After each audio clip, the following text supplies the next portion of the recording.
if you want the physical copy of my books, the physical copy, all right, as well as the digital download. The digital download is on my website. It's the very first thing you click onto that says buy now. That will be the digital download that you can purchase from my website. But you can also go over to Amazon and do the same thing, except you get all three on Amazon: the digital download, the physical copy, whether you want the hardcover or the paper cover.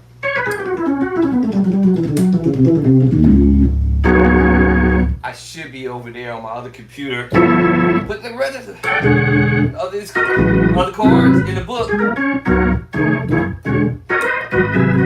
and put some rest of these dope chords in the book that are being applied by our favorite musicians on the planet that we may listen to. So, you're an organ player and you want to learn how to play these nice chords, I got you covered. Go over to Amazon. You can pick up your copy now. You should probably get yours. Some of y'all might get it the next day, the same day. However your order process, however your financial thing is about, you might end up getting your book in the same day.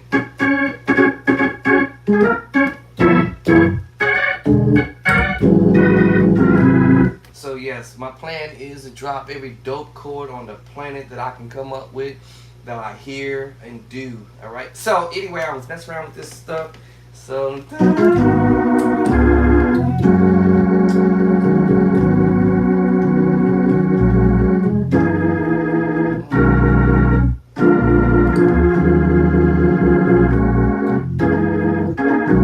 this helps get your plan up to snuff. And when I say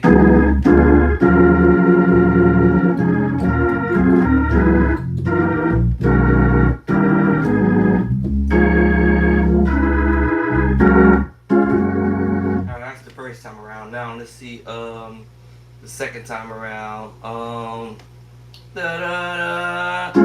Where am I at? Let me see. How precious is the love. And then we go on.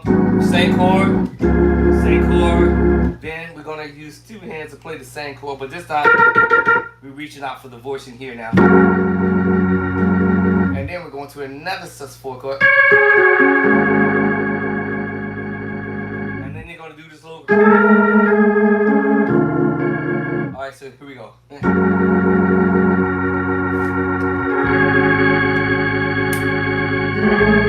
Now, I made this more complex than what it actually was when I first was looking at this.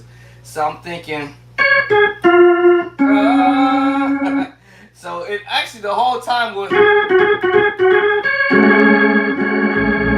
and the bass line is actually going 1 to 2 to up to the 3 7. I was like, what? Oh, okay, hold on, y'all. Walk up, and it's just the twang. I'm hold the top note. I made this more complex than it might have appeared. Actually, station identification. So I'm going up to the B flat. And I was supposed to walk up the pedals to that.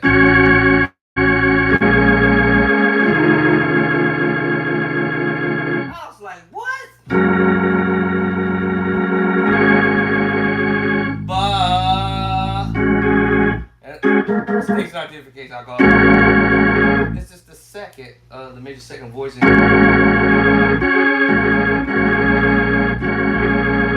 did I necessarily have to do the walk up to it? Not necessarily, but that was what he did.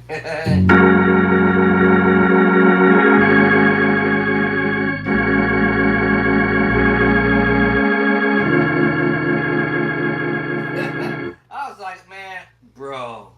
Now, I can go when I walk up to it.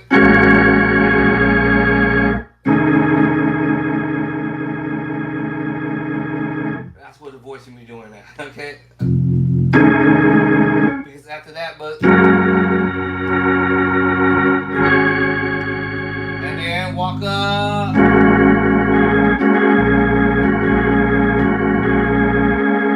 But I have to hold that top note, right?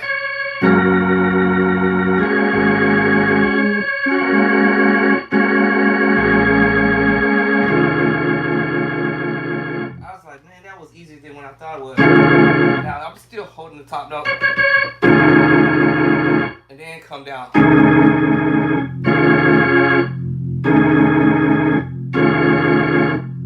Or we can use the C.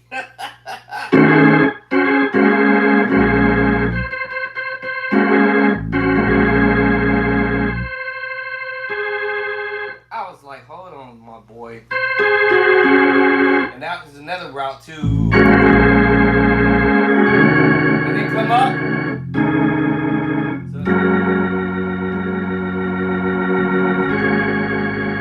And once I come, but it's C sharp. I know it's a C sharp. So it's because we still have to hold.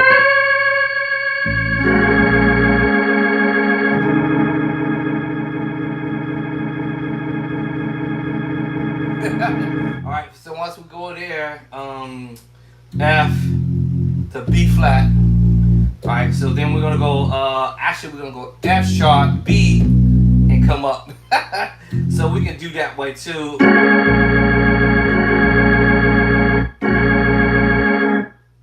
F sharp down. You see, I'm gonna walk back down. So I'm going F sharp to A flat, walk up, it's like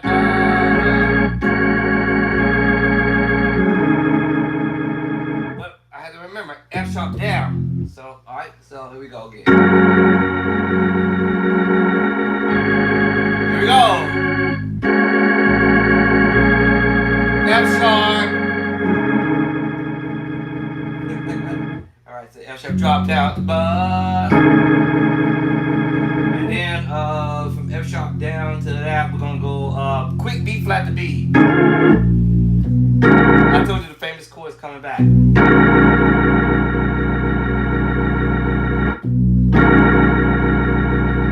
So that's the next time around. So the first time was.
Right back to the same chord. Different voicing. The other one was sound the same.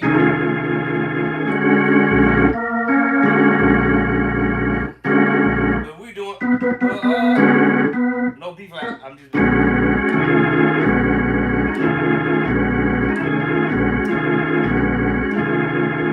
you hear them clusters.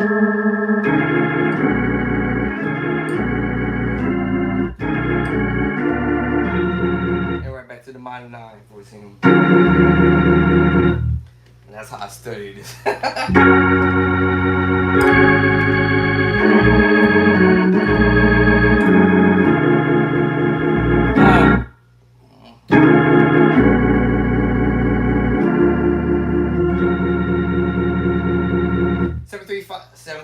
Seven three five 251 7 3 2 5 1 7 3. Oh, and then we might do the diminished 5 or yeah 5 to the 6.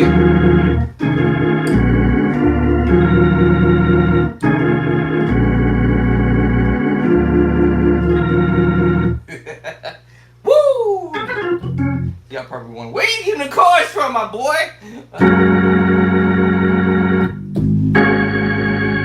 And then a little crazy thing, you know, I thought it was me doing this with the left hand, but it's actually station identification, and I was like, and it's also me just twanging. And coming down on the pedals on the set on the 2 up, sharp 2 to the 3.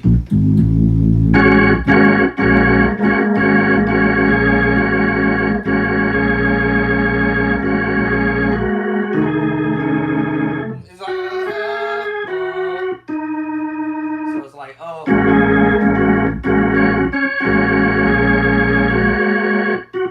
You hear it?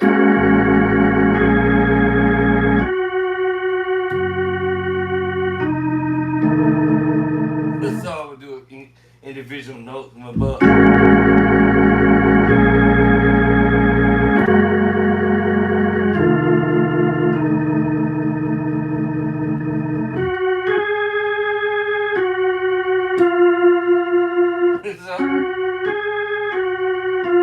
So F sharp. So I was like, oh, so once I get that.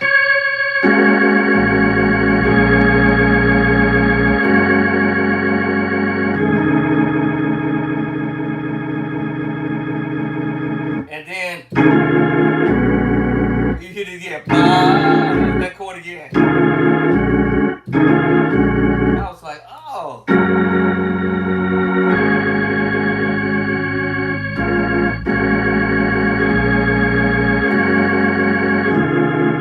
Now I like to hold that top note the whole time, but it's not that easy because me trying to hold.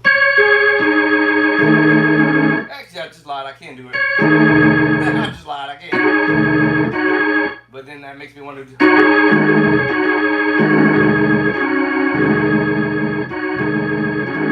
That makes me now want to throw my 2 cents in there, but.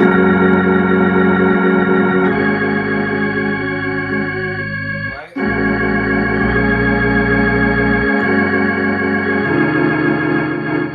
Now I'm holding all the notes now. And then.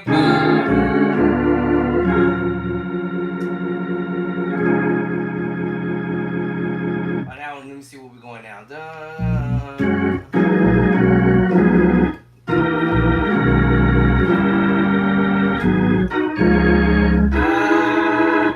is the second time around. So we had a first time around.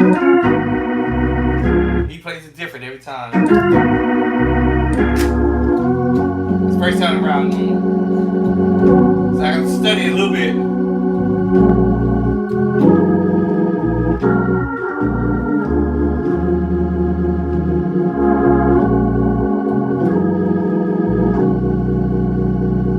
Alright, so that's studied the first time around. Now I'm going to do a second round.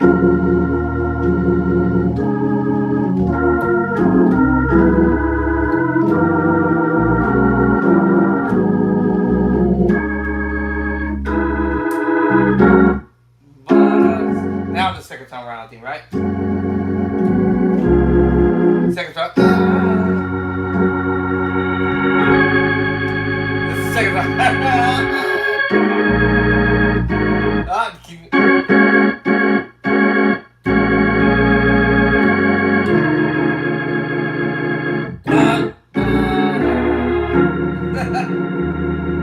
Alright, now what we're going let me see what we're doing now. Hold on. This gets real technical. Alright, so now we're doing this other round. Alright.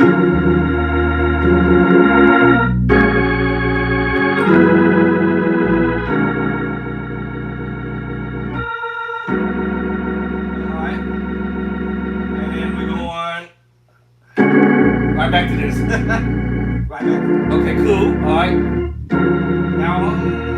Now we're doing it different, right? Now he rolls down to it.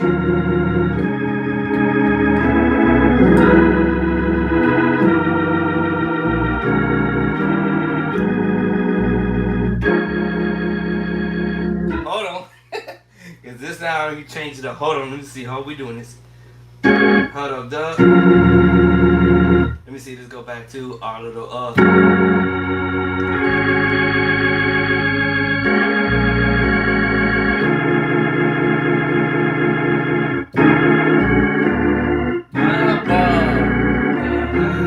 Now we're going to the other route.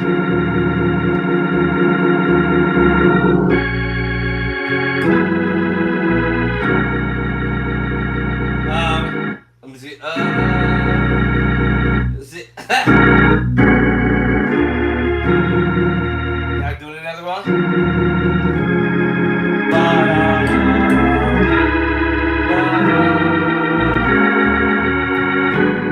Well, now you switch it up again. Oh, then we switched up. Okay, that's a lot to remember. And it's early in the morning.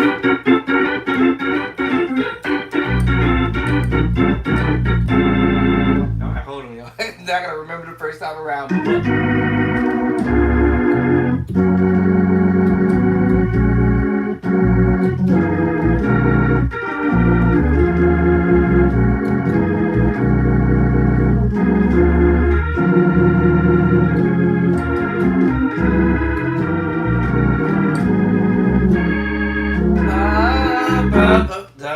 Second time around.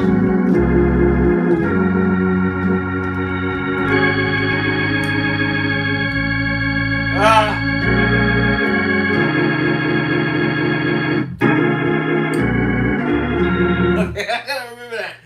Woo, okay.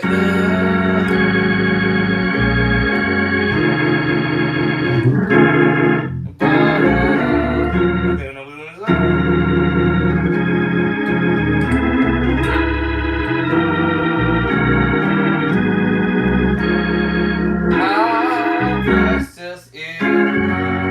This time around, hold on, I missed it again. I missed it. I don't know why I do this. Let me see, hold up.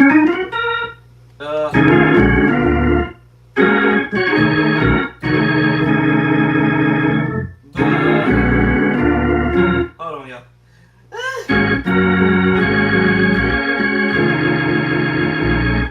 That's what I was supposed to do. Okay, I knew it was something. Okay, so hold up. So I'll go up.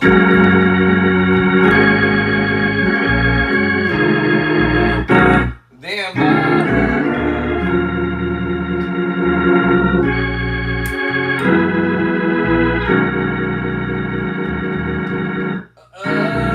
Then same chord movement.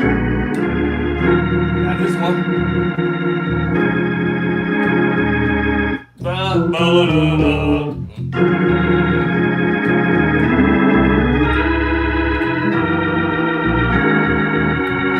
We're gonna have to switch up.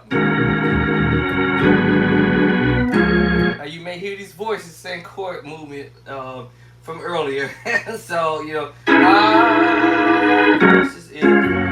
Let me see. You may hear this one. Let me see.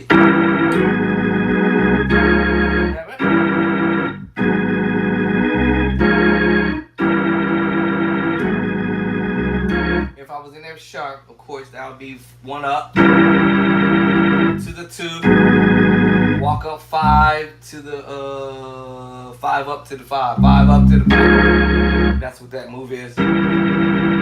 Alright, 1 up, or we might call this flat 2. I don't know what y'all want to call it, flat 2 to the 2, 5 up, 1, 2, 3, 4, 5 up.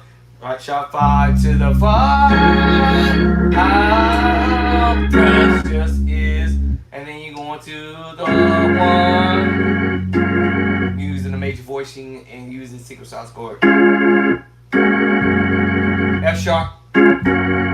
If you want to play F sharp, I'm using the 7/4 chord, which is the A flat, or the G sharp 7/4.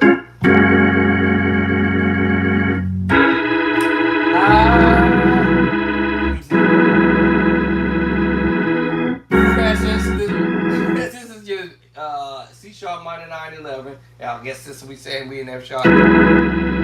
C sharp minor 9/11. This is F sharp major chord. All right, root first, second, voicing root first and second. Just on the 5. Just is, and then we go to 1. The 1. Just is. So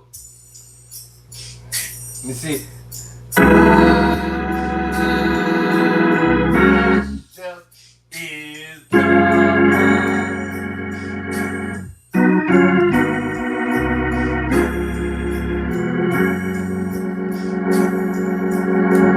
2, 3, coming up. 7, 1, 3, 4, 3, 5 up, 6.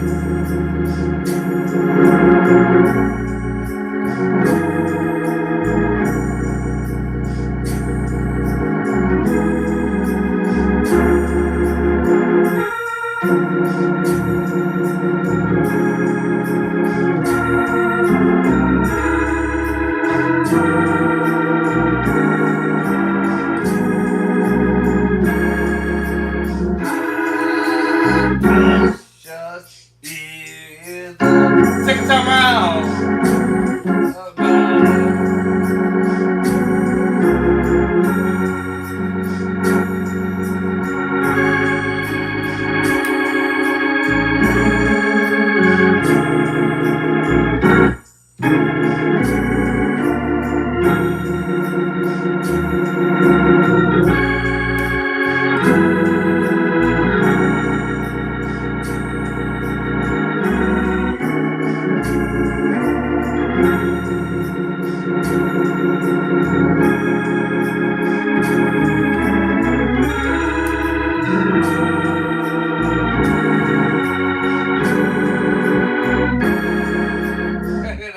The wraparound he did. So after he did, and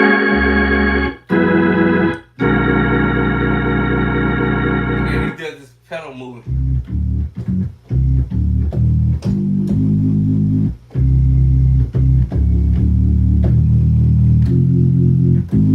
So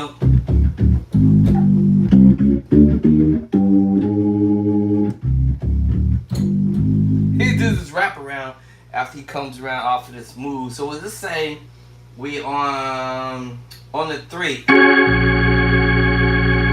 then the 1, and then he's gonna walk the pedals over 3 to the 4, 3 to the 4. Remember, we holding chords.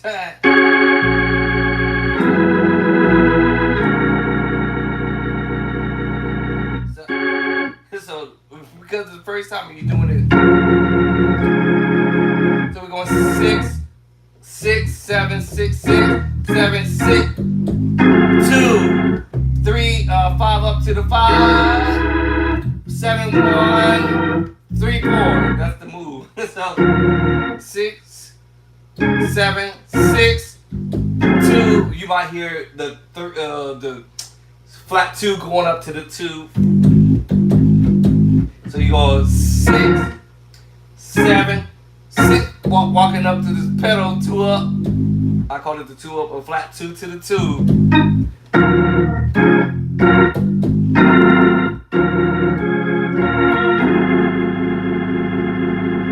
So 6, 7, back to the sit, and I'm doing it.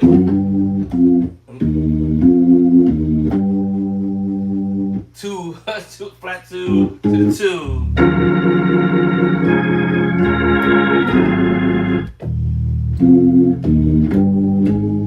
So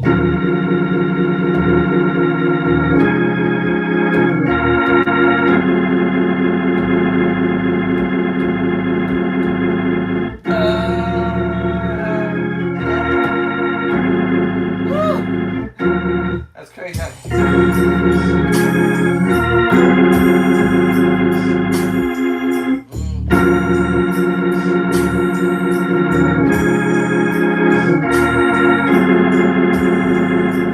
I'm so late.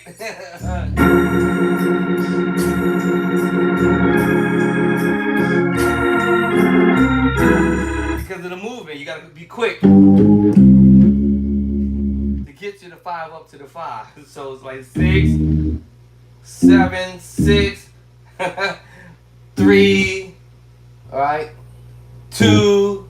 When I said 3, I meant to say flat 2 to the 2, all right, sharp 5, 5. So you got to be kind of like.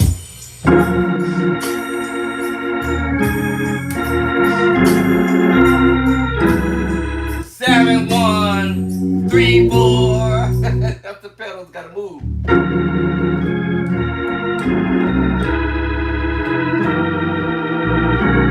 I get there.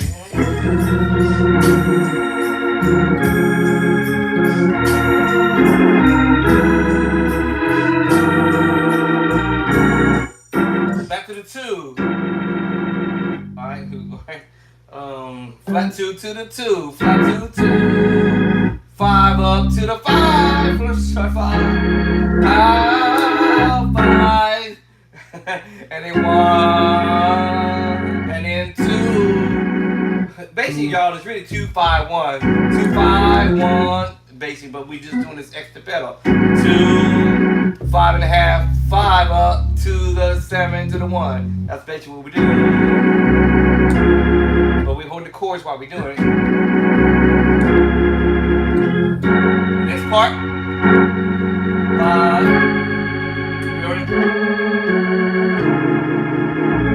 And that movement is basically 2, 1, 2, 2 up to the 3. Wait, F sharp. 1, 7, 3, 4. That's the pedals. Now you don't have to do all that, but yeah.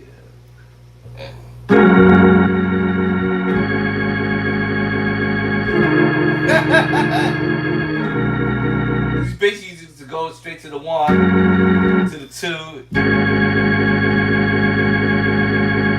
and to the 3. Now here's the catch to the 3. Let me see. I would have did that on the 3. And then I would have went to the 7. And then I went to the 4.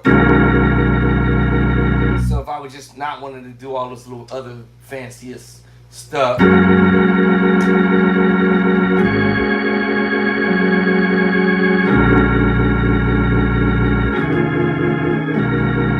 I would just go straight to the, the move. So 1, 2, instead of doing all the fancy stuff like I said, 3, 7, and then go to the 4. The 4 chord is famous throughout the song. You're gonna hear it a lot. That's why I get this move. So anyway, but with the little extra something.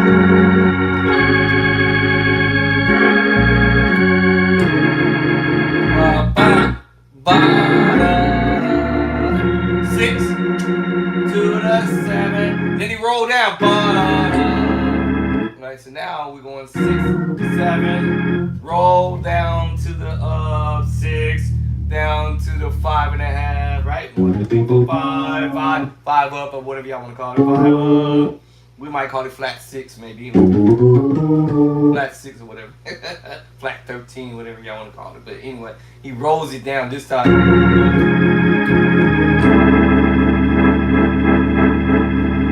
And back to that same little move. 5 up to the 5. 7, 1, 3, 4. Right back to the famous chord again. Woo! This is my favorite. All of it is my favorite chord movement, but this one actually.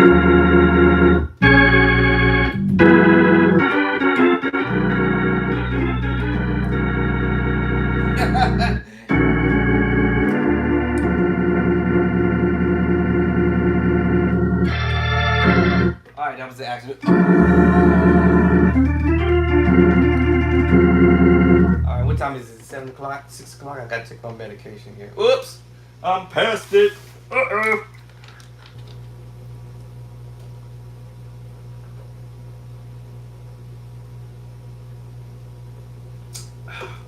I gotta go eat something because it's gonna make me feel not too great. Alright, so this is what I would do, y'all. I'll chisel at this, scrape at this. I don't like this other word this other guy would say, but anyway, I'll just chisel at this until I have every chord memorized verbatim. For most majority of the chords are just I say all of the chords I should say they're all simple because we're playing with the major voicings, which is in the book, chapter 2.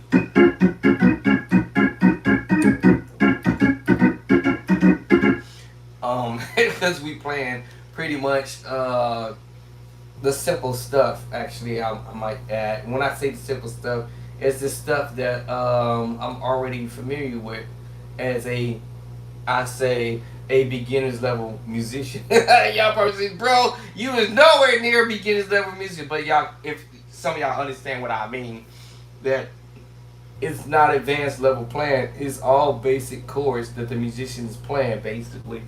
And it just sounds nice because of the way that person is playing it. It sounds nice.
That's just pretty much the chords. I just sit here.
I don't know what's going on with C-Dub's track, but anyway, y'all, it's all these basic chords.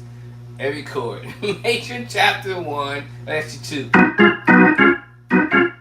And then the other chord is chapter 2 still. We're just moving the bass line. Then we go to the diminished move, which is in chapter 3.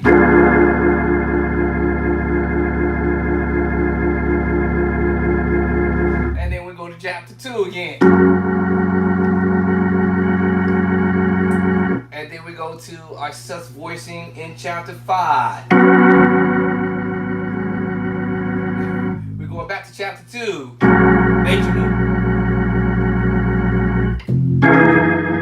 Chapter 3, I'm sorry, actually chapter 8 or 18, our tritone, our sus voicing, and chapter number 5. It's just now we're dealing with the bass line, right? Sus4, chapter number 5, and our major chord, chapter 2. Now we call these mixed max chords because we mix maxing chords now. So first we had, of course, the root and the first inversion. Root first, so that's. And then we have the F sharp sus4 voicing. We have, and we have the B flat, the B sus4 too. Which those two chords are located in chapter number 5 in my very first book. That's why I'm picking this out. Then we go back to the same chord again, but we're on a 3 in that bass line. And then we go to the sus2 chord in chapter number 5, and the tritone in chapter 8. What?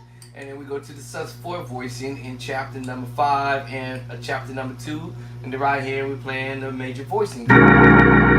What? Every one of these chords is all basic chords. They're not like chords that's out of space, so to speak, if you want to say it that way. These are actually basic chords that our favorite musicians are playing, but they just make them sound nice when they're playing it, because we're playing now what we call mix and match chords. Right.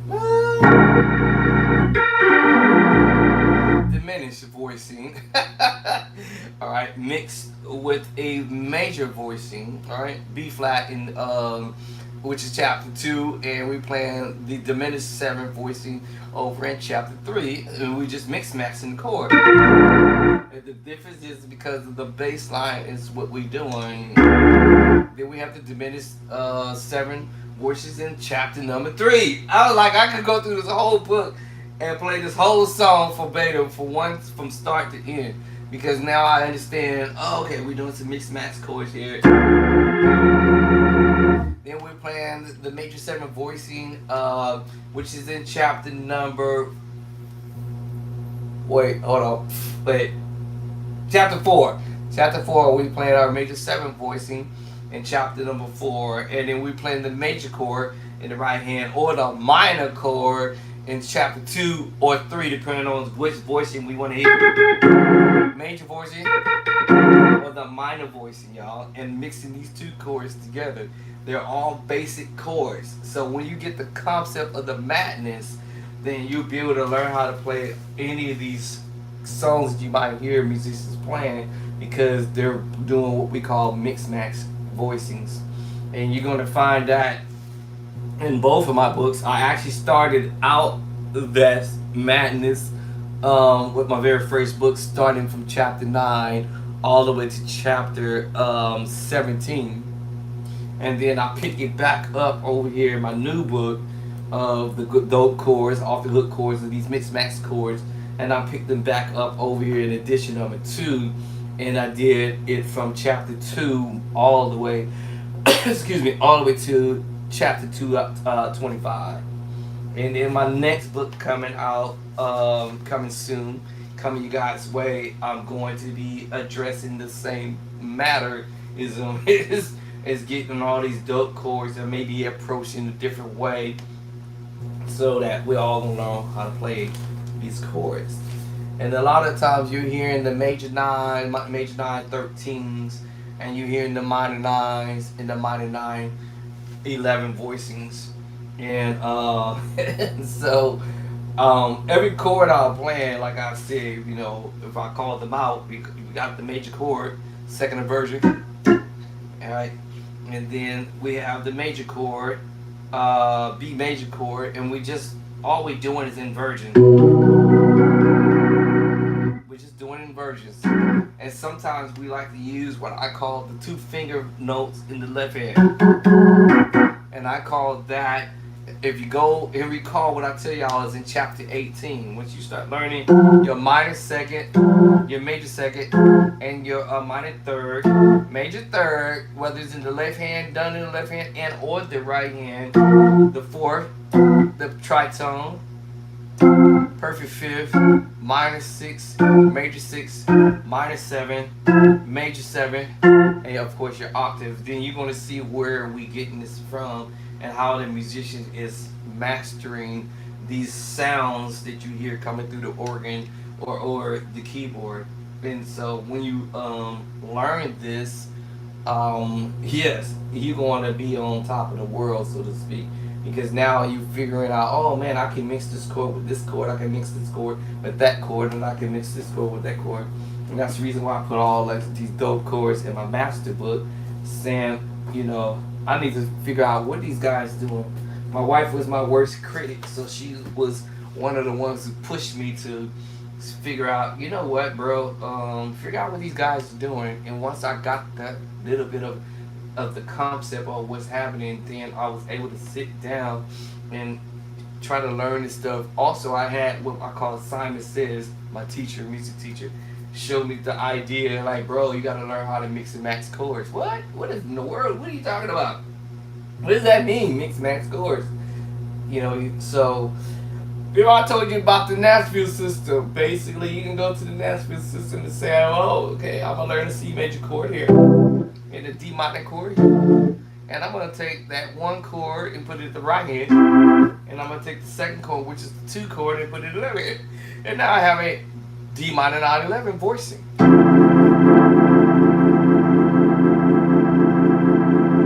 And if you guys can recall what I said earlier, this is the voicing, the chord that you heard.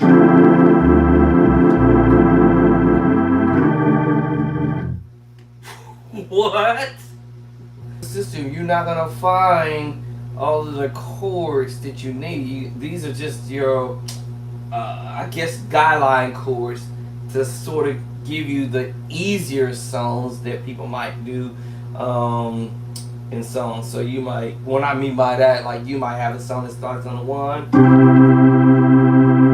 and you can go to the 6 minor, and you can go to the major on a 4, and then to the 5, and then to the 1. And you can do your inversions that way as well. What's going on with my internet here? Hold on, y'all.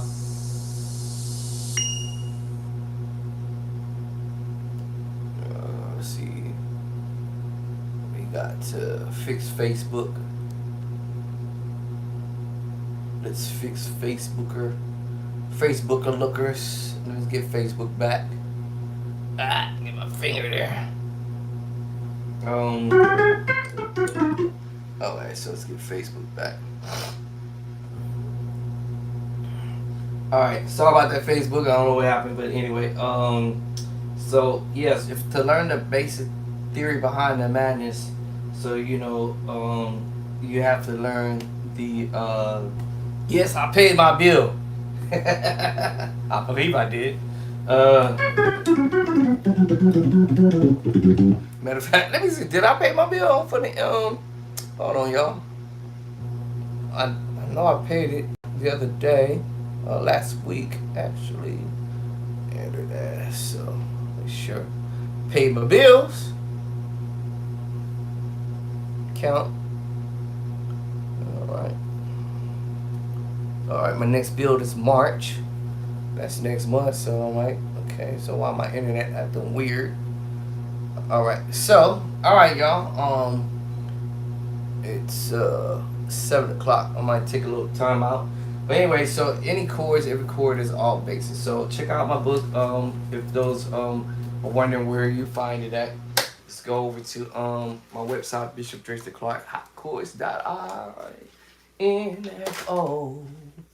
All right, I gotta go eat something because I took this medication.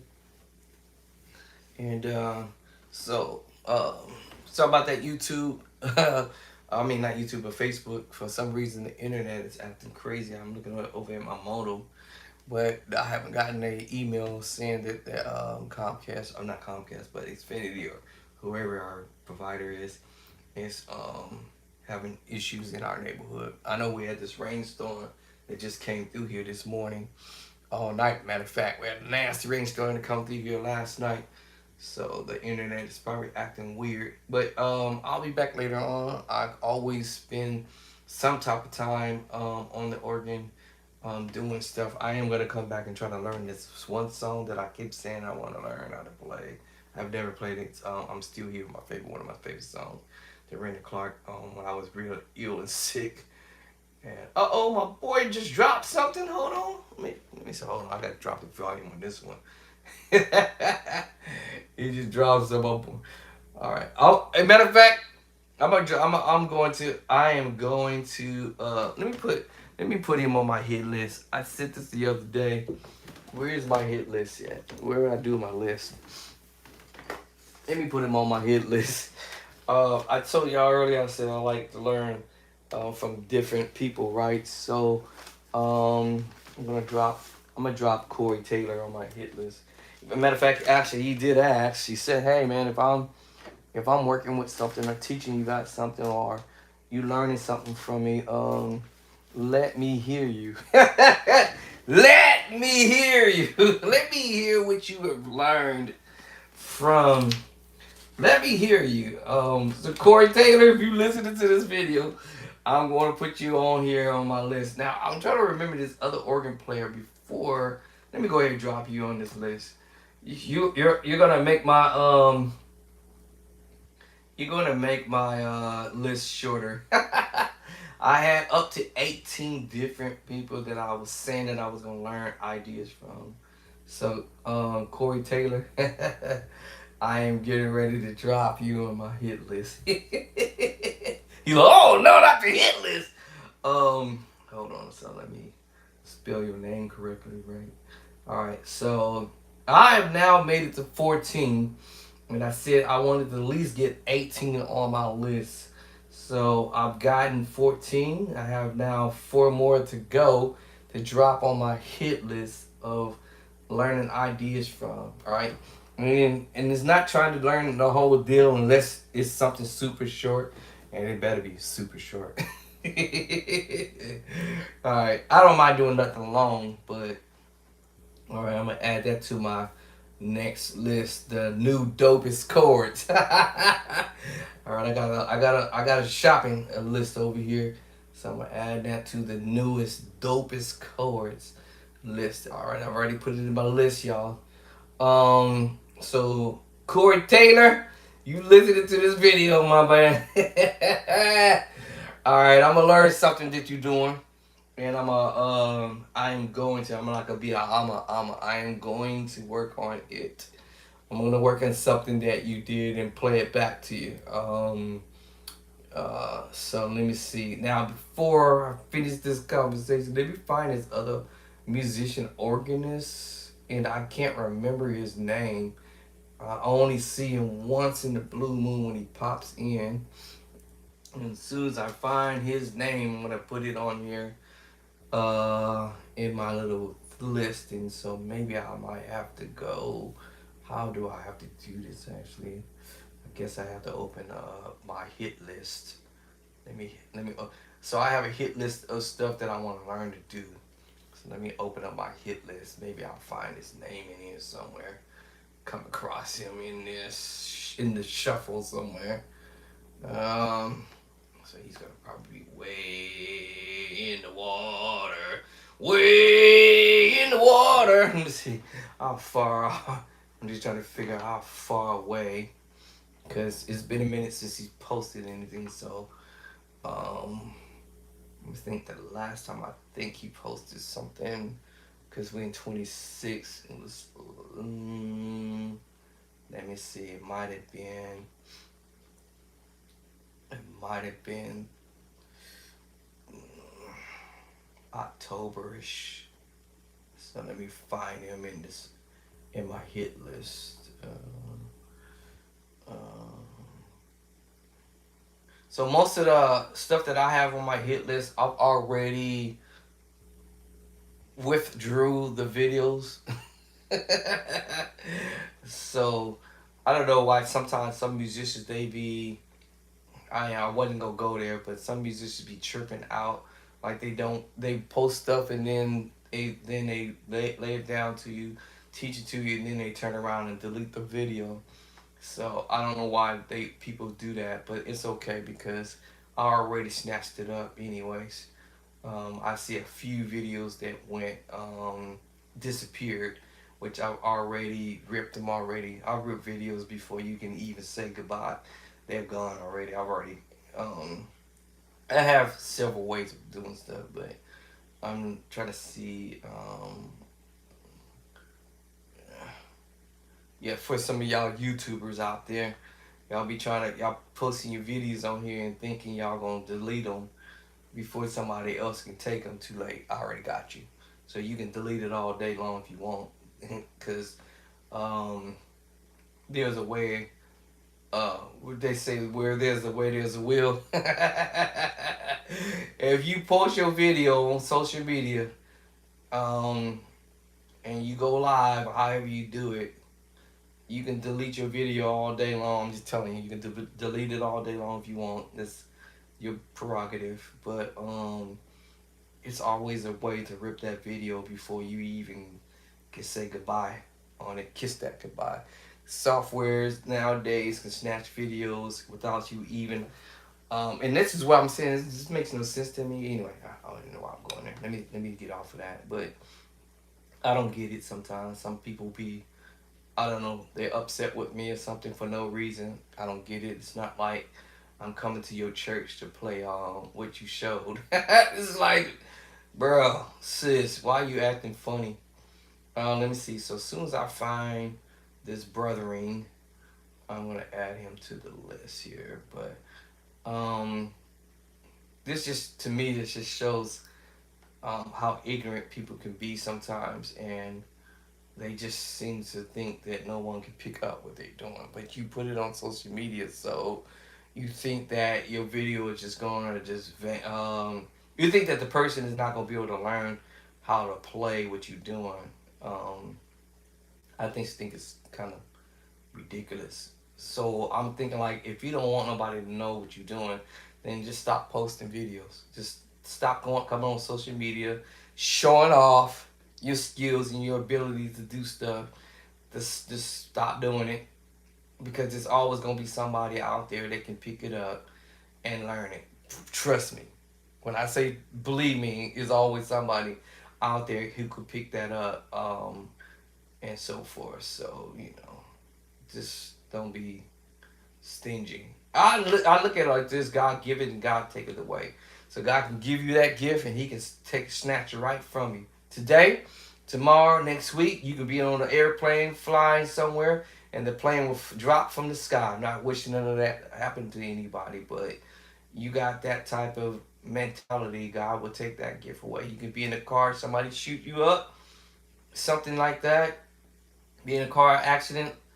Look, I got a whole list of deletes on here, videos where people had deleted their videos, um, because they don't want me having it. But it's too late. I already got it.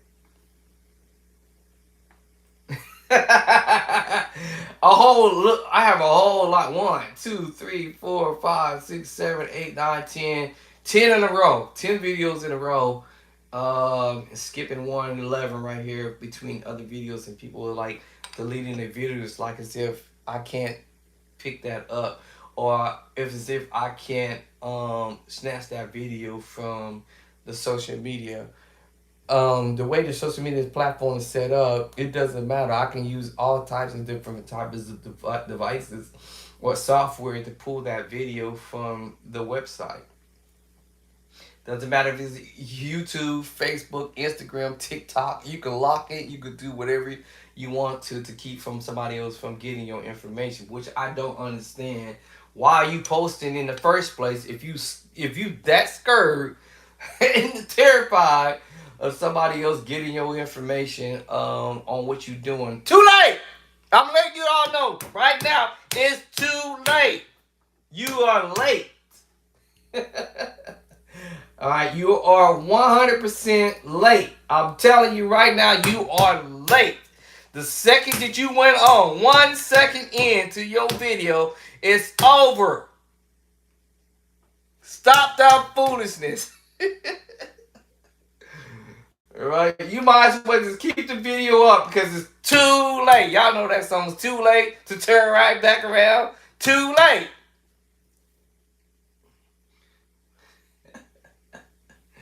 I don't get some musicians out there these days. It's like, bro, you spent all this whole time uh, dropping your videos and stuff, and then now you want to delete them off of, or you want to call yourself, I guess I say, cut me off from getting the information from me. You're like almost ignorant in a sense, because it's like I want to catch what you're doing, anyways. There's software that can download any videos. Believe me, any video, any video. It doesn't matter what channel, social media you're on. There are softwares that can pull this stuff. But what's this dude name? I don't forgot his name, man. I was trying to remember. I thought I was gonna find it in my library. Actually, I got to talking. But anyways, I'm just saying, I don't get the ignorance of people, but it's okay. That's, at the end of the day, um, I still got it. So you can delete all day, all you want. You can delete your videos all you want, because, like I said, the second you start recording, the URL will record that, and it's because it's recorded. It's live or not live, live and or non-live. The URL will catch your information. You can try to block it. You can try to put locks on it, all kind of stuff. Like I said, but there's all kinds of websites. I mean, all types of software that can eat through that and get whatever it is that you're doing. But I'm like, this is kind of selfish in a way, because it's like, what do you got to hide? I mean, at the end of the day, and it's not like today or tomorrow I'm gonna sit there and be blazing on your music anyways, because I got a whole bunch of other stuff that I got in front of me to do, to be even worried about trying to learn whatever it is that y'all trying to do out there. So, and I'm talking about the people who's selfish and stuff like that. But I like to just download music and listen to musicians just in general, because it's actually, for me, it inspires me to want to continue doing what I'm doing, from another angle, completely different from me sitting here going on social media and learning everything I hear y'all doing, or anybody out there who's recording themselves and uploading their videos on social media. Is this him? Um, on social media, I don't have the time. So it's just more of me being more of a listener, to listen to see um, how y'all did what y'all did. But I'm not gonna sit there and spend my energy on working on it, because I already got work already ahead of me. And so that's why I'm saying what I'm saying, is that I don't understand the mindset of some of our musicians. They be on some type of trip mode for no reason, and it's like, dude, why you you posted 13 videos on here, and now you scared that I'm getting to look at them, I'm liking them, or I'm viewing them, or whatever. But I ain't worked on none of that stuff. So if you did put something up there, believe me, it doesn't matter what you do, I can still record you. Like, duh. So, yeah. They have a saying, you can hide all you want. You can hide your craft, your gift, your talents, or whatever. You can hide all that you want, but I'm just more on another level. Like, man, I ain't, I this is too much for me to be trying to deal with this and deal with that too, and so forth, so on. So it will be one of those things that, okay, maybe 2, 3, 4 years from now, I might go back and say, okay, man, I'll make up a musician name, John. I might go back and say, let me see what John did, man. John did some dope stuff. Let me go back and pull that video or whatever, and then I'll go and work on it. If it's something that I might need to learn to do at church or whatever, then I'll go back and check out what John did or whatever. But For the most part, I mean, I have to pretty much be somewhere on that level. But like I said, I don't get these musicians be posting their videos and then they want to delete them off, um, entirely off. When I say entirely off, like it's like why are you tripping, bro? One way or another, I'm gonna learn what you did anyway when I get around to it eventually. Um, eventually, man, not today, maybe not tomorrow, maybe not next month, maybe not next year or the year afterwards, but at some point, I may um roll back to it. But since you guys on social media posting your videos and then you turn around, you deleting them, too late. I already got you already. You're late. You're late. You're late. Because the second you went live or the second that you upload, your video has already been taken. All right. I got a huge library of just stuff. I got way too much stuff. Let me see. Where's the musician at, actually? I wonder if this is the one I'm actually looking for. He either took his videos down, so I'm like, man, I would have found him by now. And add him to my hit list. But yeah, he was breaking down stuff, and then now all of a sudden, let me see, let me flip through this a little bit more because I'm starting to not to see this particular musician um, in my list, my hit list here. So I have another route. I told you, um, my job calling me. I'm not assigned to go to work until late. Let me see. Let me see. I'm trying to find him in here. Blah, blah, blah, blah, blah. So yes, I have a library full of chords. Library, library. My other ones over there. I got about 3, 4, 5, 6. I think I got about 4 or 5 of these things. It's just another library of chords, videos, audios, all kind of music. Um, so if you are weird on that level, too late. Sorry, I already ripped that video before you even say goodbye. Um, so yeah. Um, so I'm starting to not see him pop up on here. So maybe he might be the one who's deleted his videos. I don't get it though because it's not like I said earlier.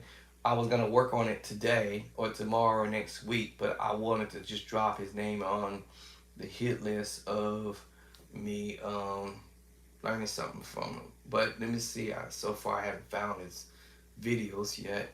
And so I got some more to delete in a row. 1, 2, 3, 4, 5, 6, 7, 8, 9, 10, 11, 12, 13, 14 in a row. So this lets me know. Now, it doesn't specifically right here when I look on it specifically say who the musician was during that time that did delete their video. However, I can look on my other listing. Matter of fact, through my Photoshop listing, and I can look back to see how far back I've recorded or snatched videos all the way back to. Let me see when this one came out. I'm just using this as an example. The date. Let's see, where is the date at? This one's saying when? 6 months ago. So I can go 6 months back because now all of a sudden this video, these videos have vanished, like 14 in a row, literally. So all I had to do was go 6 months back. So 6 months back from today, I can pull up this particular video if this is something that I would like to learn from this guy. I can roll back because it's in my listing already, and I can actually pinpoint which musician has deleted his videos. I don't know why people do it, but like I said, yes, I can go back 6 months from now, today. Does this say 6 months, right? Yes, 6 months ago. This video was done 6 months ago. So from this video that I clicked on to, hold on, let's get back up here. From this video that I just clicked onto, I can actually go into my library, and my library is going to pinpoint that month. All right, 6 months back, and it lets me, and it will allow me to see which musician, on whatever, whoever the musician, it'll let me know which one is tripping. One of these musicians in here tripping about me having their information, but it's too late. They are already pulled these videos already long before you can even say doo doo. I already pulled these videos before you can say doo doo. So yes, this was 6 months ago. So let me see here. Yep. So let me see. I pulled this one. This one guy did a song called "Learn Every Mountain." Learn every mountain. All right, and I can go click onto that video, and I can look at the last video that I pulled, and what year, what day. This one was 5 months ago, so that's even closer. So 5 months earlier, I can go in my library over here, photo library, and I'm gonna go 5 months ago earlier. So that was what we at? What week? February now. February, January, December, November, October. Watch, I'm gonna go all the way back. We're gonna go back in time, Octoberish. So let me go October 1st. It starts right at October 1st. All right, October 1. There you go. And the videos that I just popped up, I've already pulled those videos. They're already planted in my device already. So that now makes me figure out who the musician is that is tripping about me uh, listening on their channel. Let me see. So let me go up to it. Let me see. Let me see. What was that video? Let me see. That video was this one. Which is your sixth chord Yes. in the key of F So sharp. this guy's doing Okay. Every Mountain. So All right, and that was 6 months earlier. 6 months ago. I mean 5 months earlier. So that's earlier. So that would put me around August. I said October, so I was off. So that would put me in August. So that will allow me to go in my Photoshop thing, and now I can roll back to August. And let me see if I'll find that video that I've already pulled. Already, I feel like 6 months ago, August. Let me see. He had a date on there. I saw the date. I thought August what? What did it say? Oh, those August 25th. I already pulled them videos. Anybody drop videos, I already pulled them videos. It's gone. It's gone. All right, so we in August 25.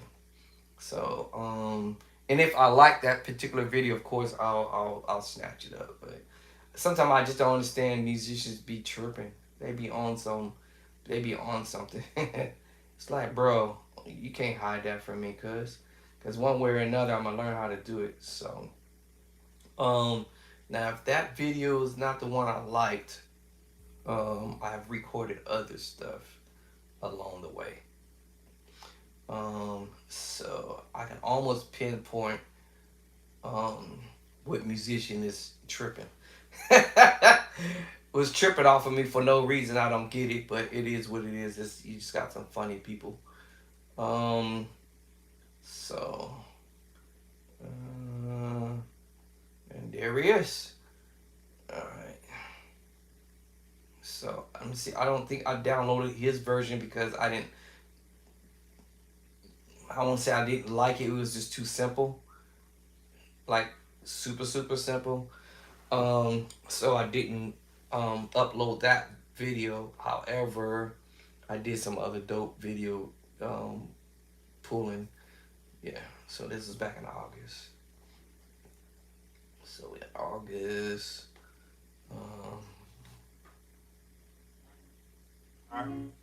Let's see here. Right here we have the G sharp, and we have the D sharp on the left, and on the right we have F sharp, B. All right, so and that's D sharp. that's the This is last B video major before second all of harmony those chord. areas there were And blank. then we go to this one chord right here, which is F. This is how I know if some musician out there is tripping off of me for whatever reason. I don't know why, but there's some weird people out there that just weird. Like I'm too busy to even be trying to figure out everybody's way of doing things. I mean, this is a long list of deletes of videos. Too late. It's too late. I already got you. So if you're doing that, it's too late. The second you go online, that 1 second you go on live or upload your video, it's over. It's over. Stop playing. Stop playing, musicians out there. Y'all stop acting funny. It's over with. If you don't want nobody to know what you're doing, stop recording. All right. But again, like I said earlier, I may not have the time to be sitting here trying to do all that because I got too many other things to do. I'm only just grabbing songs and putting it in a list. So when I'm at work, I'll be motivated at work, listening to my music, or on my way to work, or coming from work, or in my sleep, just want to mellow out. So I like to listen to people who play really, really nice and just mellow out. It's not like I'm going to sit there and be, oh my God, I'm finna learn how to play like John. John laid down these chords. He's dope. Oh my God, I'm finna work on his stuff. I'm finna start killing.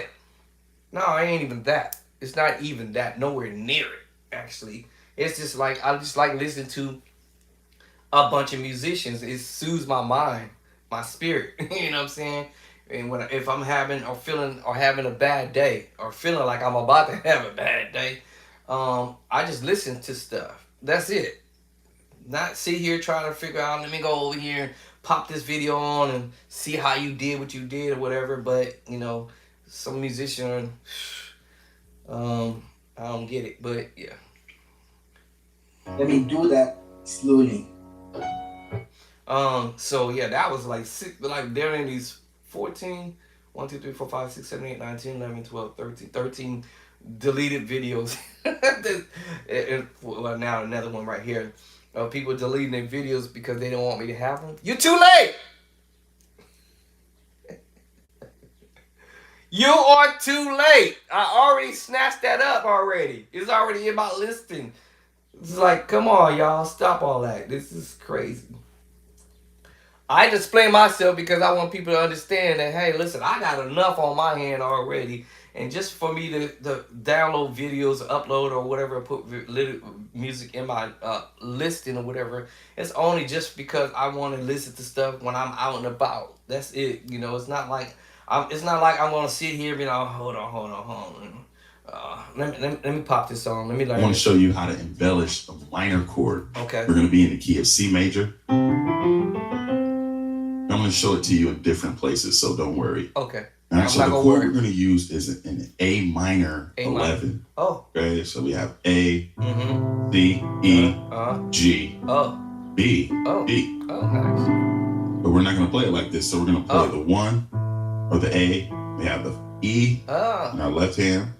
In our right hand, we're going to play G. We're going to play B, C, and D. Oh, that's nice. Sounds way nice. Right. I have another video where... Now, it's not like I'm going to sit here and do that. I might not... My mindset is not even near that. I just like to hear other musicians doing stuff that sounds nice. And it keeps me motivated to want to keep practicing. Not to go and learn the stuff and start trying to... Some people, y'all getting it all messed up, man. It's just, y'all something. Some of y'all musicians are something else. But no, it's just more of me wanting to listen to ideas, even though I already know how to play them. Evidently, I know how to play them because I created a book. And some of y'all probably ain't never created a book in your life. right? You know, start your own little business and get you your own books. I have my first books, 2, matter of fact, in 1 year. I've established my goals in 2025, right? All right. So it's like I already know chords. I just like hearing other people do stuff, and it's like, okay, that sounds nice. Oh, okay, that was dope. That was man, that was smooth. That was off the hook. You know what I'm saying? But it's not that I'm gonna stop and go, okay, hold on, let me turn on the keyboard, let me go learn this move that he just did, cause I got other stuff I'm doing. Right? So let me see. I'm trying to see if I'm gonna run across this guy. I'm wondering if it's the one who deleted all his videos, because I haven't ran into him yet, and I've already pushed back almost a year back, I think. Right? Let me see, how far did I go? Let me see, how far back are we? How far back are we? Let me see how far back I went. 6 months ago still, so I'm still in the 6 months range. Just a little bit of it. He promised never to leave me alone. He promised never to leave me alone. So I'm 6 months back. All right, so I'm still haven't ran into him. All right, but see, you know what I'm saying? It's not like I'm gonna spend my time trying to learn this right now. I'm nowhere in the ballpark. All right, I'm not even close. I'm nowhere near close to coming on here and you know, lining up whatever it is I want to learn from social media. Actually, if anything that y'all probably heard me doing, let me see. If anything, y'all heard me messing with this one. And this musician ain't stingy. He didn't take his video down. He still got it up. He ain't tripping.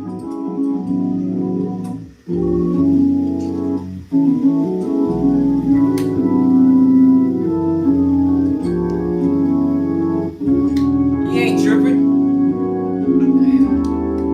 If I get it, if I can, if I can't, that's on me.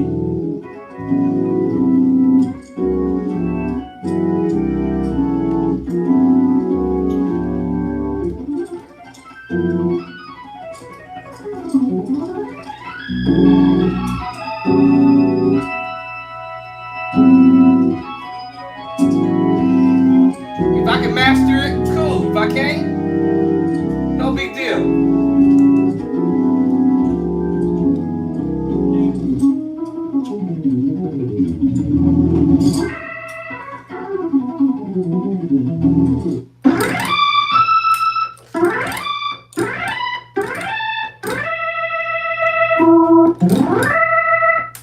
If I can do it. If I can do it, if I can't do it, right? At the end of the day, this musician ain't tripping about me learning the moves, you know.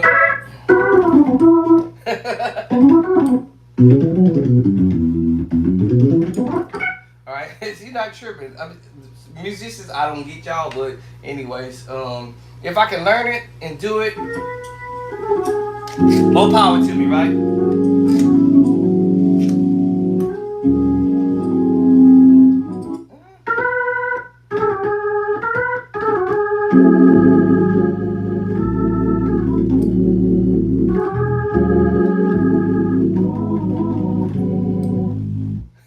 If I can pick it up, cool. If not, oh well. I tried.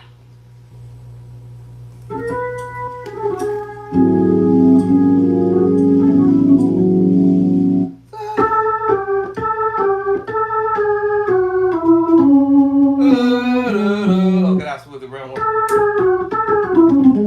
Oh, that's with the wrong one. If I can pick it up, cool. If I can't, then more power to me, right? If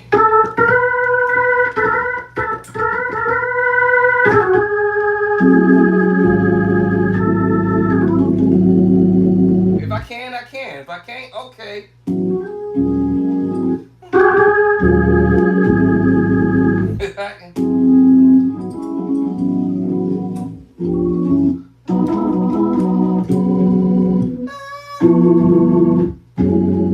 If I can, I can. If I can, I can. If I can, I can.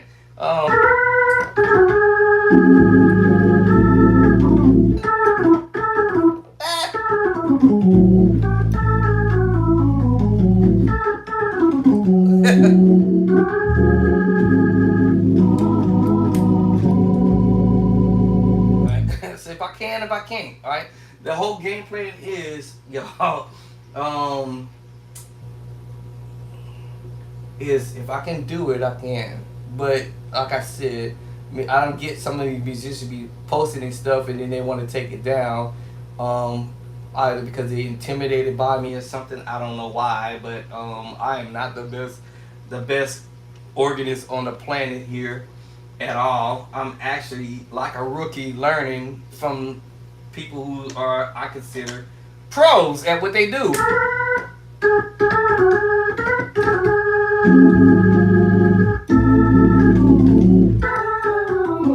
I'm like a student. I'm trying to learn too.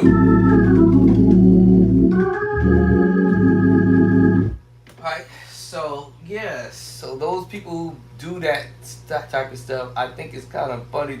It's funny to me because I'd be like, why are you posting videos of yourself playing on organ and the keys, and then you turn around, you want to take it down, or you want to be selective about who's gonna see it. I can still see you no matter where you go, where you at anyways. Alright, you just might not know I'm there. Alright, I'm Ghost, y'all. I'm call me Ghost, yo. I'm Ghost. Yeah, so I just don't understand that sometimes, but it's like, why are you posting your stuff and then you getting upset with someone who's trying to learn?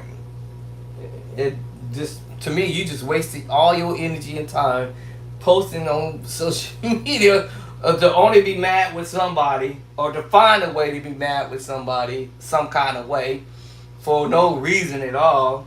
And especially like if you got somebody who's asking, hey man, do you give lessons, or can you teach me something that you did, whatever, something simple. It ain't gotta be nothing extravagant, just something.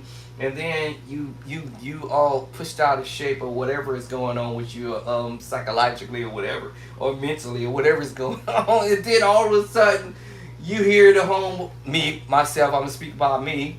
And then all of a sudden you hear me learning, and I'm doing your stuff, and you're like, whoa, this dude is stealing my music. No, I'm not. I ain't stealing your music. You put it out there, bro. And matter of fact, it ain't your music. Matter of fact, actually, but because you had to learn that from somebody too.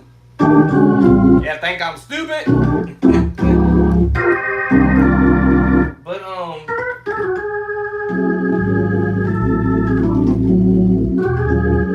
I think that a musician that sees somebody, in my opinion, that sees somebody is making an effort or trying to make an effort to get better, even if he tries to copy or try to play exact what he is hearing, because that is, people say be you, do you at the end of the day. We could have this conversation all day, but be you, do you, at the end of the day, I'm being me and doing me because I hear what I hear. If I hear what I hear, I'm playing what I hear.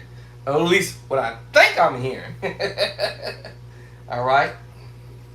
And that's all I'm doing, playing what I hear.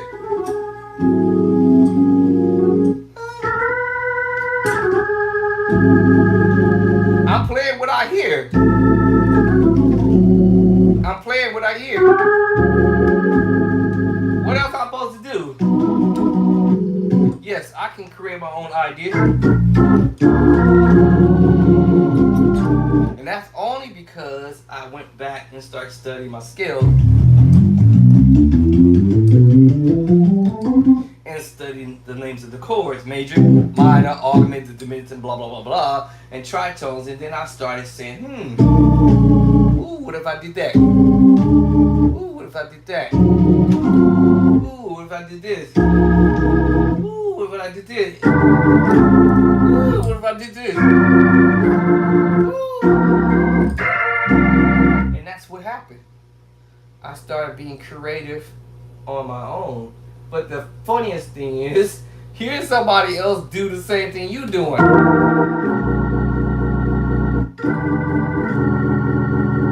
That's the funniest thing. And then people want to say, you copycat. No, I'm not. I'm actually sitting here in my own, what my wife used to call it, my own man cave.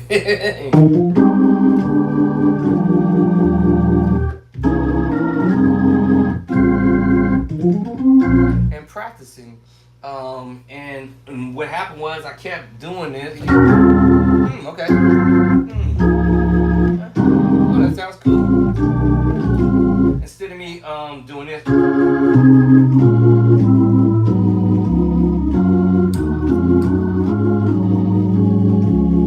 Where I started out at in the beginning when I started playing a long time ago. So now I got, remember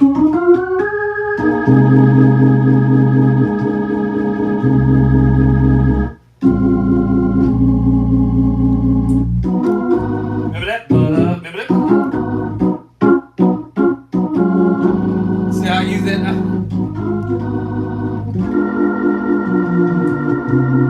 Alright, so I got it. I was telling my wife yesterday,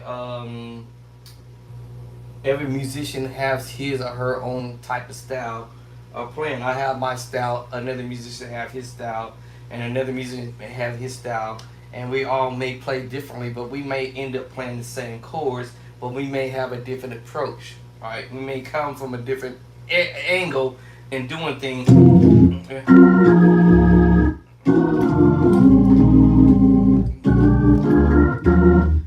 So getting used to hearing somebody else play a certain way versus the way I play, yeah, you will be able to tell a difference, right?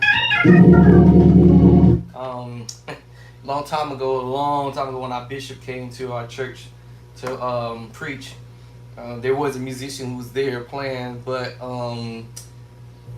at that time I put myself on a timeout for a long period of time to say, but I still kept practicing regardless of my timeout, meaning that I just stopped playing at the church. Put it that way. So my replacement played for quite some time. But anyway, the bishop was up preaching. I've never played before for our bishop, Bishop Bullock, back then ever, and so he was preaching, and I was sitting out in the audience with my wife, up front in the front row. When I should have sat in the back, but so in the front row, and I was just chilling, just chilling. Let the musician do what he do.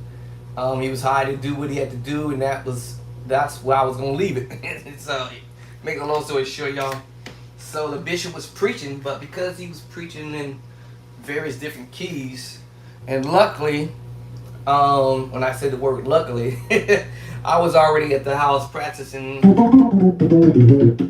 playing preacher chords in different keys, so I don't get caught by surprise by any preachers that get up and start preaching in the key that I can't play in. So I said, well, I'm chilling. I'm not playing because I'm not getting paid for this. I'm only here to support while the other musicians up there doing their thing. But what happened was, for some unknown reason, the musician couldn't follow the bishop for whatever reason. I don't know what was going on, but he was having a hard time following the bishop. Now, I've never played behind the bishop. I've only maybe heard him preach a few times in, I think, convocations and stuff like that. I never really gave it a full thought on his style of preaching at the moment until the moment came when he preached. So basically, he was in different keys, moving around. So the musician was struggling, and I was like, bro, you been playing longer than me, you struggling? So y'all know how this went down. I think Kanar, if Kanar, you watching this video, I know you was there. I'm sitting on the front row. I'm trying my best to. I ain't looking nowhere over there near the band area. I'm focusing on what the bishop's doing. And then next thing I know, the preachers are all looking over in my way and give sign language, trying to get my attention. And so I was ignoring it because I was like, this dude getting paid. I'm not finna go up there and bail him out. This is gig. He said he could play in all 12 keys and he can do this and that and the other. So I took him for his word that he can do it. But anyway, I wasn't the one who hired him, but just to make a point. Anyway, so he was playing and he couldn't seem to keep up for whatever reason. So all of the preachers, it's starting just with one preacher. And I know there's one preacher probably watching this video right now. Oh my goodness. Yeah. Pastor Dixon. Billy Dixon. And he's looking over at me like, bro. I'll never forget that. That was the most hilarious. And the church was super packed. I was like, because when he got to preaching and we kind of stood up because he was going in. I looked behind me. I'm like, oh man, the whole church is full. I've never played in a service where the whole church is packed out. So I was like, bro, you got this heat. I ain't taking the heat. Nah. Oh no, I ain't taking the heat. And it was, people I ain't never seen in my life. Most of the people I had never seen before. So it's like, for me, it's like going to a talent show, and you super nervous. But anyway, so they all was beckoning me to go up. And I was like, nah, man. No, I'm good. I don't play no more. It's like, what you mean from the pulpit? So the other preachers start getting in cahoots with I don't want to say in cahoots, but they all were agreeing. Come on, man. Get on the organ, man. Get up. Come on, man. The bishop needs help. Kennard, if you watching this, I think I got that video, matter of fact. I think I have this video. I have to look for it. But it was kind of hilarious in a sense. But so my wife was like, well, what do you want to do? And I was like, what you mean what I want to do? I'm trying to chill. I ain't trying to go up there to do nothing. Let this man do what he say he can do. And she was like, well, babe, he's struggling just a little bit. And just maybe go on and get on the keyboard or something and help him out. And I was like, you already know I'm not a keyboardist. So that's not going to help the situation. So what ended up happening was, my pastor was still alive then, but he was, I wonder if he was sick during that time. But anyway, he was still alive. So about 4 or 5 preachers, all looking in my direction. The whole pulpit was full of preachers. Everybody looking over at me. I'm like, and everybody pointing at me. Why y'all pointing at me? Why is y'all pointing at me? Everybody pointing at me. You, come on, man, get on the organ. Preachers behind, people who kind of preaching know me, I guess, have heard me play, I guess, I don't know, but they were all like, come on, man, help this dude out. So I'm looking behind me, and I'm looking for Kennard or any other musician in the house behind me. I'm looking back like, man, and everybody pointing at me like, hey, you, bro, that's you, dog, bro, you better go. And I was like, okay. So my wife whispered over to me, she was like, you better be obedient. Cause if you don't, they're gonna get you at the church. So I was like, but I don't want to play. So she was like, well, they need your help. And the bishop needs you to help. Because he was preaching, he was in all kind of keys and stuff like that. And because I heard him doing it for the first 5 minutes of him preaching, then I realized, okay, I did practice, so I'm prepared for it. So let me think about it. So, but yet I was shaking in my boots because I'm on the front row, y'all. The front row, where everybody behind me looking at me, and everybody from the pulpit, all the preachers was down looking at me, and I'm like, man, y'all y'all something else. So ultimately, I said, well, I'll wait till he looks like he's about to rev his head back or something like that, and then I'll go up. So I was like, well, let me just walk around the whole back of the church and come around to the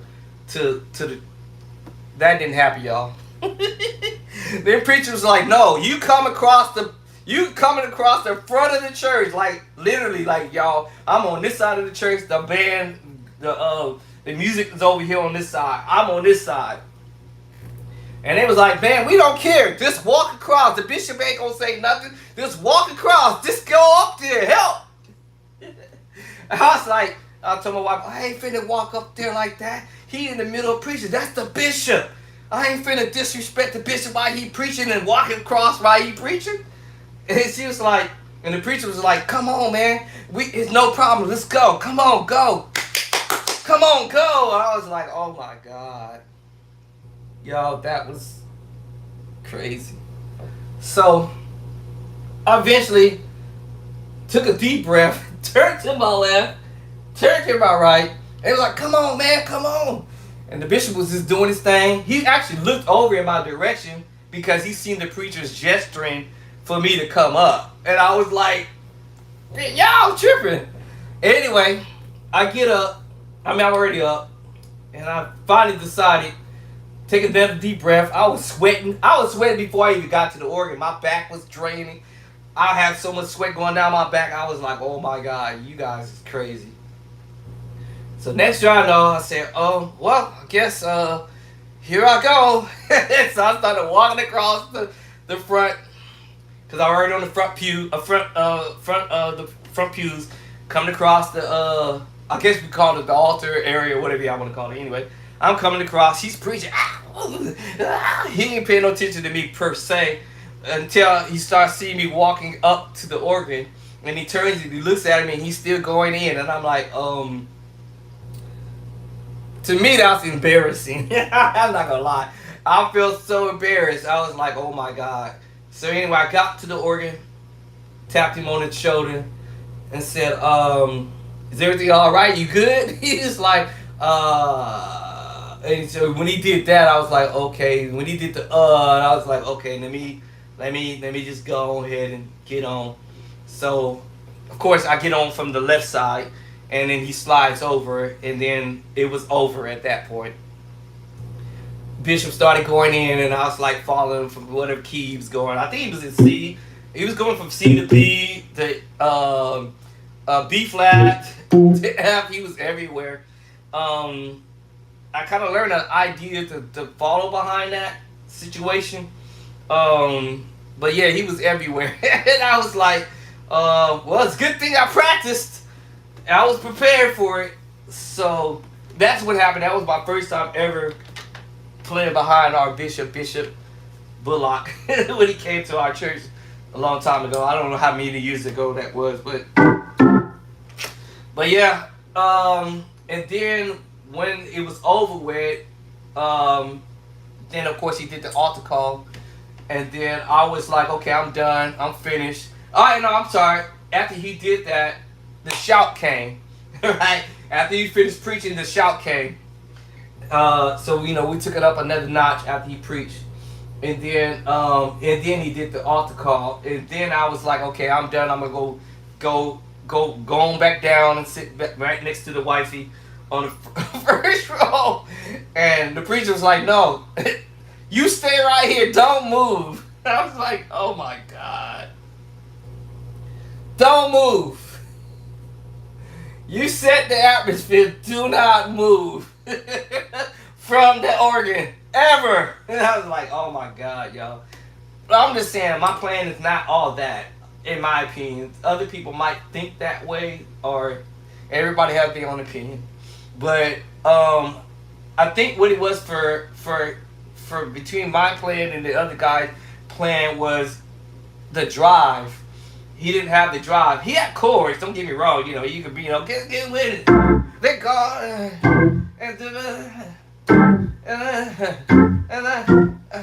he had the chords. The problem was he didn't have the drive. in my opinion. And that was what was making the other preachers annoyed by his plan, because he didn't have that drive. He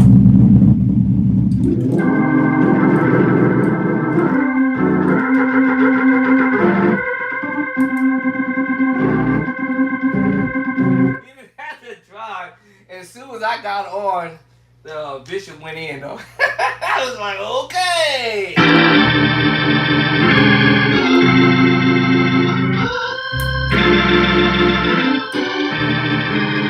And so that was the issue. What was going on was the musician had the chords, but he just didn't have that drive for whatever reason. He had chords, but it was. I ain't gonna lie, I was satisfied, but at least he was following. But it was the hits, basically. Can I get a witness? They gone.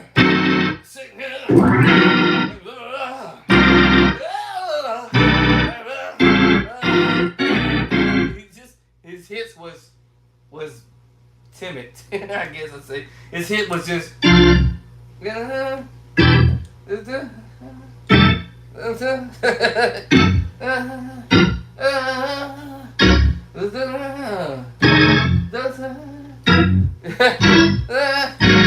And then some of the chords he was holding too long. So I was like, okay, yeah. So I came in there.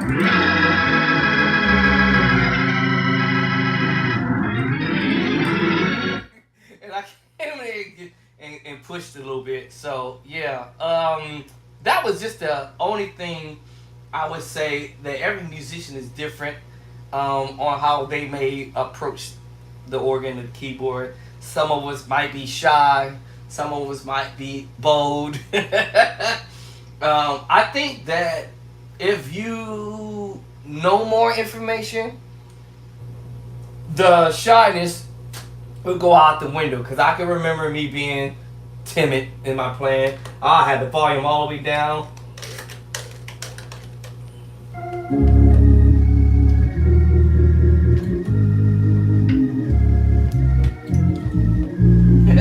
And be scared to play. And that was only because I didn't know enough chords. I didn't know enough information to be able to make that point. So now that I've learned some chords, I'm not terrified. I'm not as terrified as I was.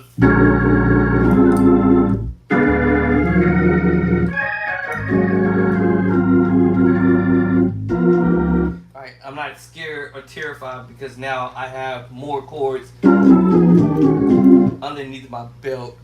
So that changes the way I will approach.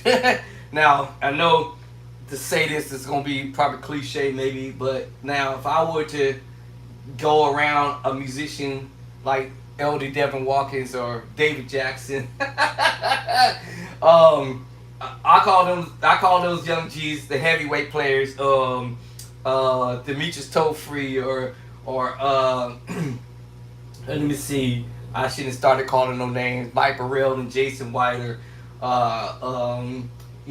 people. Aaron Patterson. Let me see. I'm trying to think of a whole bunch of names, but I shouldn't have started it. You'll probably say, "Hey, what about me?" Derek Jackson and Derek Hall and all these guys like that. I probably would more than likely be thrown back into the shy mode. Oh no, I'm good. Y'all go ahead and play. I'll just sit back and watch and listen and learn. No, that's okay. Y'all on a whole nother level. Yeah, my wife used to tell me that. She said, "Why are you so afraid to go out there and play along with so and so and so and so?" Oh no. I'm still in preschool right now. I'm still licking on suckers. These guys are already graduated already. They already in college. They graduated already. They got their degree already. So no, I'm not gonna go up there and play along with these guys. These guys are dope. She's like, "Why do you think that?" I'm like, and it's to me it's no intimidation for me. To me, it's more. I'm more excited than the intimidation portion of it, because I look at it from a different angle. That's just me. I look at it from a different angle if I'm rolling along or playing along with or in a situation where I might be playing with, I said, someone who's way better than me. I would say, I would be more humble and to be like laid back and just you go ahead, man. Do your thing, and I'll just sit there and listen and learn. I look at them like I'm a fan. I'm a fan of these people. So it's kind of like my mom would be like, "What you ain't gotta be like that. They're no different than you are." I said, "Yeah, but the way I see it, I look at these guys like I'm a fan of these people." All right, they're veterans. These guys style of playing is such more advanced than my plan. So I am not on that level. She said, "Well, you can be on that level. All you gotta do is practice and learn what they doing." I said, "Okay, you make a good point." So that's the reason why, I'm like, okay, let me listen to some of the stuff they do.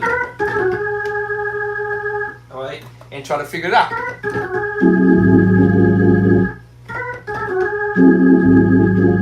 Come on, right, big one? Yeah.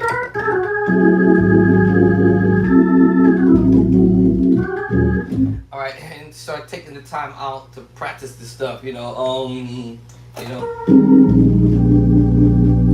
on that level. Now, don't get me wrong, when I still go play along with musicians on that level, I'll probably be not intimidated or afraid, but I just don't feel I'm in that arena yet.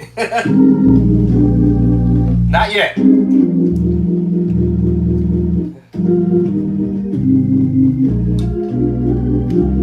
But you playing like those guys. You playing them chords, bro.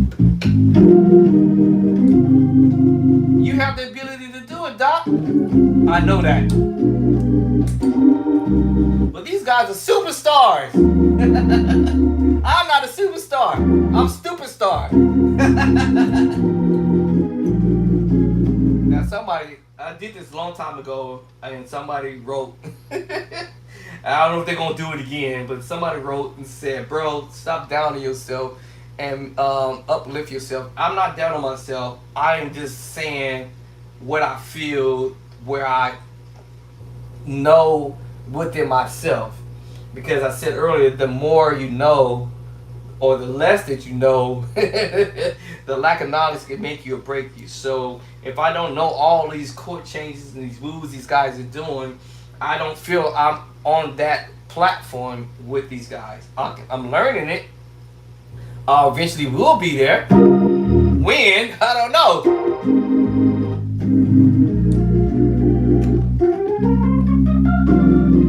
So that's another conversation for like developing, I want to say, various different kind of chord progressions, and do a bunch of different chord progressions. A group, I may use the word group, a group of chord progressions. And once you develop a group of chord progressions and transposing them to the various keys, then I will probably then feel like I'm on the map, so to speak. When I say on the map, on that level of advanced level, so to speak, but I don't see myself yet there. I see myself going, but I don't see myself 100% on it yet. And remind me that the fact that I had gotten sick, so now I feel like I'm starting all over everything, because some stuff I forgot. Alright, so some stuff I forgot. Alright, and so now I have to redevelop my brain. Okay.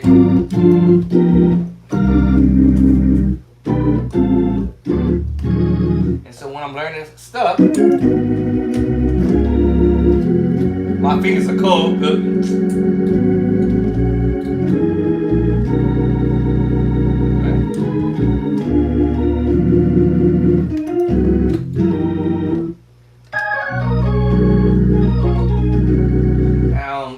don't know all of the chord movements that that my fellow brethrens out there are doing. But I can learn them. I will learn them eventually. Because I'm dropping it already hot in the books already.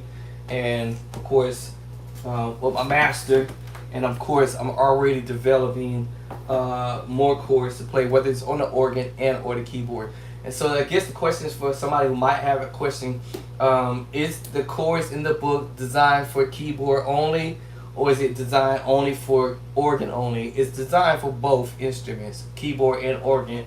You just have to look at the chords and say, okay, now I can put the bass line to whatever chord you're learning. So if you're learning that 6/9 sharp 11 voicing, which is another one, LDW does this move. Let's get to it. Let me show you where it's at. But if you're trying to learn, play the 6/9 sharp 11 voicing, whatnot, we can do that. All right. So we can play the C chord, C major chord, or we can play the A minor chord inversion.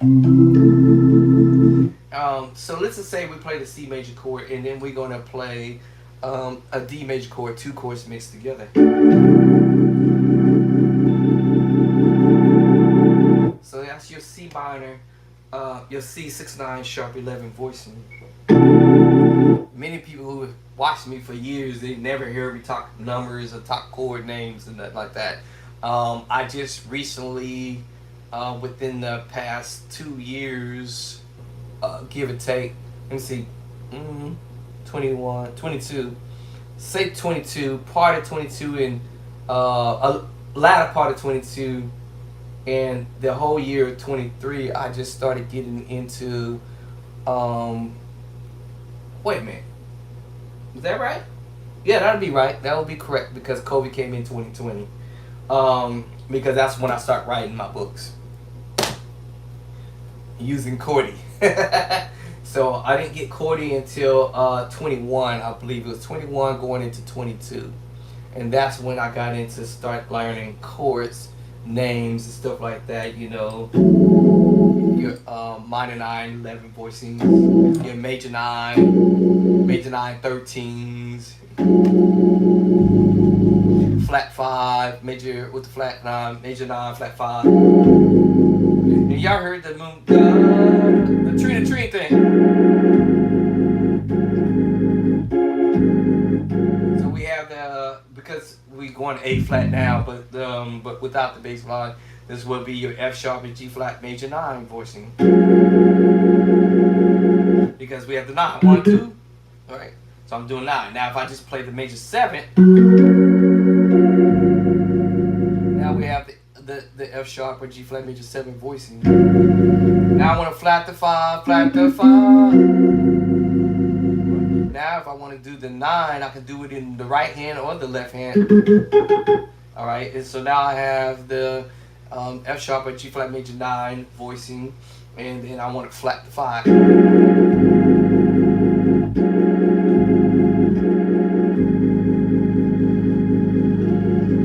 And all I did was went to A flat, Rufus is the first verse. See that? Rufus is the first verse.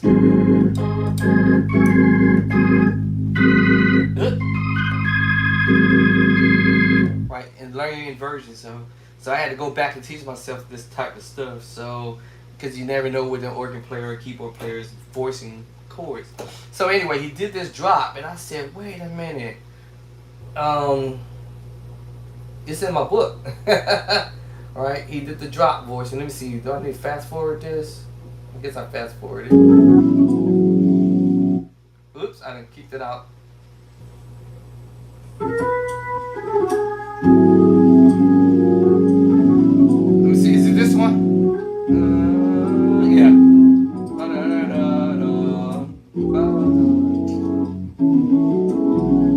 Here come.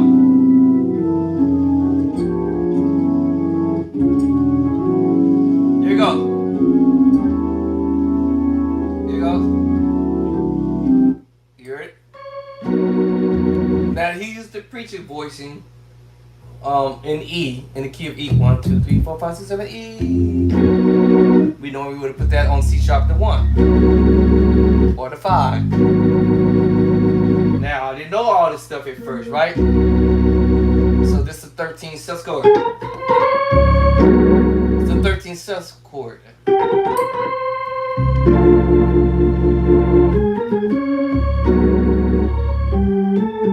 Now what I've learned is to duplicate everything I'm doing.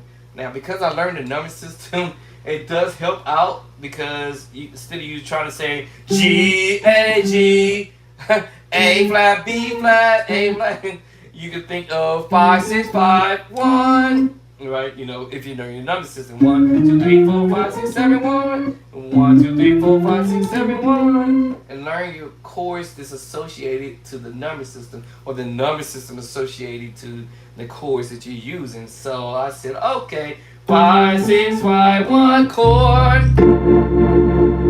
Anyway, so the voicing that he's using is technically was the 13, the major 9. F sharp major 9 or G flat major 9, but we're doing it on the 1 and E. And then he's doing the drop out of the scale of E. So we had a 6 up, or we got 7, flat 7, if you want to say that. The chord he's playing is this F sharp minor voicing, but remember we do mix match chords at times, so we can play an A chord mixed with the F sharp minor chord. Mix and match. I told y'all before, alright? We have 2 mix match chords here. We have a B major chord and we have an F sharp major chord. Since we're in E, I gotta call it that way. So we're playing the B major chord, 7th inversion.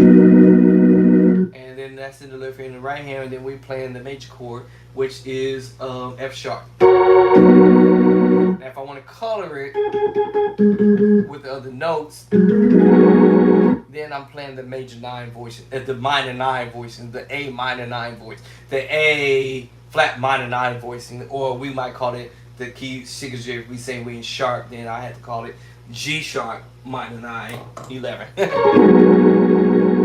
Now we're doing this on the 1 and E. Remember, but if we was in C sharp or D flat on the 1 in that key, it will be the 13 sus voicing.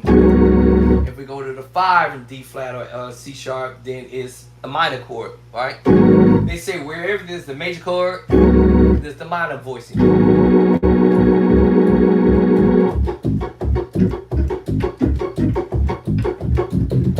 Alright, so we got the major move, and then we have the minor voicing. A flat minor 9, 11. So now we're gonna put it in E, and we're dropping it on the E bass.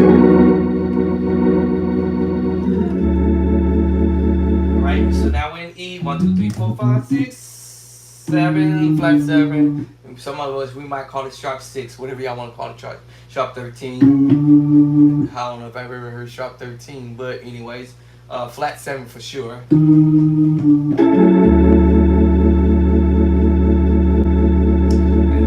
Voicing is the 6/9 voicing. It's also outside of the key scale of E, and now we're going to the 1, 2, 3, 4, 5, 5 up, sharp 5, and some of which we might say flat 6, because if you go in reverse, flat 6, or whatever y'all want to call it. And then he transposed down to B flat 6/9 sharp 11.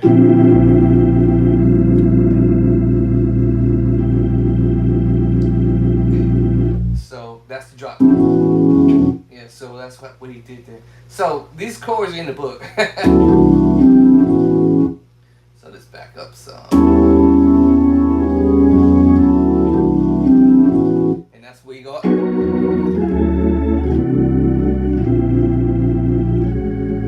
then now we're going to power chord, but we're using, this is the A chord, A7 chord, A7, something like that. Anyway, and we're using the secret sauce voicing. 7 sus 4 voicing. These chords are in my book. Every chord I'm playing is in the book. This is the funniest thing. Is chapter number 2. I'm sorry, chapter 4. Chapter 2. Chapter 2, the major chord. chapter 3, the minor chord. Every chord is in the book. The both of these major chords in chapter number 3, D and C, and B flat and C. Chapter 2. Alright, hold on. We gotta get TikTok back in the game. Get TikTok back in the game. And then the power chord, we call this the perfect fifth, chapter 18. And my 7/4 voicings is in chapter number 5. And then the last chord, he stays there on that same chord. And then we go to the power chord again, which is the E power chord, the perfect fifth. And that was the drop.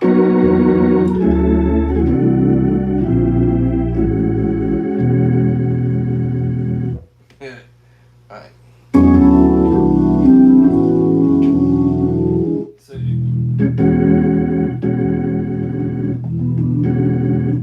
now you might heard this. Was the B. So we have the B minor, the minor second, and the third. Y'all don't understand when you do the scale. So you have the minor second, minor third, and the major third. So you might have heard that when we came down to the last chord.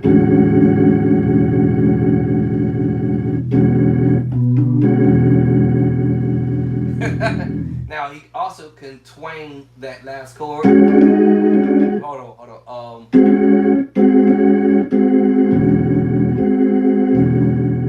It's a secret sauce voicing, but that's what. I think that's what I heard him do. Cause that's it.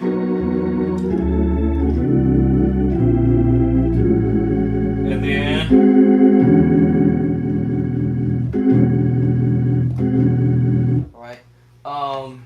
How to manage to figure out chords. You have to learn chords, alright? Learn those minor seconds and major seconds, third, and so forth. Every one of those movements in chapter 18. Somebody also DM me and asked me, where do I start in the book? If you're a beginner, I would say start with the first chapter. If you first learning how to play the organ or keys, learn your triad. All keys. Alright?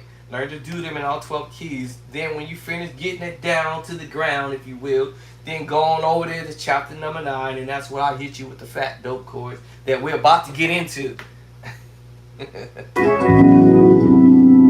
Alright, so. And see, because I understand B and E, and he kind of got. And I understand the secret sauce voicing because I keep saying the secret sauce chord, but the 7/4 voicing, it's like the way I can really explain is the more you hear C chord, you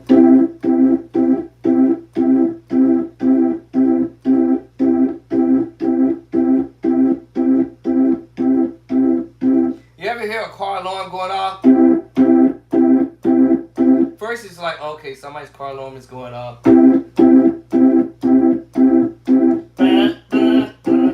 Oh my God. I wish they go and turn that alarm off. Oh my God.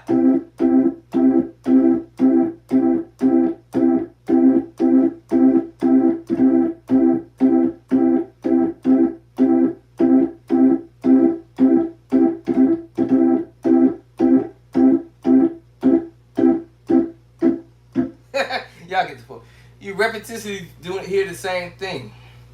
So when you start hearing the same thing, you're like, oh my God, I know that's a C chord he's doing.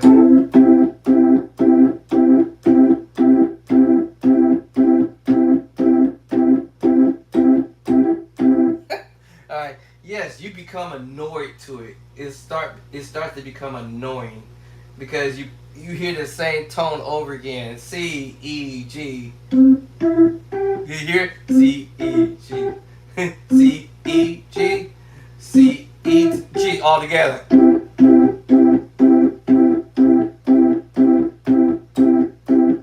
C, E, G. C, E, G.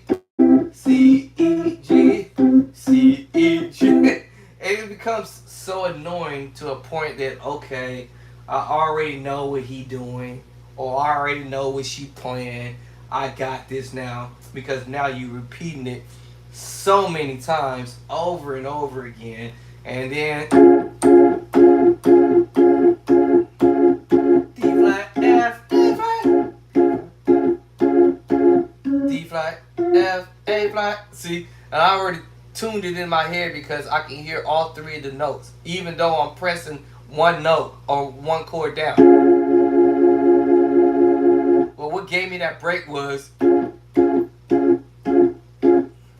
flat, A flat, D flat, A flat. See, and I can do that in any other key. D, F sharp, A, D sharp, F sharp, A, D sharp, F sharp, A.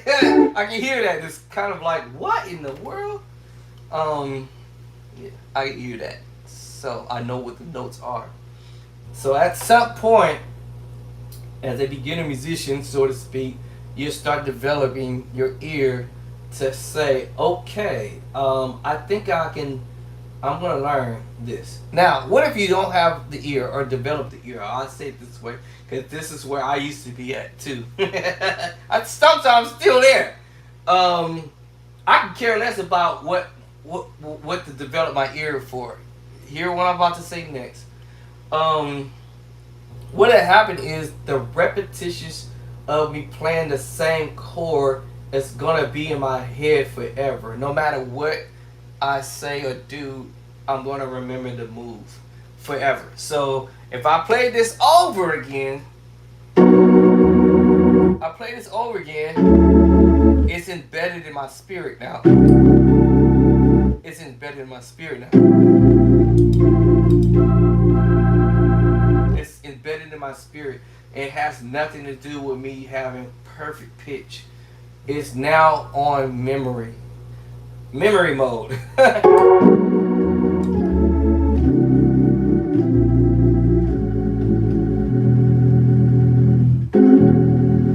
I would not have to ever have to see and say I have perfect pitch, because now what I'm doing is all in memory mode. So if you go to something else,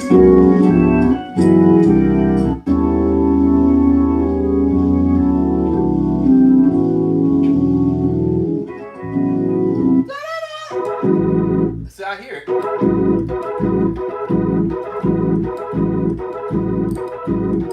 Remember I said repeat.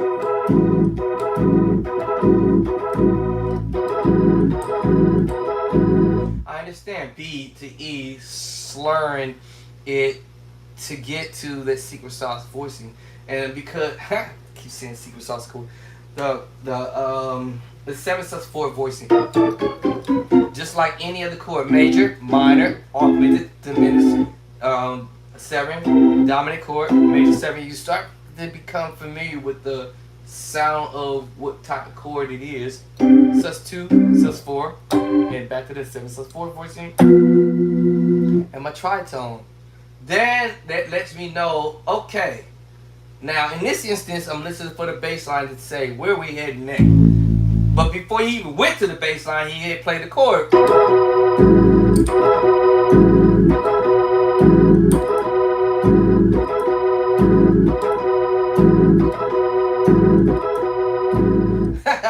I was like, okay, that sounded like some cluster, or that might sound like the minor chord. And I transpose up to C sharp or D flat now to go minor. What? Yeah, minor. I'm like, what? Yeah, sometimes I was surprised myself. The minor move, and I might throw the cluster there. But it's a minor chord. I might throw the cluster there, maybe not. Maybe I shouldn't do the cluster. Maybe I should just go play the minor chord, C sharp minor. And I'm going to add the F sharp to the voicing. I'm feeling that. I'm feeling that. But it was C sharp minor. What inversion? Root? first inversion and get familiar with the second inversion sound. Not only in one spot, because you never know where he's gonna go or where the musician's gonna play his chords.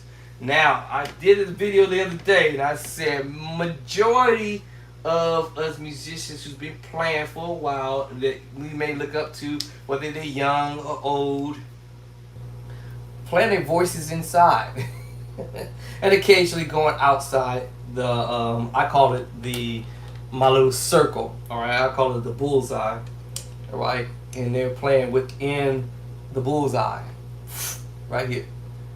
That's a really disciplined musician to do that.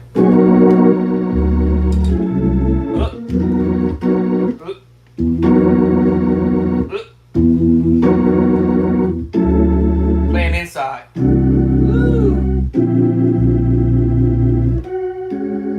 Now I have to go outside to get to here, so I have no choice but to move that pencil over so I can get to this voice in here. And then come back in. Now here's what helps out is the bass line. The bass line is your friend, but sometimes musicians are playing chords prior to the bass line. So you're like, wait a minute, hold on. What was that?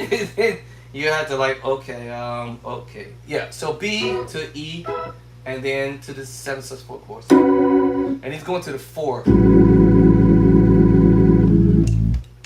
So let me put that away. So the whole movement, let's say this whole start of this madness started out in the beginning.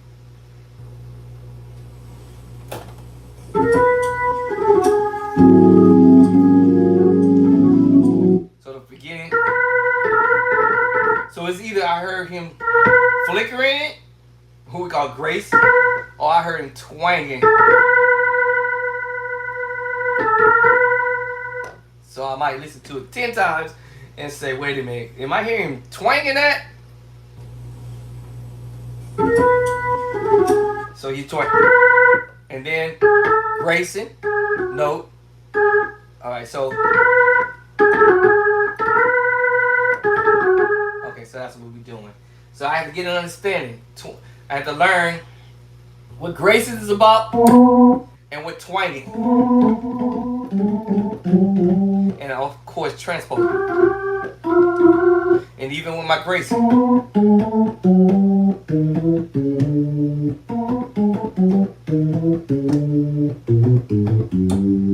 So I had to learn my Grayson and my twanging. So when you heard that song, what we did earlier,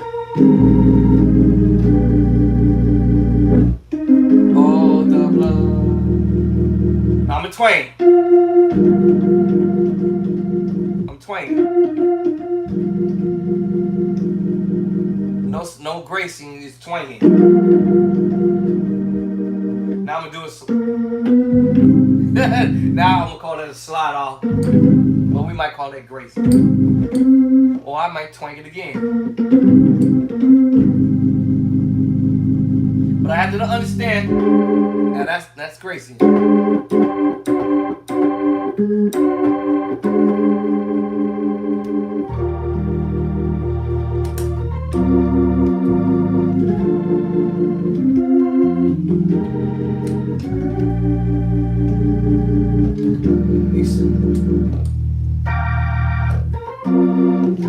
Okay, so I had to learn these little, I guess you call it nuance or whatever, some nuance. Learn some of that stuff. So yeah,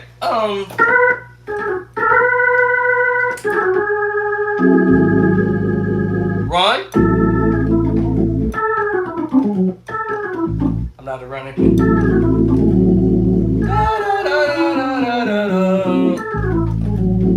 And then he went me and you. And then B E B E to the 7/4. And now we're going to the 4. Okay, now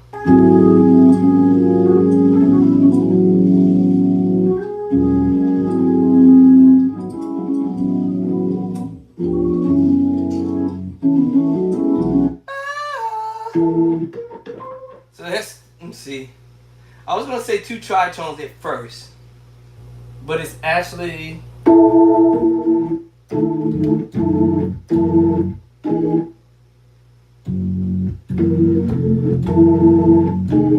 it is actually he's doing tritone,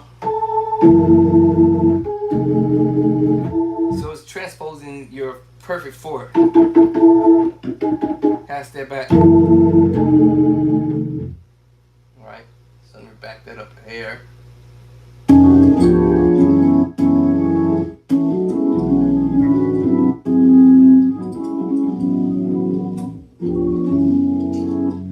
Oh, my bad. We're not there yet. Hold on. There it is. This is where we at.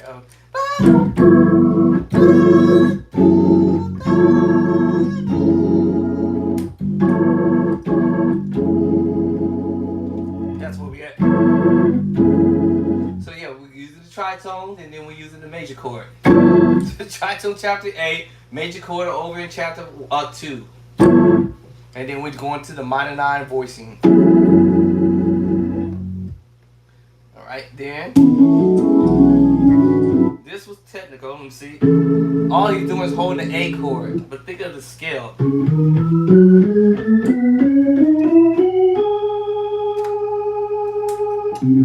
Alright, so this say I'm gonna separate the hands with the run.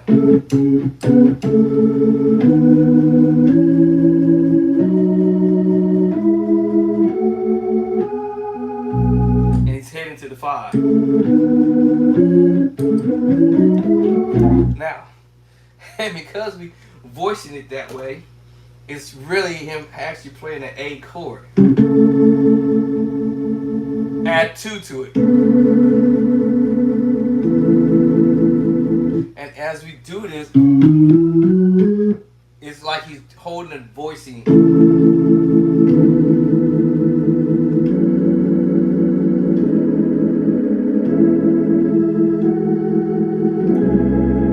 The slow motion. The right hand and the left hand got to move simultaneously.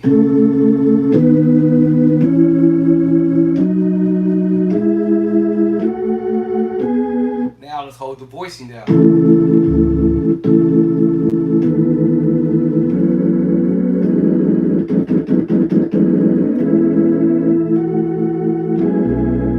So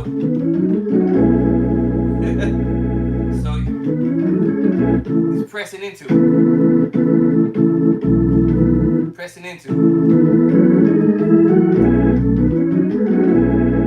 And we're back to that same movement almost. Now, every time he did this movement, talk music, I guess I'm gonna call it, he changed up. So that's the cool thing about it is we're in 1. I'm sorry. We start on the 3. I'm going up to the 3. That's your major 9. Alright, but because of the bass line, we have A flat 13 sus voicing. In my second book, the minor, the F sharp minor 7 with the flat 5 as well is in the first book and the second book. But because he's coming up on the pedals on the second chord. That's when he comes up. When E on the 3, 1, 2, 3.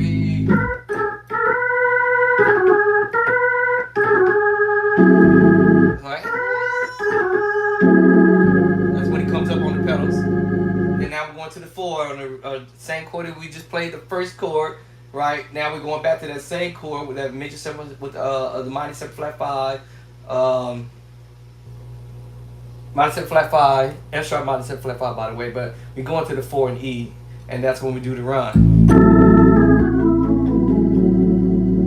And then now we're going to go to the 3, and we're going to play the same chord we were a minute ago, but now we're going to the 7 in the bass line. And I'm playing the F sharp major 9, alright? But we're playing on the 3 in the finger, right, a solo. And then we're gonna go to the 5, to the 3, and then we go back down to the same chord we played a minute ago.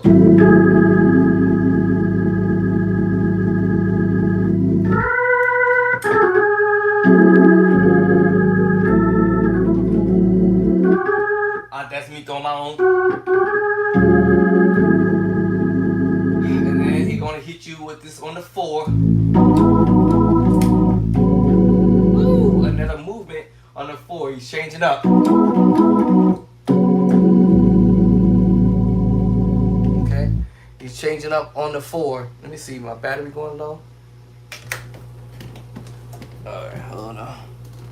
All right, so we're gonna switch up every time, and we're gonna play different chords on the 1, 2, 3, 4, 5, 6, or whatever, 7, and keep it pushing. All right. Now that's what the top-notch musicians do. All right, whether they're young or old or whatever, young G's, old G's, or whatever. So if you trying to get there, I'm trying to learn how to get there. Some people might say I'm already there, but I ain't there yet. Where am I? Da, da, da, da. So now we're on the 4. And then now we're at this part. And then, woo! That took me a minute to get that because I couldn't figure out how did he actually muster that up. But because I realized it was the A chord inversion. And we're just doing a scale over it.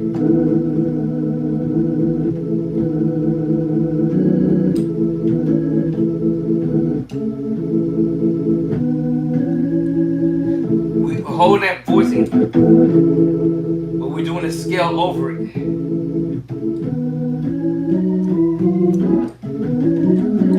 So, and it's that last chord that's gonna get you because if you're not ready for it, this last chord, because I'm already on the voicing already. I'm already at the chord already. But it's when he rolls up to go to the 5 with it. We're on the 2 now.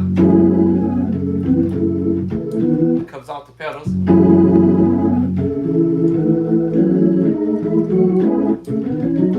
I try to do it slow because it's hard to do it slower. I can't do it slow. The only way I can do it slower is like this, individually.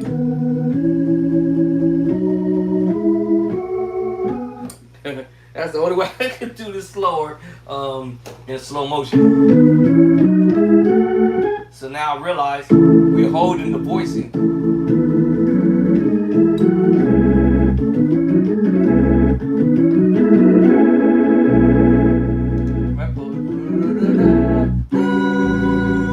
Now you go to a different chord on the 4. Using the tritones and the secret sauce chord again. I said the secret chord. 7 sus 4 voicing. And now we're going to the 3, a different chord on the 3 from what we did in the beginning. What?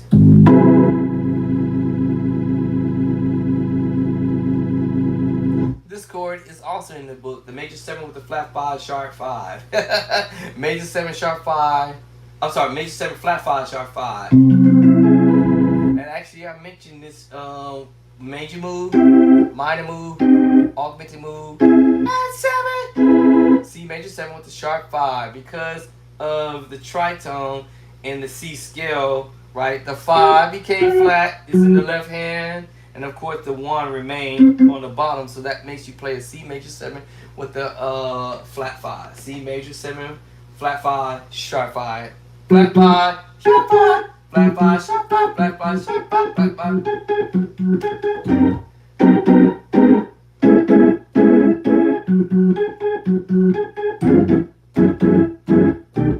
So that's that. You're gonna hear that a lot of that. And that is, the preacher move. The God said, "Let it be light" on the 5. And you may hear it a different route, near the same, but it's literally near the same chord. But we may turn this into a minor 11 with a flat 5 voicing. Alright, minor 11 flat 5 voicing. You hear it all the time. Minor 11 flat 5. Alright, voicing. And because of the tritone note, if you notice, I didn't hit the E, F sharp, or actually, yeah, I'm hitting the F sharp in the other finger, but I'm hitting the other finger. But because of down here, the tritone, which makes you change that voicing to what we call now the major 7 flat 5 sharp 5. But now we can play the minor 11 flat 5 now. Yeah, I'm sloppy with it. Yeah, minor 11 flat 5. And as soon as I go 1, 2, 3, 4, 5, 6. Now they changed the name of that chord. Now with the bass line, we have, it's now going to be A flat 9, 13. Or, yeah. I think I actually put that in the book, I think. Or did I not put this chord in the book? I don't think I put this one in the book yet. So this will go on the next book. I think I did. I not? I think I did. I think I was going to. Yeah. So yeah, I think I was about to go and do that, but then I had gotten sick. So again, you have these inversions moves or whatever. But the A flat, now you're doing an A flat chord type. So you got the 1, the 3, doubled up 3 actually, matter of fact. You got the 1 doubled up 3. And then you got 1, 2, 3, 4, 5, 6, 7, flat 7. So A flat 7. And what we have, let's see what my other finger is hitting. The 1, 2, 3, flat the 3rd. So A flat, I think there's an A flat 7, 13, I think. Alright, so those are chords that I haven't put in the book. To make them big chords, which I was on my way actually. But you definitely will hear the minor 11 flat 5 for sure.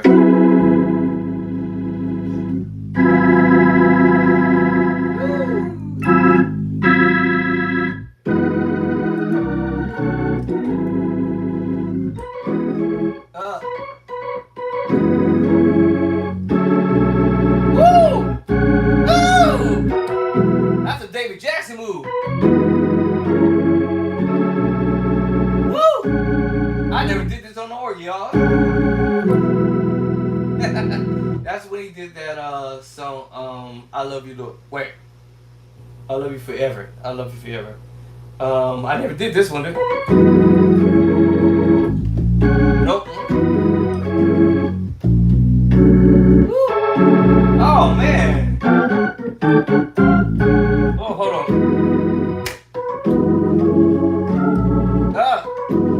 So I'm going 2. Technically, if I was in F sharp, I would have said 1. 1. If I was in F sharp. 4. 3. And outside of the F sharp key scale, would have been 6 up. So if we say we E, I'm saying I'm doing 2. 2 chords on the 2. And normally we would hear this in C sharp. So I'm doing this move here. Going to the to the 5 and E. Hold up. What was that chord I played? Woo! That's nasty, y'all. Hold up. Oh my God. Yeah, to the 1. So basically 2 chords on the 2. 5. 4 up. Down to the 1. Y'all heard it. Let me see.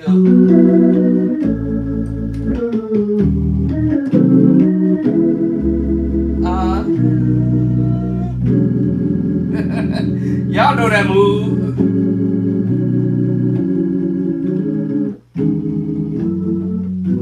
You remember you doing that? How did it start out? Let's see.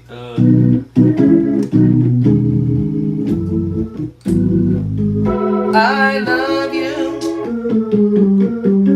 I love you forever. Let me see. Let me see. Hold up. I forgot how I go. I never did this on the organ, so I'm trying to see how it would sound if I did it.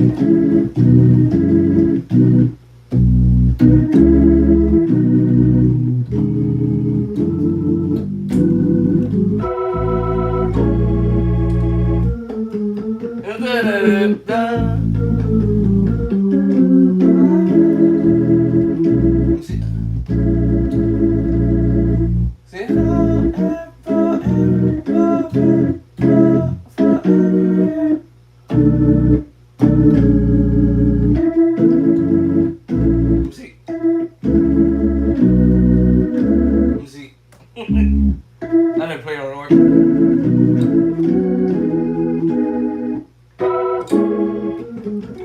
I gotta study that. How I will play that on the organ, but I'll definitely have to change some stuff. But anyway.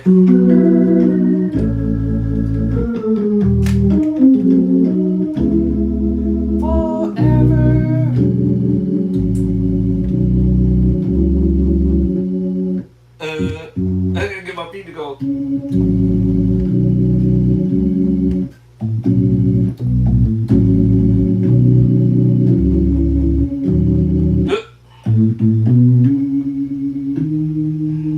Okay.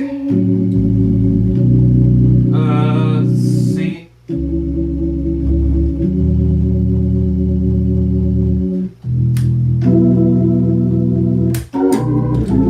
Never know what you come up with it. Woo, that's nasty, huh? What was I thinking before I even got in this crazy? I forgot what I was thinking before I got in here. But anyway, practicing stuff. Some stuff you just don't do it on the organ unless you're coming from it. Let me see. Let's see.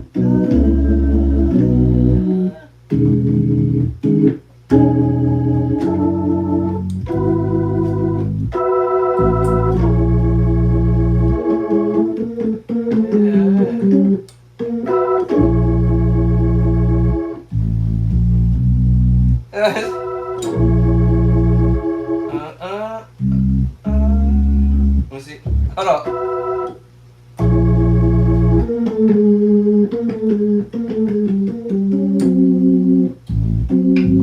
We'll go to A. Because remember that chord I played earlier. Now remember that. Remember I played it earlier. Literally.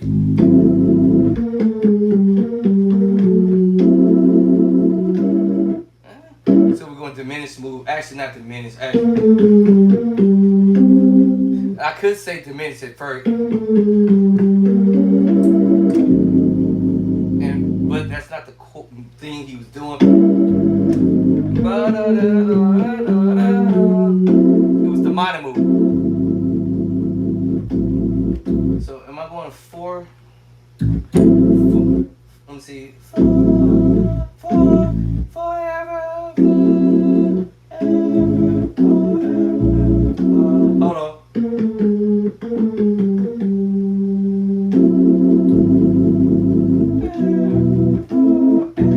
Okay.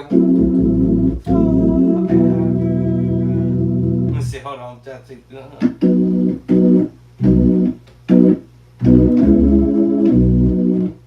trying to think of another way. Let's see.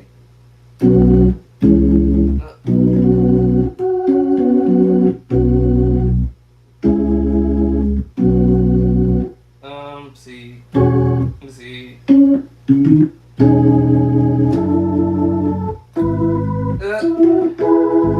I'm thinking because I'm thinking of the way he did it on the keyboard. Now I'm trying to see how I would play it on the organ.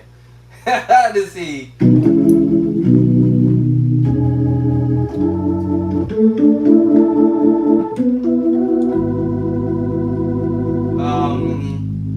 Let's see. So it's A minor, A 6/9 voicing. Let me see.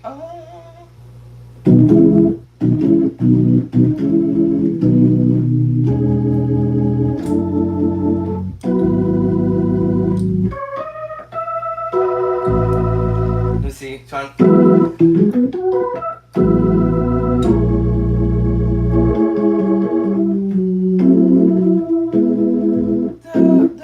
Let's see. Let's see. Da, da, da. I think I'm going to minor.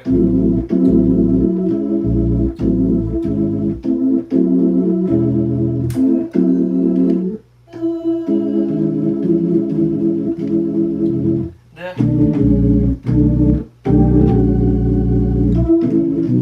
I'm trying to see how I want to do it now. Hold on, y'all.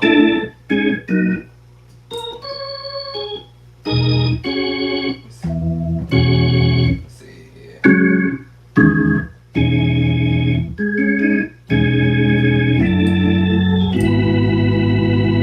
Well, I said.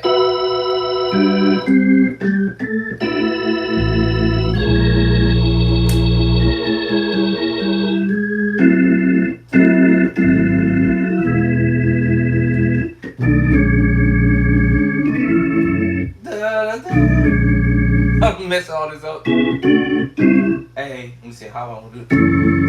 Hey, let me see. I want to go the other way.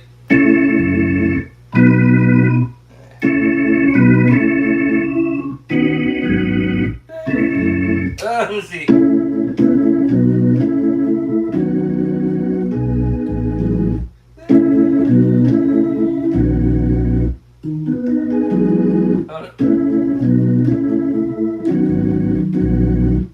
I'm on the wrong bass line. I don't know what I'm off.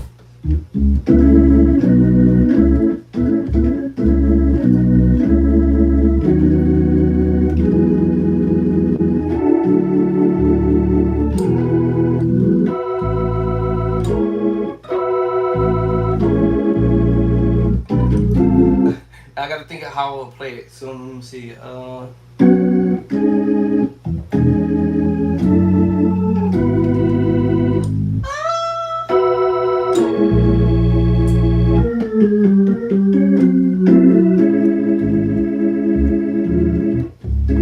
We want it C sharp.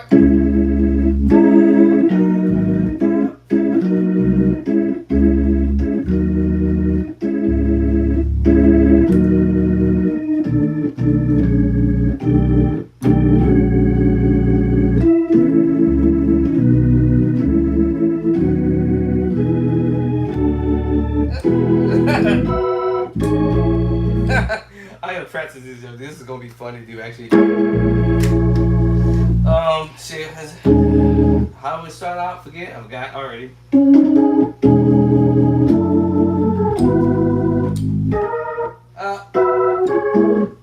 I probably won't do it. I'll probably go here.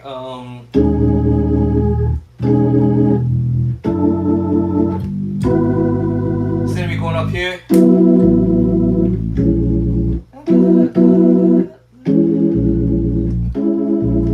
Inversion. Let's see. Let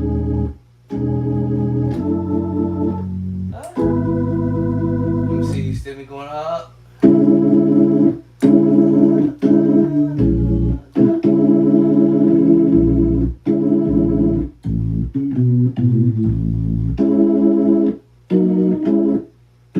Let me see. I guess I better go up. Hold on.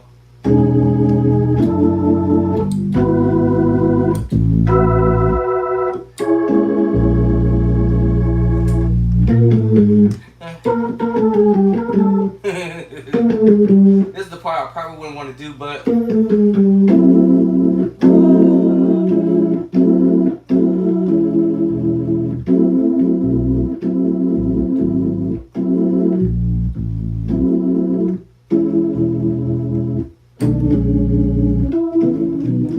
I have to figure out how I want to play this on the organ. I have to work on it.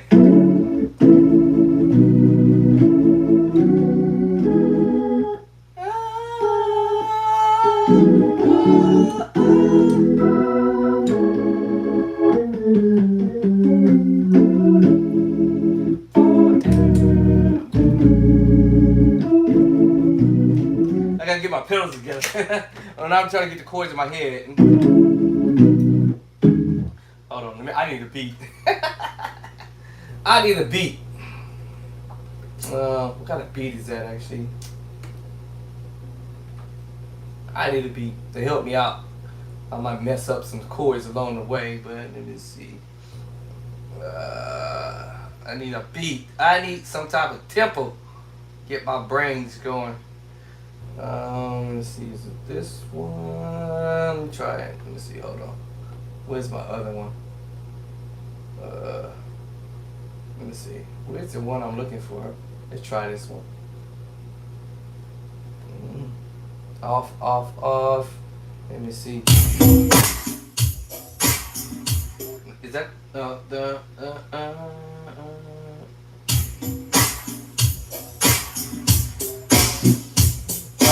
that's not the one I don't think. Hold on. Actually, I think it's the one I had earlier. Hold on.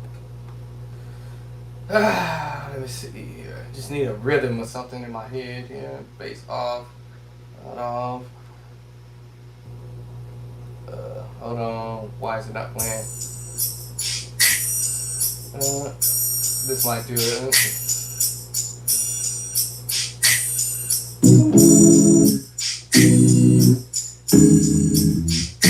Too slow. I love you. I love you. It's too slow. Okay.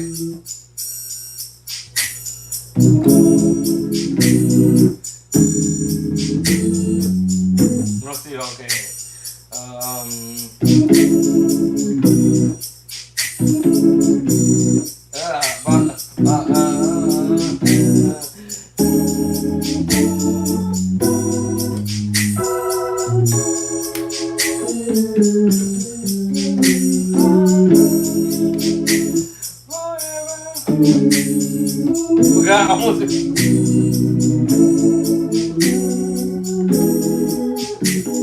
I forgot. Hold on. Let's see. Let's see. I forgot. I already just forgot it that quick.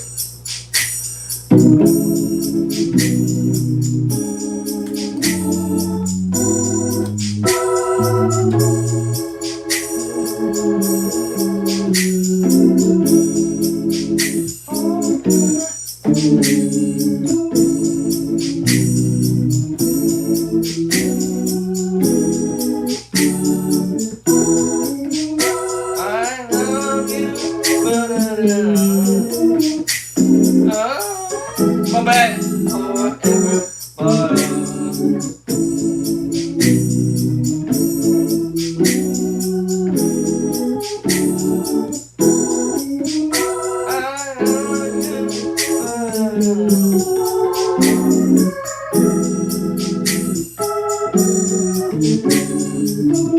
Remember I said earlier, you can't play some stuff that's designed for the keyboard is designed specifically for the keyboard, but now me ramping this in my brain.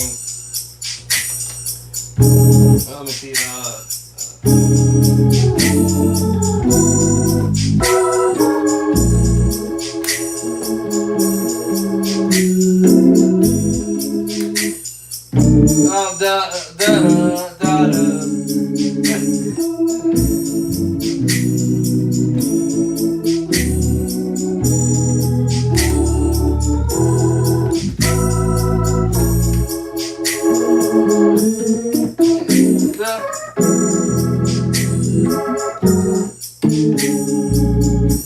I gotta catch my bass line. I have to learn the bass line, just hold on, so I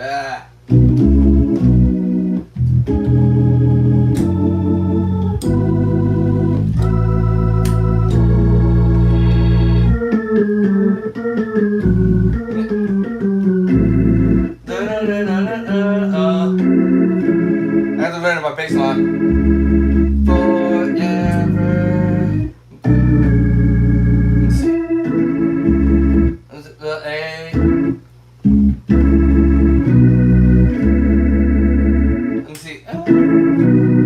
What's the bass line, y'all?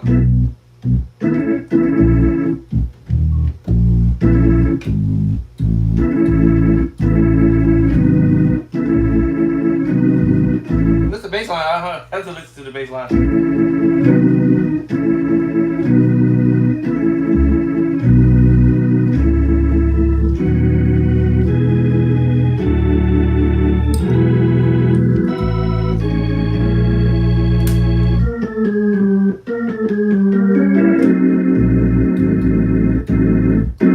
Let me see.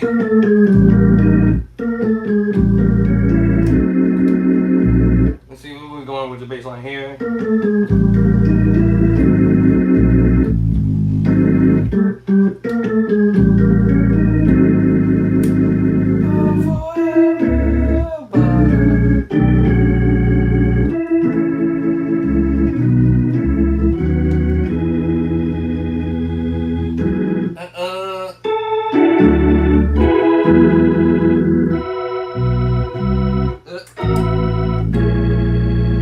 Alright, so I'm gonna get this bass line again in a minute.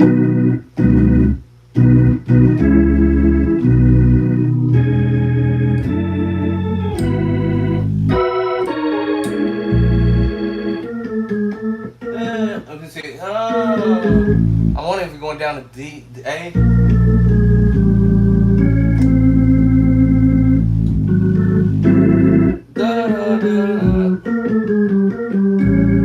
Yeah. Yeah. That's what I thought.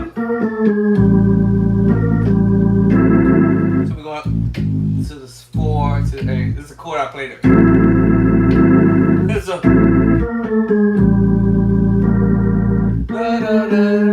come at it. And then y'all see how I get stuck doing my other stuff in here, or when I say other chords. Because now my brain is like, hold on. Why not? I can go without the bass line for a second. Let's see, hold on. I love you, but going down to A. It's going down to A. To the 4. And then 3, 4. Oh, we're going to C sharp with that? Where's the bass line? I forget. I gotta listen to it. Let me see. I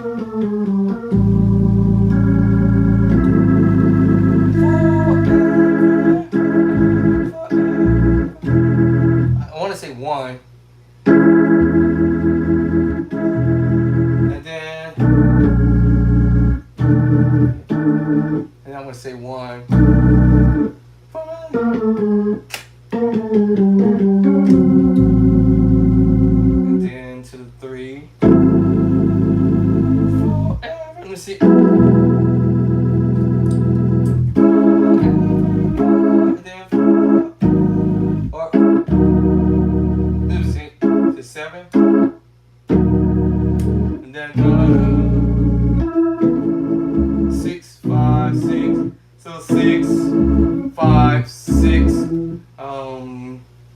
7, 1, what is it? 5 up, 6 up. Hold on, what you in? E. 1, 2, 3, 4, 5, 6, 6 up. And 1 up, 1, 4. So I gotta figure out how I wanna play this. Revoice it.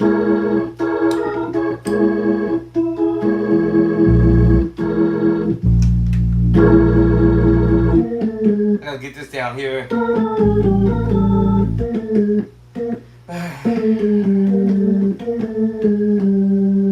know we're going to the tricep. And I know we're going to this voicing. I might just do my thing here. Forever. Forever. Let's see, my bass line is here. And then 4. Forever. Do we go back to the 4? Forever. Or are we going to?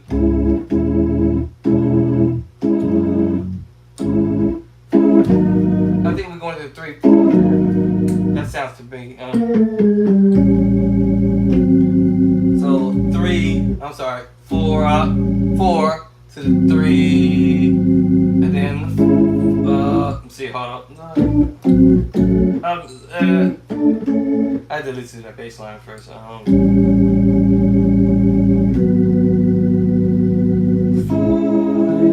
then we're going forever. I thought we were going to the 1. Hold on.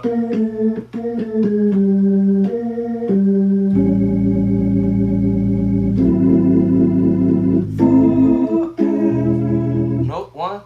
Forever. Maybe the 4.5. Let's see, hold on.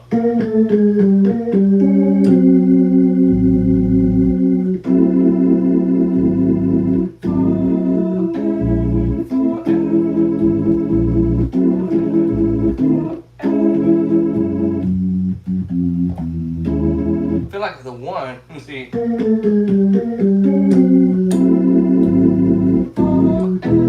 I would have went to the 1 ever. And then 6, 5, 6, 7, 1. Right. So 6 up. Back to the 1. Back to the 4. I gotta get this one part with.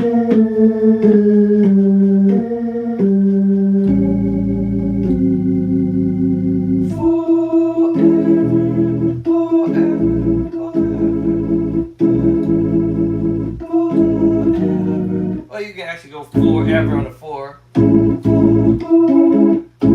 Forever. Half step back. And then bottom. I don't know how you do it. I had to listen to the bass, y'all. I ain't done this on the organ, so I'm messing with it.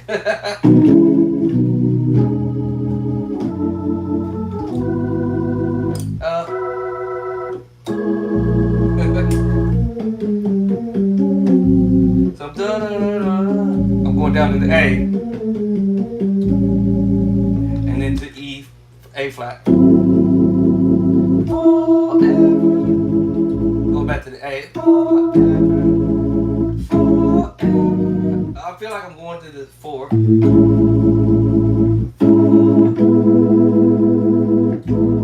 can go E. You can go E2 on the 4. Or the minor.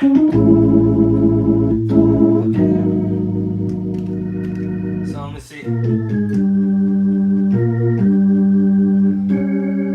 I'm thinking. Alright, then the other one.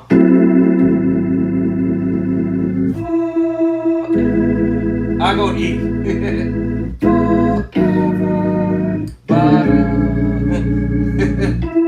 And then 6, 5, 6, 7, 1, 3. I'm sorry. 1, 6 up.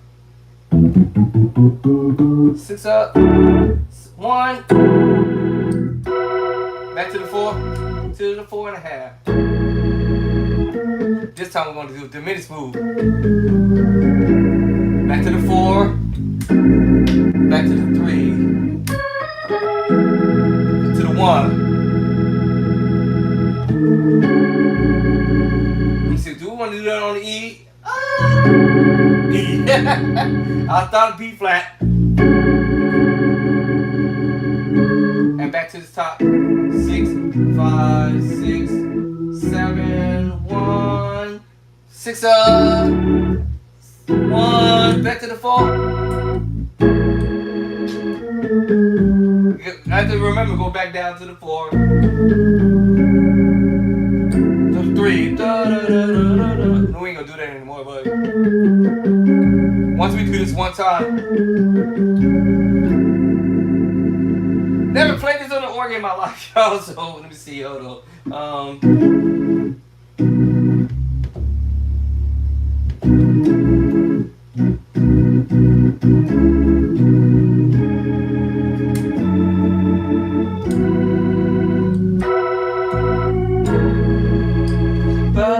Going down to the A.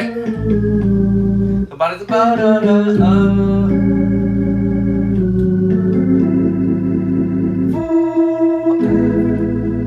still in 4, forever, 3, bottom, 5, 5.5. Actually, we're in E, right? So 5 to the 4.5. 6, 5, 6, 1, 7, I'm sorry. 1, 6 up, 6,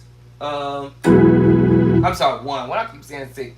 1, back to the 4, because you played this 6/9 voicing. You can see how.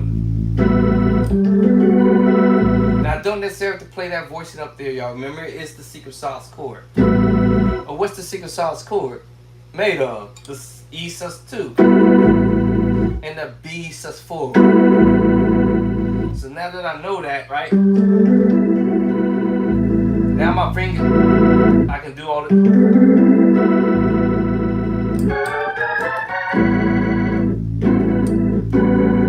I don't have to play the voicing up there. Remember we had the -6. Can I get it with?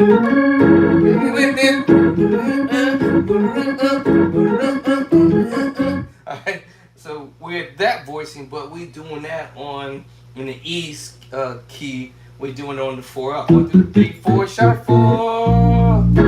This is the -7 flat 5 sharp, -7 flat 5 voicing. -7 flat 5 because of the B flat, or because when E is A sharp -7.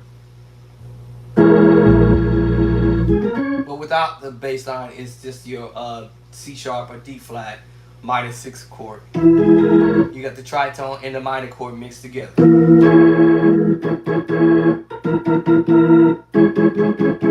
The minor chords mixed together with the tritone.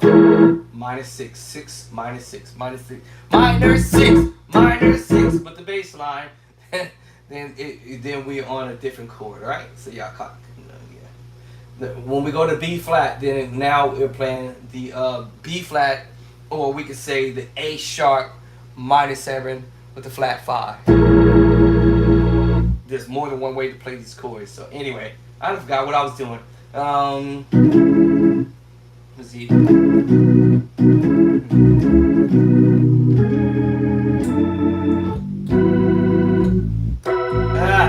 And my fingers wants to go up there because that's why I hear him. So now all I have to do is I can just play the sus4 chord because we're going to the 4. So so if I'm playing this on the keyboard, on the organ, I don't have to play the voice, but I hear it in my head and I just want to go to it anyway. But I don't have to play that voice up there, as I keep saying, because it's this the sus4, B sus4, and the E sus2. Now, if I want to reach for the voice up there, then that means now I'll throw the hand there. Now, if I want to color, add some other notes.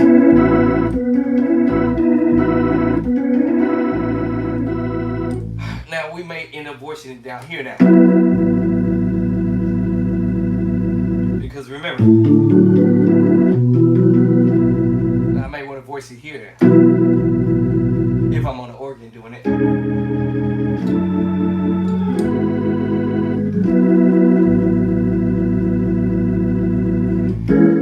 Come here.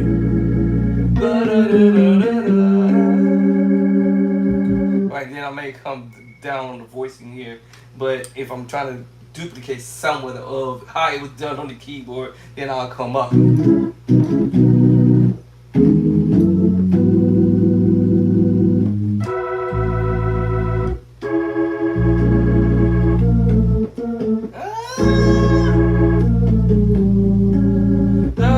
Now, when do I come down on the A bass line? That's when I come ba-da-da-ba. I have to get to the tritone. Ba-da-da.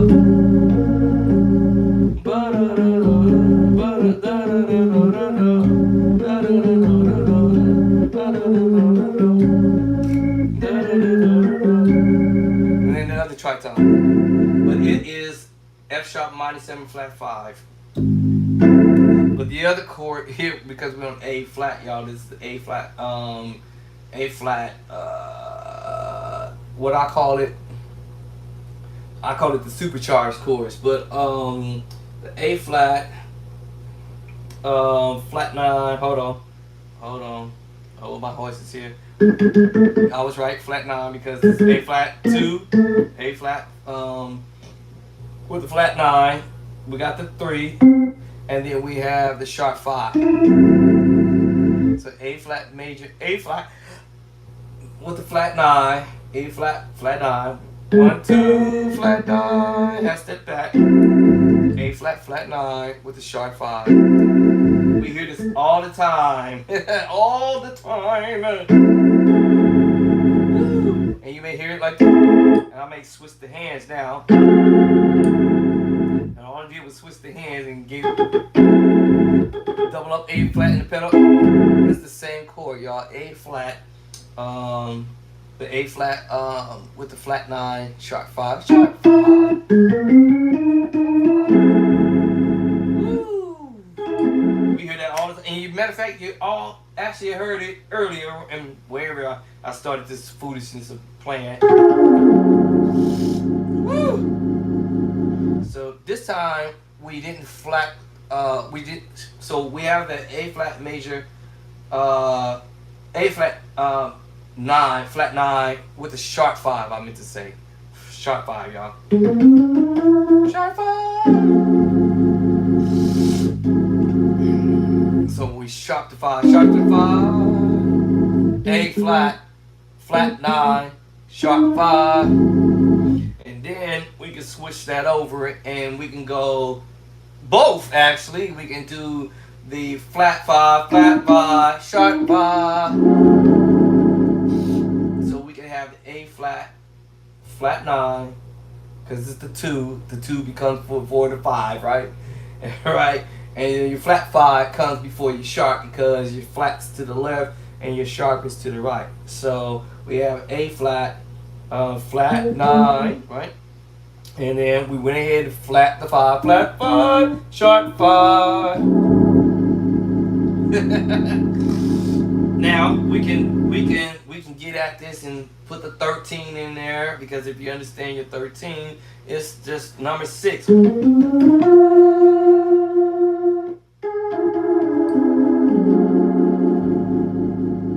we can switch this over to an A flat, flat 9, flat 5 with the 13.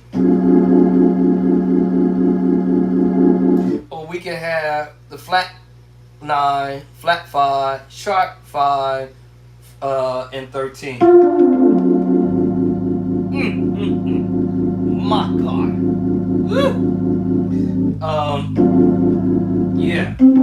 All I'm doing is, if I'm playing the C scale, 1, 2, 3, 4, 1, 2, 3, 4, 1, 2, 3, 4, 1, 2, 3, 4, right? Basically, and technically, I'm picking up the 6. Technically, if I'm looking at C scale, but because we're outside of that key, so to speak, then I would have said, okay, we have the 5, and then we ended up sharpening the 5. What kind of chord are you doing, my boy? Now we went the opposite direction and said F sharp, A. It will be the minor move because now I'm going that way, thinking in that direction, but F sharp or G flat and doing a minor chord, because this would have been the F sharp minor chord. But if I said let's flat that one note, which is the 5 in F, so now we ended up flattening in that key, in that scale, basically.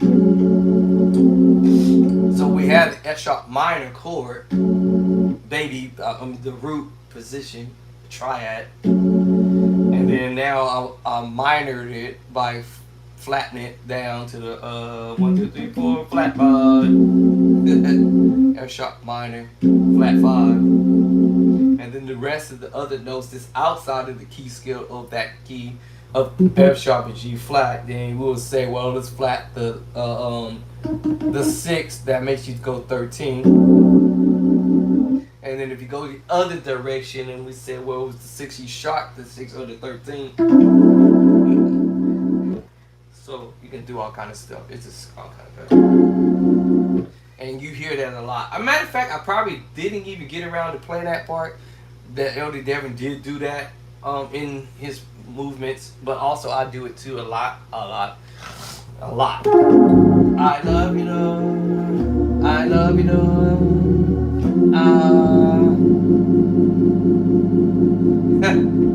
Love you, Lord. It was I love you, Lord. I love you, Lord. I love you, Lord, today. Pass the chord because you care for me. That 13-9 chord, E flat 13-9 chord, E flat 13-9 chord. And we played this earlier. I was on my way. That David Jackson voicing. And if you understand sus chord, and if you understand the transposing of this foolishness, and if I go half step back, I'm gonna play the same chord I just played. And E flat, major 9, 13. Now I do these in my book in so many different ways, a few different ways in the book, y'all. So every chord I'm playing, I'm trying to do stuff that's relevant that we hear musicians playing and be like, okay, let me drop this in the book. So my next upcoming book, 2 books. I'm trying to push 2. I'm gonna tip to push 2. One for sure. I'm just about midway. I have to have at least 80 pages or more for it to be able to go for the hardcover, and that could be challenging. So 80 chapters. Not 80 chapters, 80 pages. I'm sorry, y'all. 80 pages. That may put me around about the same amount of chapters that I pushed out on this second book, by the way, which is 25 chapters. My goal is possibly get 35 or 30 to 35 this time around. Hopefully, let's see how they're gonna work out. So, if you really want to learn how to play preaching chords or praise and worship, or choir songs, I'm dropping these chords in the book so you could be able to find them easily. I heard that chord. Okay, that's that chord they're doing right there. Okay, Oh, okay. All right.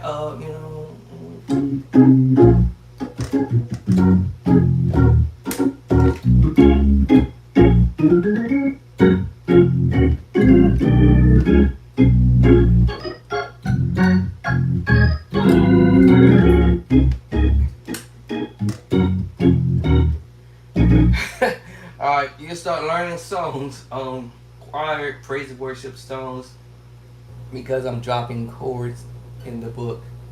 Chords in the book. So I laid on this first song earlier.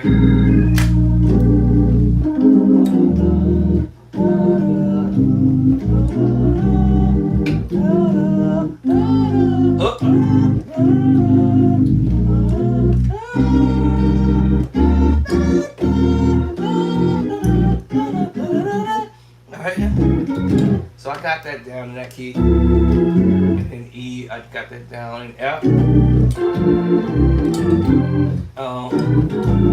Then now I'm working on F sharp.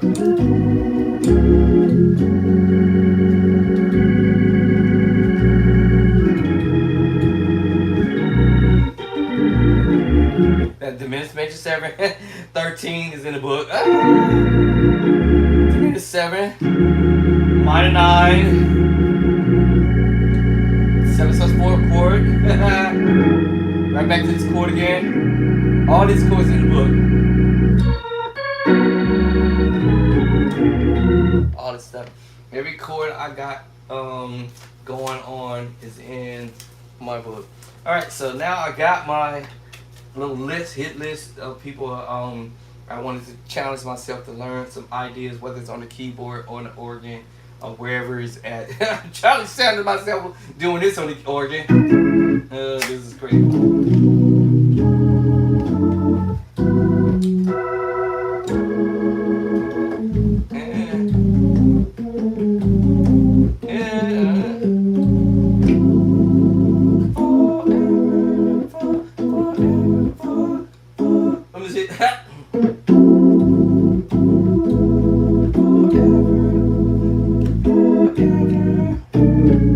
I'm challenging myself. Yeah, I don't know if I had the right bass line, but anyway.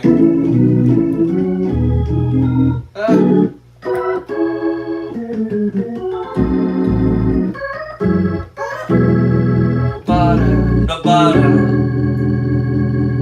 I hear the E in my head. And then. Let's see. 4. And then. Let's see. Glory to God. Let me see. Is it let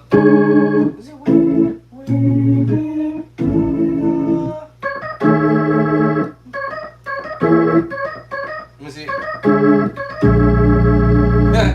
I'll find the bass line, I promise y'all. Let's see, we give.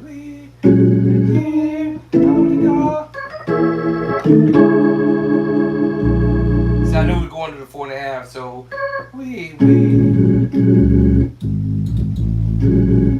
Sounds like we're going to A. 6.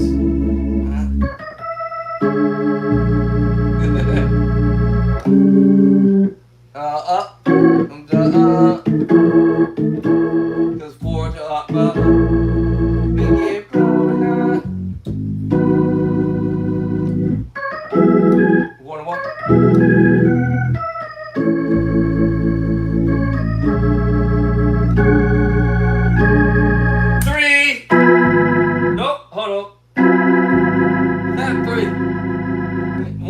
Actually, 1 in F sharp, but I'm thinking of 3, 2. I'll tell y'all. And whatever that crazy move he does, I'll learn it, y'all. Now I'll try to do it without the bass line at first because I'm like, okay, how is he moving his pedals around? So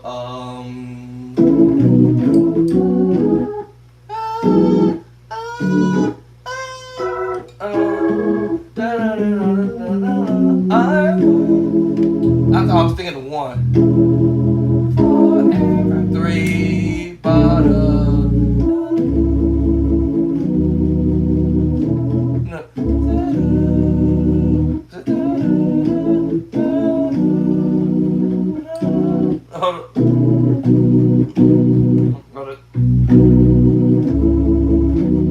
I'm lost in the mountain, lost my spot.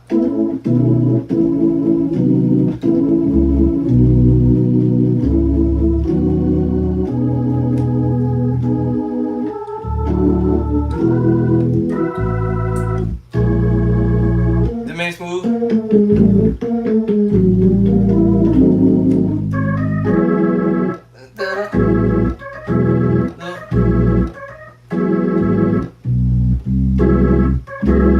Let me see. I thought we were going to the 1. Forever bottom. I hear the beat right in my head.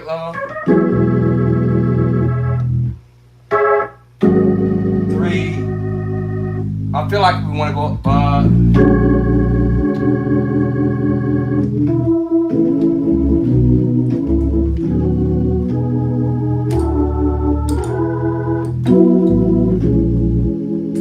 Diminished move. Gonna drop it down to the 4, to the 3. I either go back to the 1, I feel, or the 6. Forever bottom. had to figure out what bass I when I started listening to the song.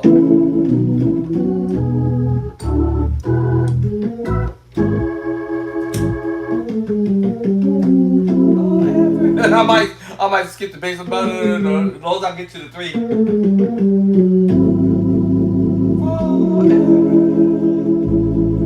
And go back to the 4. So,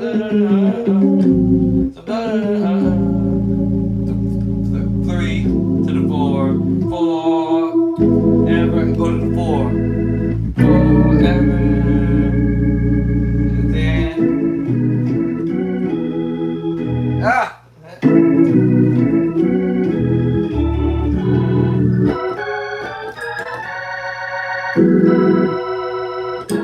anyway, I'm definitely have to play this differently, but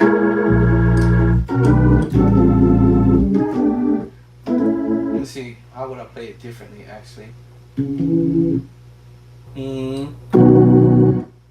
me see how would I play it differently. Let me see. Let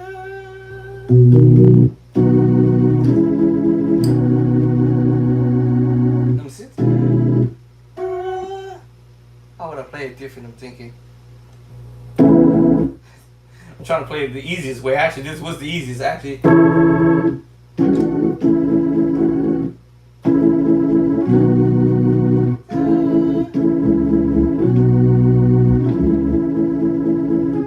That was the easiest, actually.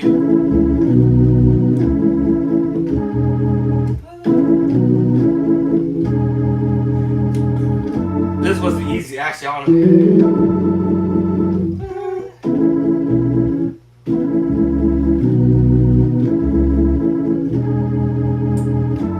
This is easy, actually. Yeah. Now I have to change my voicing. So I take the top note off.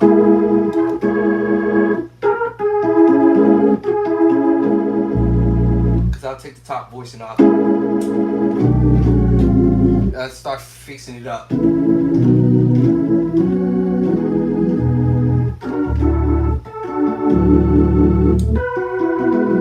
Start fixing it up. Let's see, so. Let's see, hold on, I forgot what I was doing. I'll keep this one, da da da. Then I'll switch up. Let me see. Hold up, forgot which one I was doing.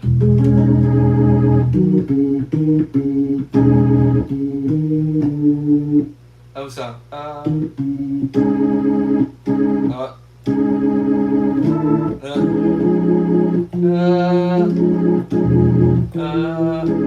here it is. Let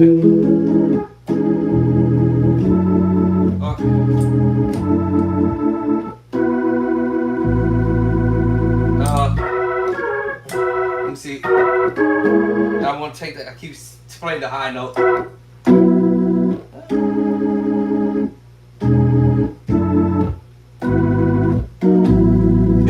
That's what I'm doing there. Because on the organ, I'm thinking, alright.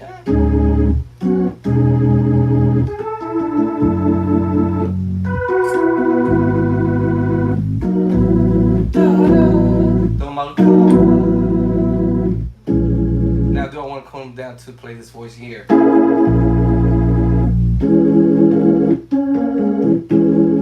now I'm thinking.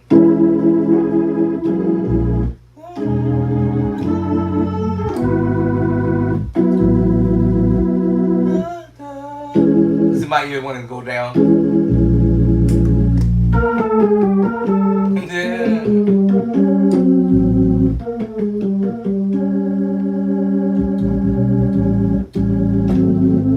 I have to mess with this one here because I want to keep the integrity.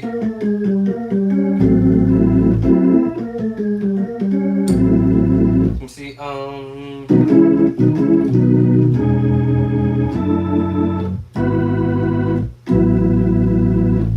I might reach up and go higher. Let's see.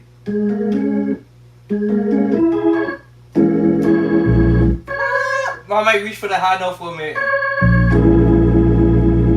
And then get off of it.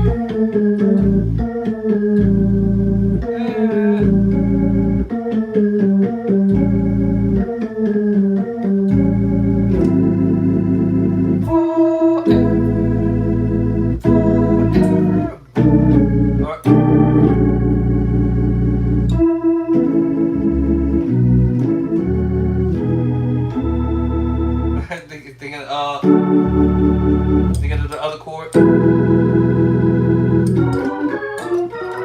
Then I may go for the high voice.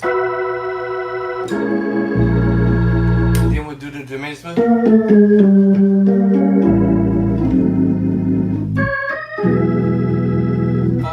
Forever. I think I'm not sure what the bass line is. That's it.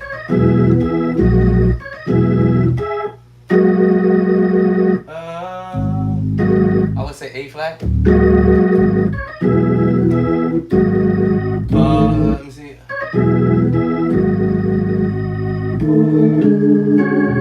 Definitely go down to E.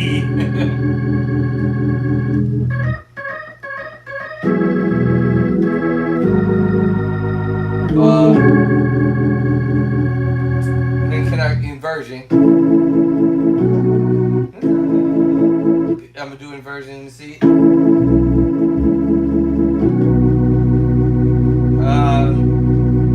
Let's see. A B. I remember A B A. Hold on. A B Okay. A B. Let's see. A B A. Hold on. A B A. A B. Let me see. I'm gonna do an inversion on that. A B. Let me see. A B. Yeah. So let me see how I'm doing that one.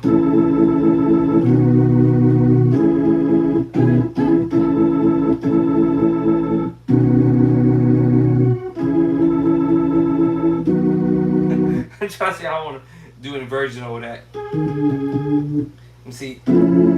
A. Hold on. Is it A? A. B. A. B. Inversion. Let me see. A. B. A. B.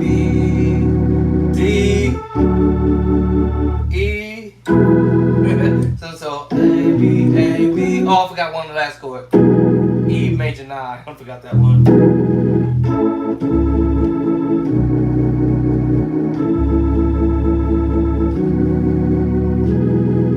And then E, D, E. See me? Oh. And then I'm going, oh, Mighty Mo.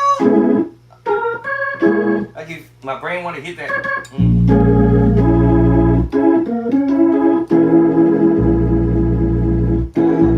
Then that puts me to the diminished move right here. I'm right here. Forever, ba, ba, da, ba. And then I can come back to the original.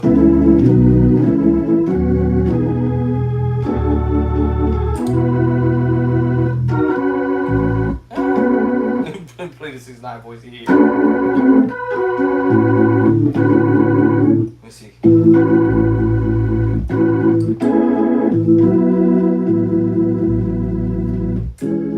Anyway, this is gonna be some work for sure.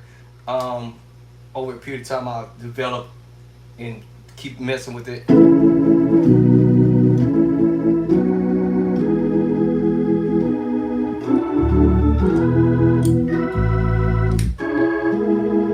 You know, I'm trying to go.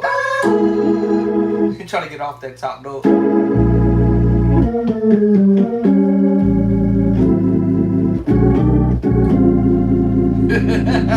All right. So,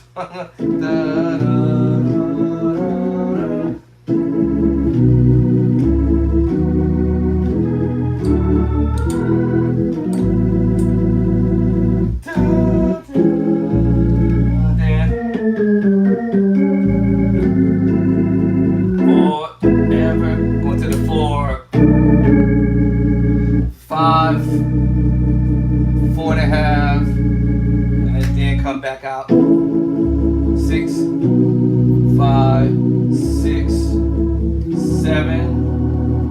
1, 5.5, 6.5, I'm sorry. To the 1. And then we do the other diminished move.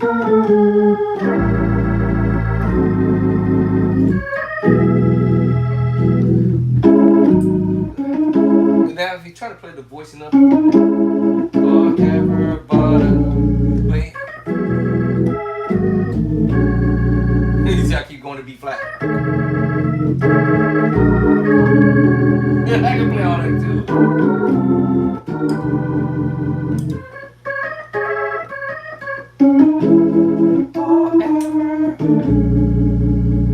Without me playing the other voicings up top because the keyboard player would have been playing that part.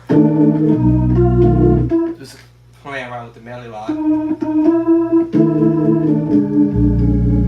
So.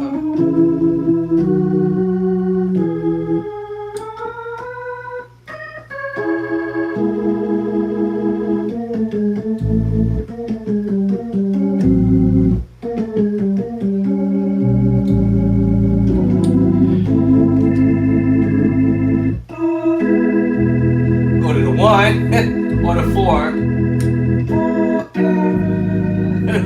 Because my ear hear it different.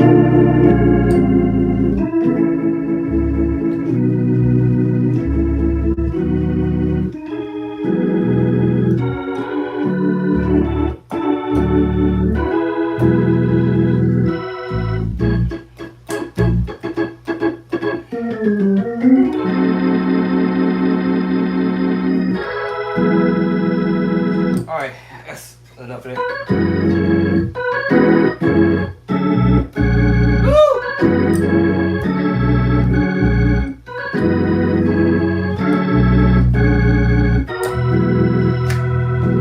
I never played it, like I said, I didn't play this song in the order.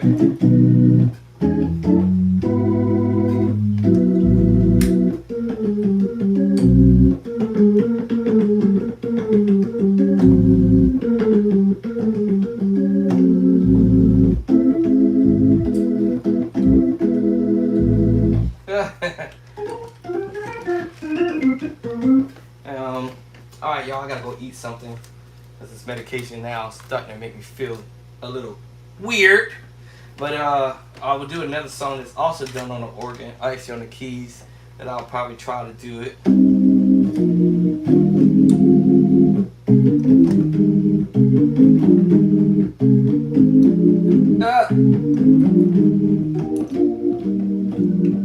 gonna have to play it smoothly because, let me see.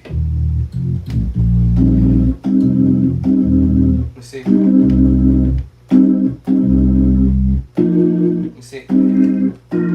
What bass line we starting off at? Let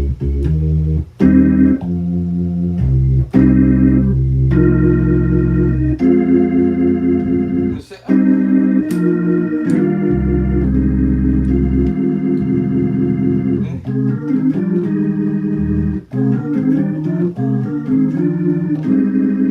See, must be going to be flying out there.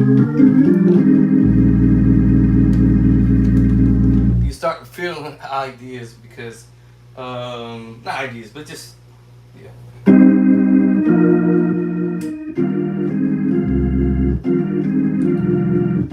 can go F with it, or C, or F. And then you go up to B flat.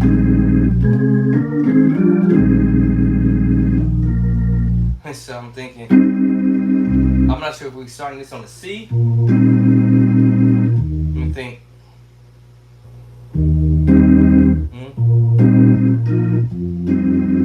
Let me see, what we starting this on the C again?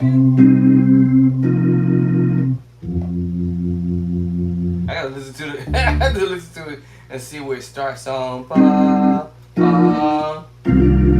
I feel like we're going to the C voice here. On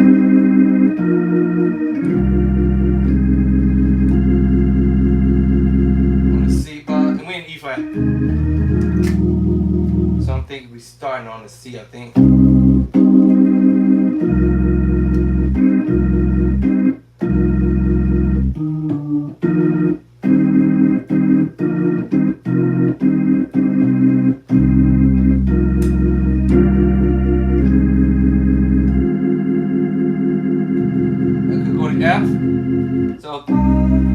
Let's see. You're gonna go to F. No, sorry, not F yet. And then go to F.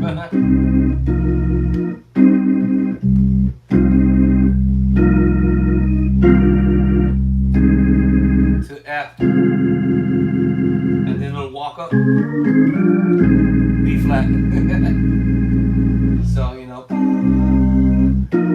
Or you can do no bass line at all. Ba, ba, and then come on the bass line.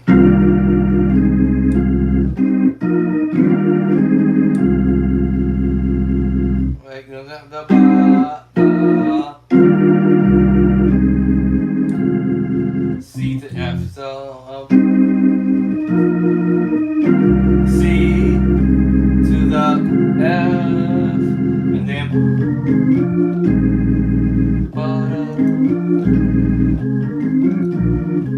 This is supposed to be done on the keys, but I'm just seeing what I can do on the organ.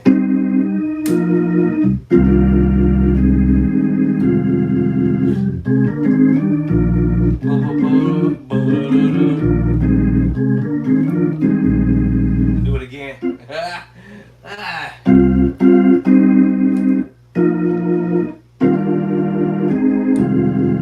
So at some point I'm gonna go.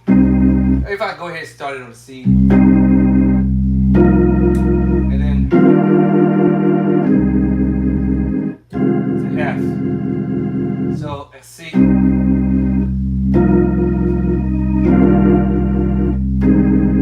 F, roll up to the B flat, roll up.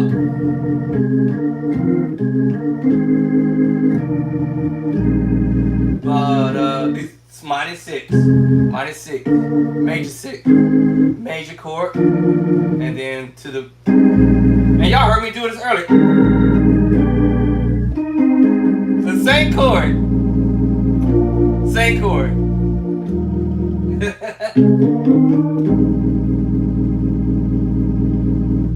Okay. We'll do it without the bass line. Now here we go.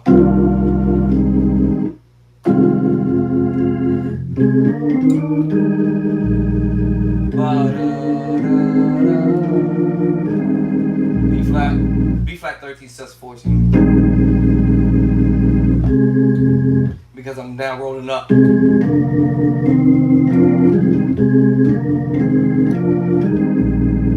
gotta remember to go to B flat.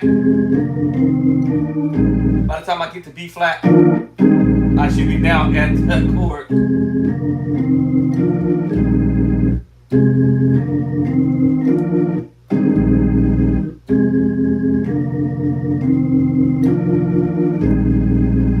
And roll up to it.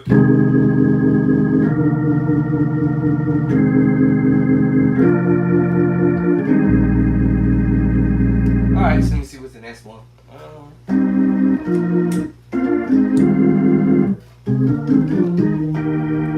Then we're going to E flat, B flat, E flat, B flat, E flat. I think, hold up. Yep, E flat, B flat, E flat, B flat. So.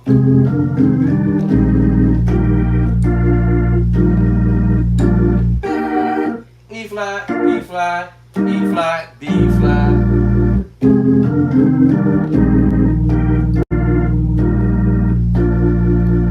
And then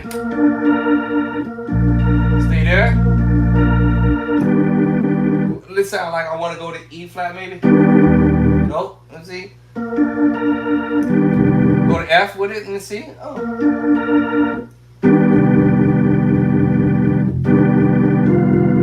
E flat. Okay, that sounds like one over there. I never did this on the organ, y'all. I'm gonna try to smooth it out.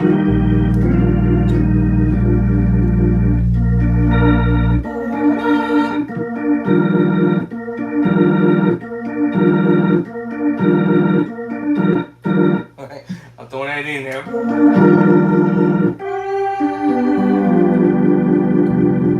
Then we go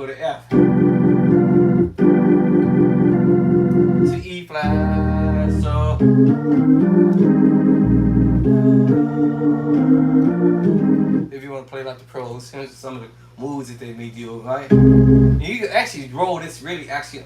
I was doing it on the C. I'm sorry, on the F. But you can also roll that movement on the C. And you can go to F with it too. And you can go up and roll that from F up to B flat. So I forgot. Let's not get that twisted here, but so yeah,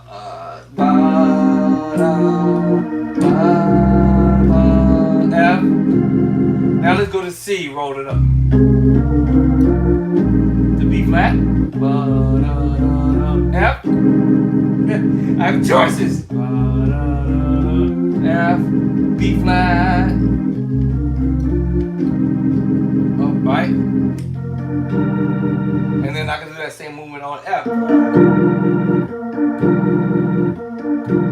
Versus B flat. So, go to F with it. So, on C. This time you hear me. So, no bass line. Now chord. I stayed there. I didn't even go to F. So watch this.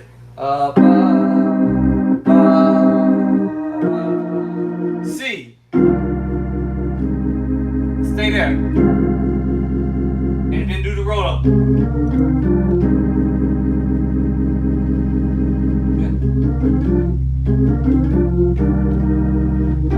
Stay there on C. Now I probably would move my bass line to B flat.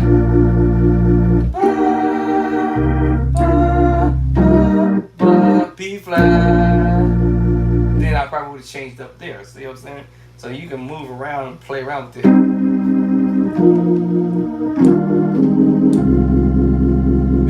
Or F and do it. I'm going to C first. F. Back to C. B flat. Stay on B flat. Stay on B flat. And then I can go to F.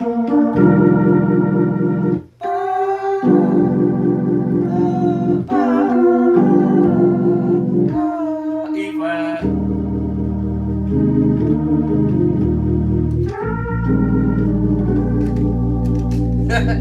This is the takeaway, y'all. This is what I'm saying. I don't ever have to play this song wise or rhythmic wise. I can do whatever I want to do by taking away something.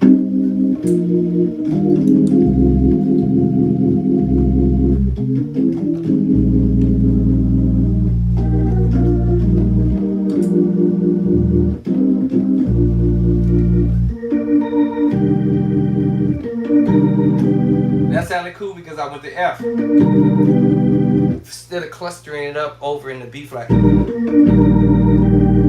So I went to E, F. And I also playing around with the 3-finger chord or 3-finger scale.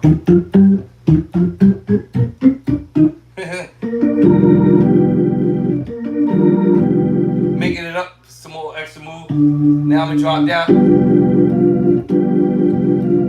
Then go to the chord that I was supposed to play. E flat. Now instead of you hear people do ba da da da oh ba ba da da da oh ba da da da. So instead of doing that, he's doing this little it's really playing E flat chord. Yeah, second version, D second version, back to it, and then he's going to G minor second version to A flat. Hold up. Back to A flat first version, back to G minor at the A flat second version, and then back down to G minor, A flat, and E flat. But you're gonna bring it up with 2 hands, and we call this the major 6, major 6, major 6, major 6, minor 6, minor 6, minor 6, major 6, minor 6, minor 6, major 6. That's what he's doing.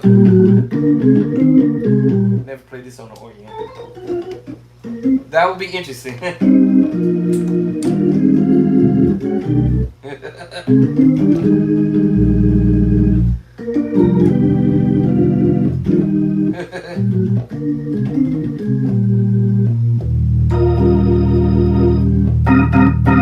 Start pulling chords that I would do on the keyboard and drop it on the organ and see what I get. That would be pretty interesting. And I know there's another song.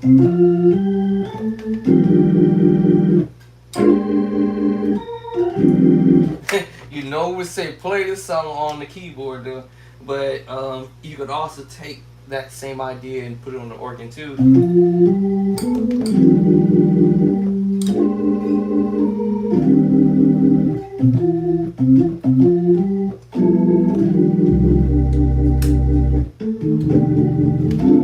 Well, you may have to pad it a little bit.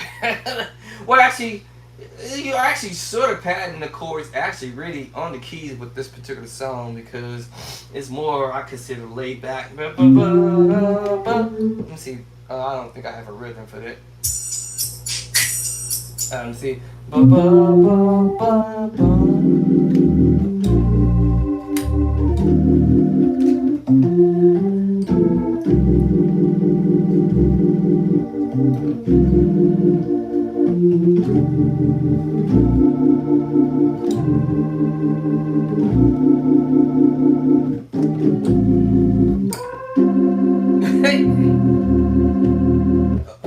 We're gonna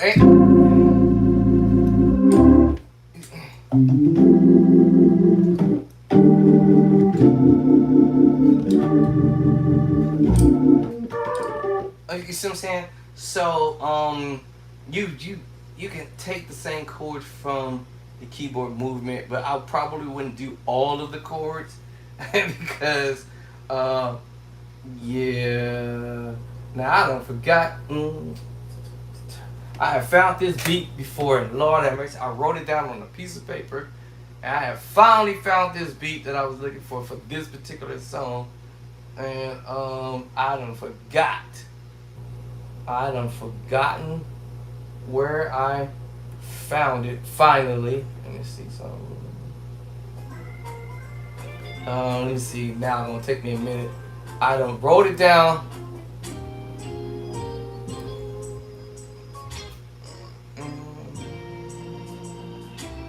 See, that's not it. I done wrote it down somewhere and I done forgot where I written it down. Let me see here if I can find that rhythm. I forgot what it was called. Let me see. See, I done wrote it down. I done forgot the name of it. And I don't have no clue where I put it at. Let me see.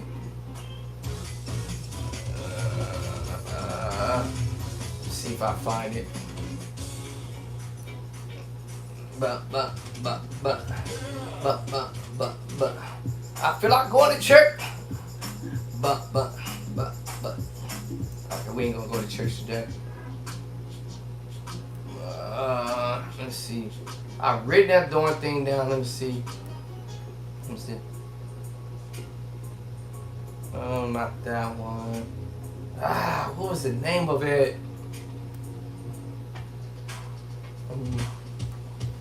Not that one. I might have to put this thing somewhere where I can find that particular type of rhythm.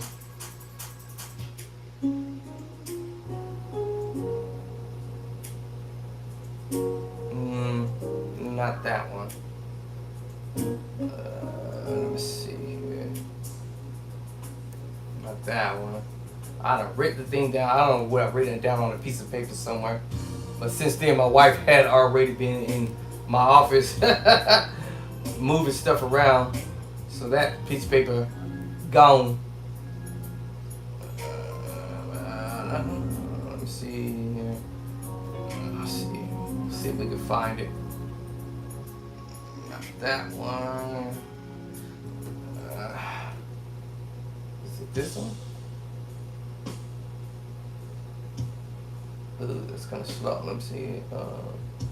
Is it this one? Wait, it just stopped. What? Why? C-Dub's tracks keep stopping. Why? Let's go back to. See if we can go back to the top. Let's see how that rhythm go. It just stopped. Seriously, bro?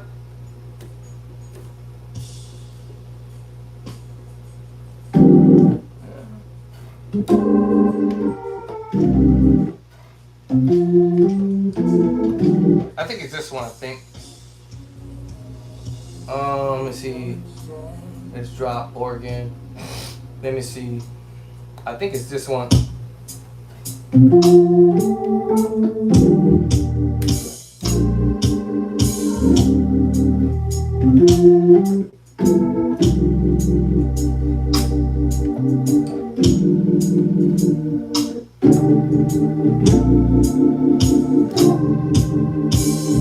The drummer's too busy.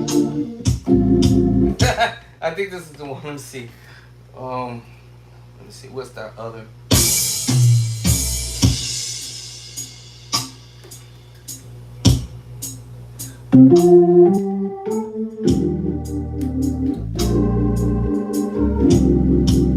Okay, let me see. Hold on.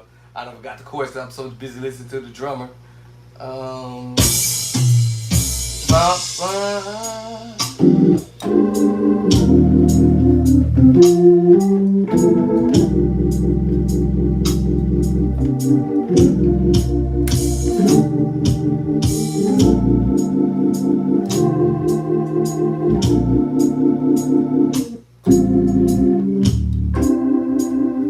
forgot. Hold on.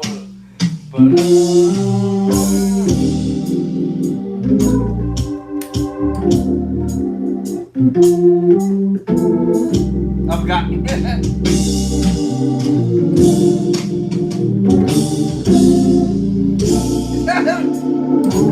The drummer. The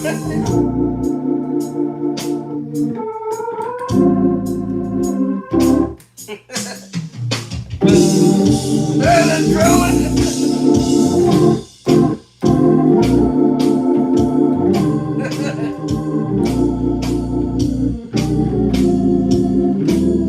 Okay, the drummer.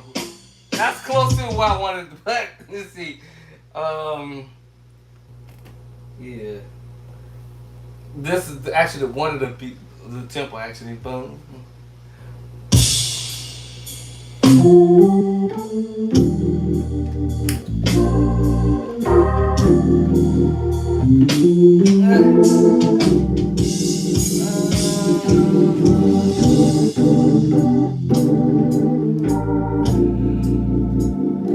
I'm not playing all the chords right.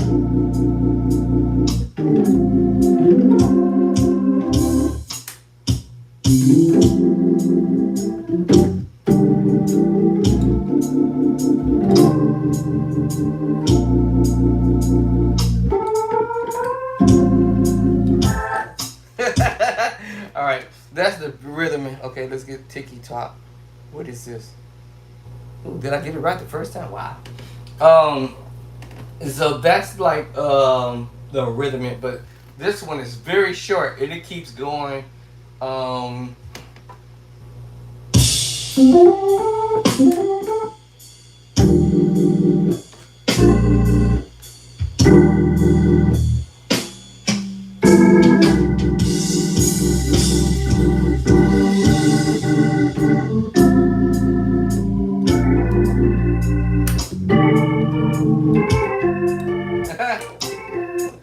Let me get the chords in my head.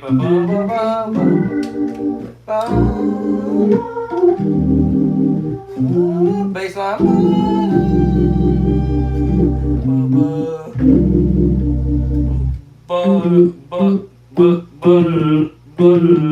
No,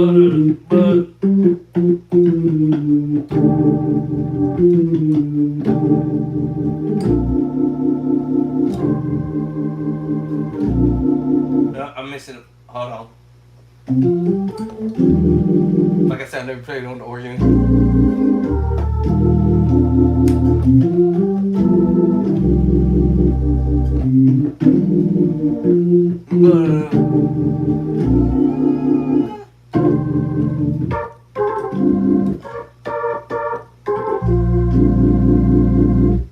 No, I forgot the part. Hold on.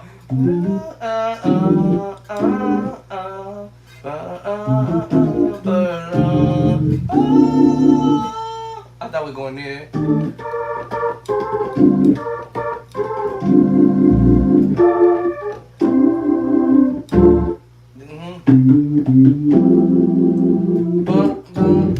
This is when we're going to major 9 with the flat 5.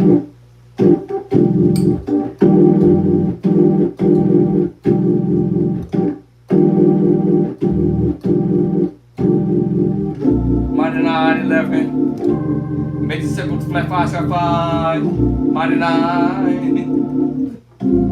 Major 7 flat 5. Okay, remember now because of the A sharp 9, sharp 5. Flat 5, sharp 5. Actually, sharp 9, sharp 5, my bad. I had to remember all of the chords in sequence. Let's see. So that's A flat major, E flat major 9. Okay, we played the E flat major 9 voicing. Actually 13, 9, 13. That's why I'm playing the 9, 13. E flat major 9, 13. E flat major 9, 13. Then B flat. Remember I said this chord much earlier. We had said that, remember the minor chord? Okay. Alright, make you play the minor 7 with flat 5 voicing, right? So now we're doing it from this angle here, alright, which is because we're on B flat. So we got the 1, and I can see my fingers got that's the 2. So we have the B flat 9. I see the 9 right there, B flat. That's the 9. All right, and then and so then we have the 9 is the 2, y'all. So I went ahead and set the 9 into 2. So B flat 9. We're going to establish that we got the 9 at the top.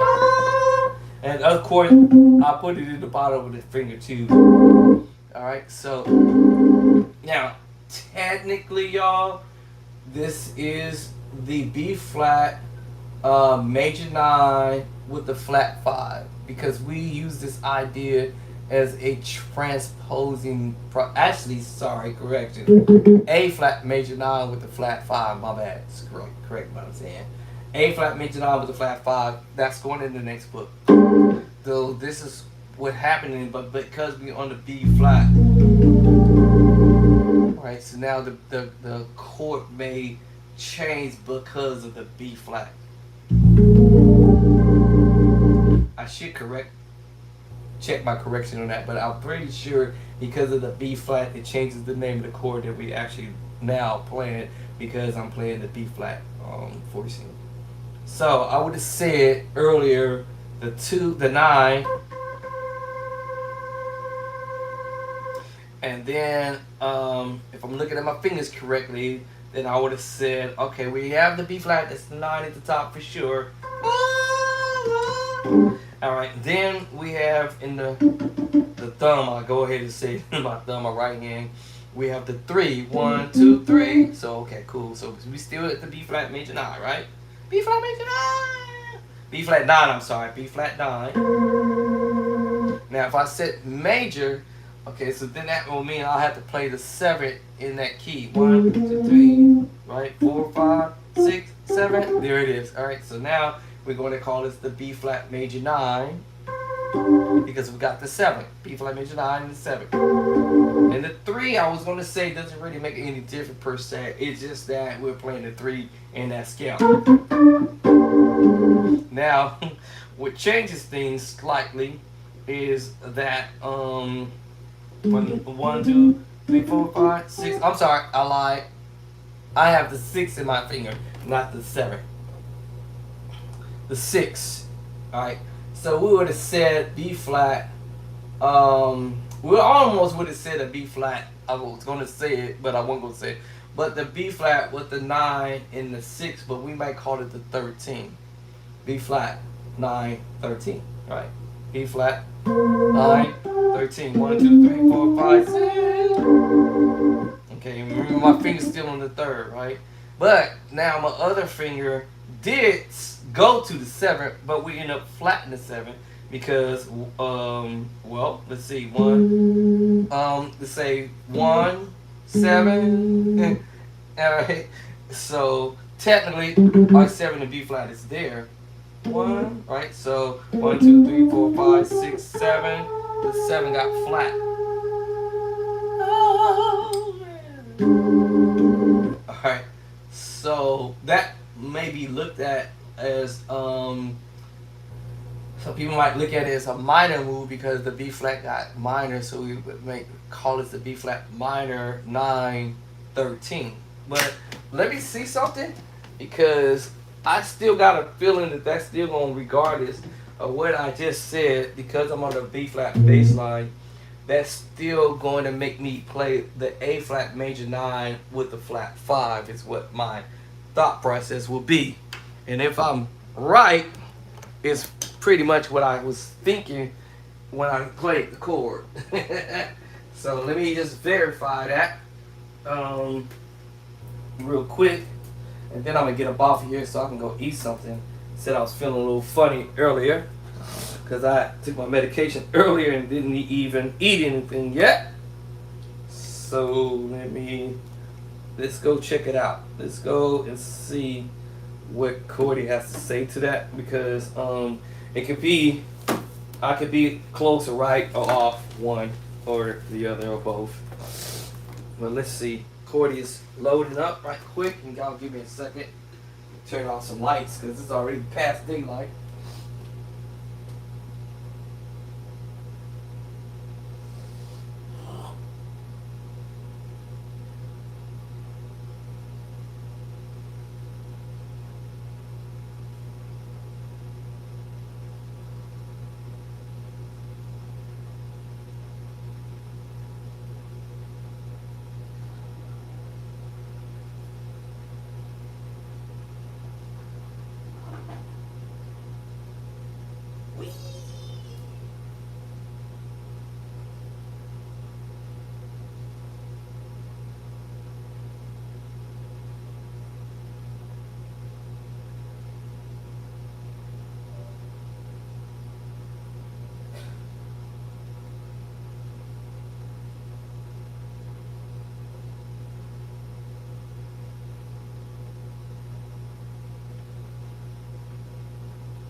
Alright, so let me verify that, what I said earlier.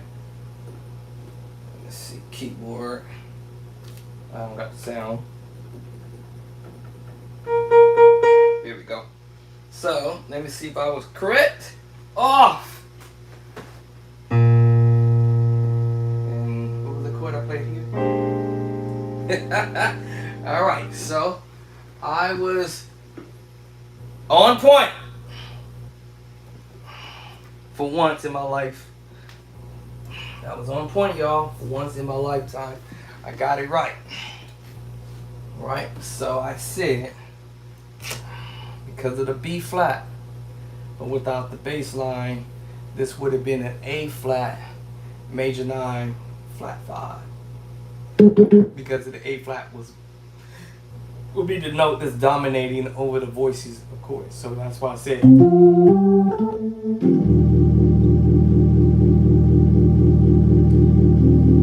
The E flat major 9, or am I lying? E flat major 9, 13.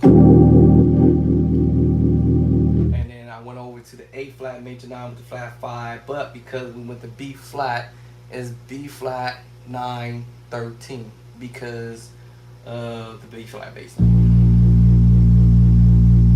And if I understood my scale, I understood it's 1, 2, 3, 4, 5, 6.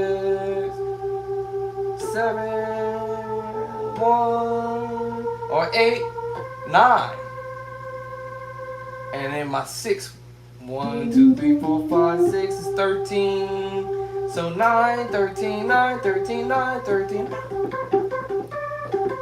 9, 13. The 3, I was going to say it doesn't matter, but it do matter as far as making the chord, but it was just a 3. So you can't do anything about that. It's just a 3. 1, 2, 3. 1, 2, 3.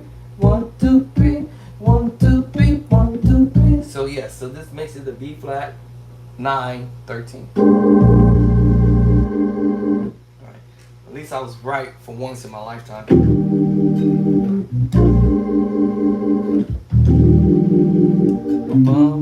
Oh, I'm sorry.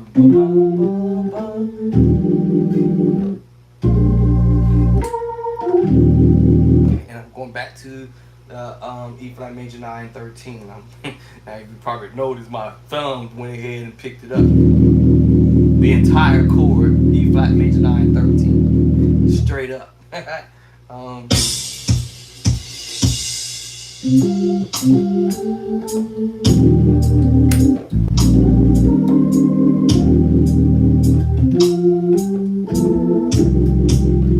then now we went to C minor 9, 11. More than one way to approach that. I had to listen to the whole tune. Actually, that will be super hilarious because this is really for keyboard, but I can probably grab the chord movements from the keyboard and transfer it over, but pad it up. Hold, chord, hold, actually hold, holding,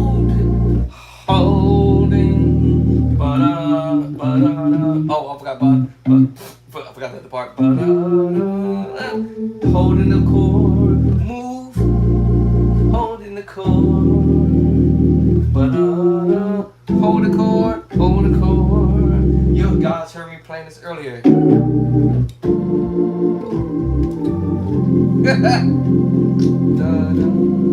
And F. You're gonna hear me playing these same chords. You're gonna hear me playing these voices of chords. D minor 9, 11. What is the name of this chord, y'all? What is the major 7 with the flat 5? E flat major 7 flat 5. All the day. But because we go into an E flat bass line, oh, I'm actually going to an F now. And I can go from F to F. Now because that changed the name of the chord we're doing now, because now if we look at F scale, I got the 1 and the 3. Remember, this is funny. 1, 2, 3, 4, 5, 6. So now we have an F, and it's the 6. All right, and then we have the 2. So in order for me to figure out what chord I'm playing, I'm like, okay, my boy. All right, so we got a 1 here, and we got the 3 here. We got a flat 7 here. Yeah, flat 7. All right, that was my tritone, right? So the tritone ended up being my flat 7 and my 3, even though I'm on F. Remember the word F. So now I'm gonna figure out what this chord is, right? All right, so I'll figure it out. All right, F, 1, 3, flat 7. Okay, So does that make me play a minor voicing or something? Let's find out. Let's look further. So I'm gonna remember the flat 7 for sure. All right. So maybe I'm gonna call this an F7 for now. I would have said F minor 7, but we're gonna call this the F7 for now because F flat 7. Got 3, and then all of a sudden we're gonna go 1, 2, 3, 4, 5, 6. And now we got the 6. We got now turn that into the 13. F7, right? We had an F7.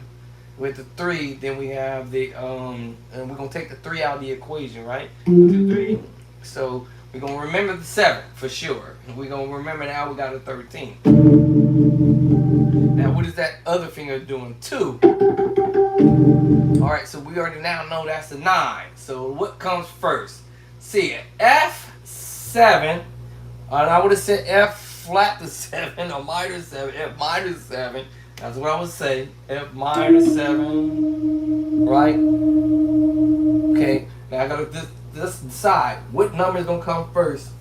My what you call it falling off of me. Which one is gonna come first? Alright, to derive the name of the chord that is gonna be. Alright? Alright, my head gets cold, so I gotta cover up. Alright, so I saw the 9. 1, 2, or the 2. So let's just say 2 or 9. So depending on how I write it, how I see it, or how people might call it for what it is, I know for a fact that there was an F there. Alright, and then we saw 7, but it was flat, right? So my brain would say minor. Alright, we would have said F minor for now, right? Because of the 7 got minor. So F minor 7. Alright, then I would have said, okay, the 3 didn't count, but what we say earlier, the 6. 1, 2, 3, 4, 5, 6. Now we call that the 13. Alright, now remember, what number comes before the 13? The 9. So then I want to put the 9 right there. So now, would this be technically an F minor 7, 9, 13, or would it just be an F7, 9, 13? You know what? Alright, so that all depends on how you want to look at it. Even because I said the F got minor, the 6 got minor, I'm sorry, the 7 got minor, 1, 2, 3, 4. Now if it would have stayed the 7, and I would have played the 1, or let's say, yeah, if I would have said let's play the 1 and the 3, right, and the 6 with the 13, and then the 7, we would have said that would have been an F major 6 with the 13, or the 13, F major 13 basic, really, actually. But because it went flat, so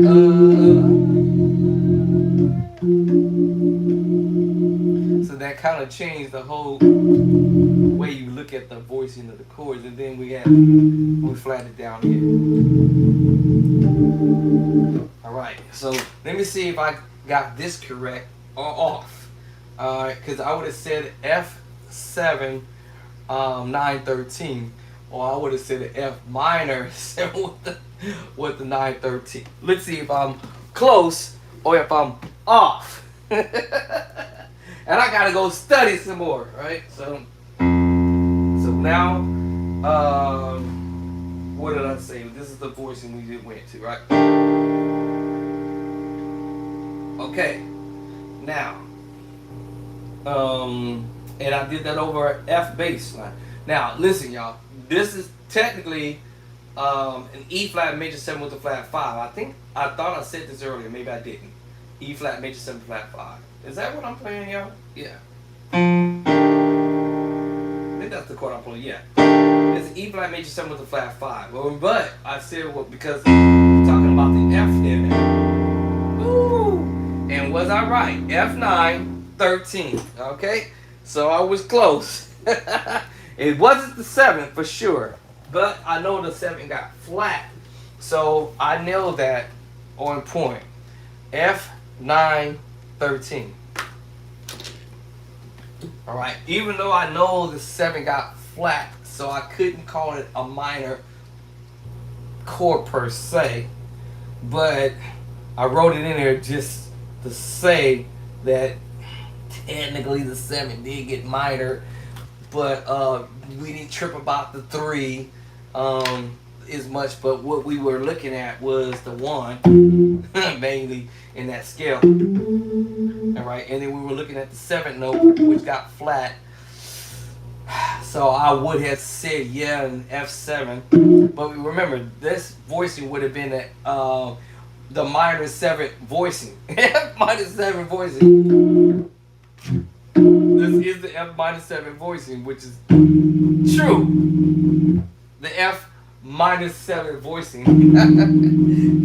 That's why I said, okay, hold on, my boy. But because you threw that A there, and you threw that D there, and then you threw that G there, that changed the whole game plan right there.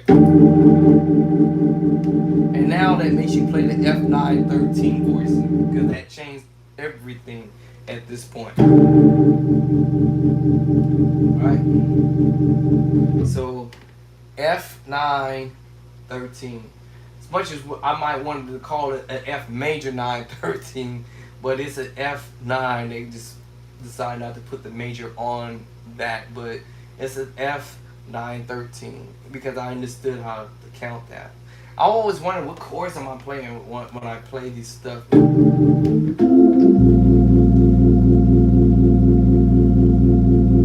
Okay, and then I went to play the secret sauce chord or the 7sus4 scene, or the G7sus4 chord, or we can go to F. Now you put that over B flat or bass line B flat. Now again, same thing, we're talking chords, right? But what changes the name of your chord is when you drop the bass line. So do we consider this as a B flat sus13? No. Or what do we consider this as? Because now we have the B flat 1. I just keep in mind my scale. 1, the 2, so kind of B flat 9. Just for argument's sake. Got the 9. In reverse, we got the 7. So B flat 7, 9, B flat, okay, B flat 7, major 7, 9. So we may call it B flat major 7, 9. And then we have the 6, which is 13. It's just another way of playing the same chord I just played a minute ago per se. We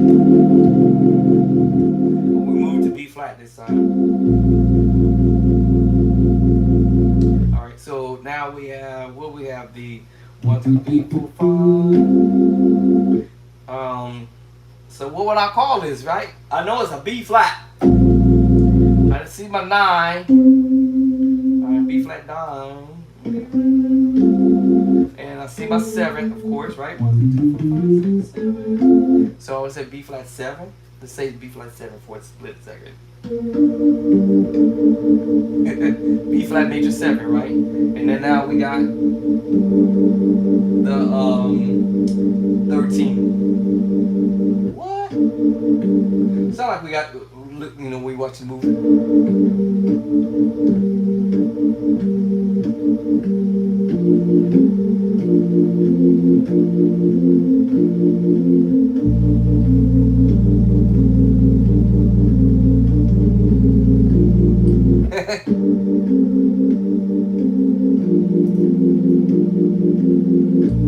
Anyway, so I'll be like, what is that chord I'm playing actually? And I know for sure this is the G7sus4 voicing, but now we put it over B flat. So yes, it's a B flat major 7 because we have the 1, the 3, and watch this, the 5, B flat major 7. And what was the other note I put with it? The G.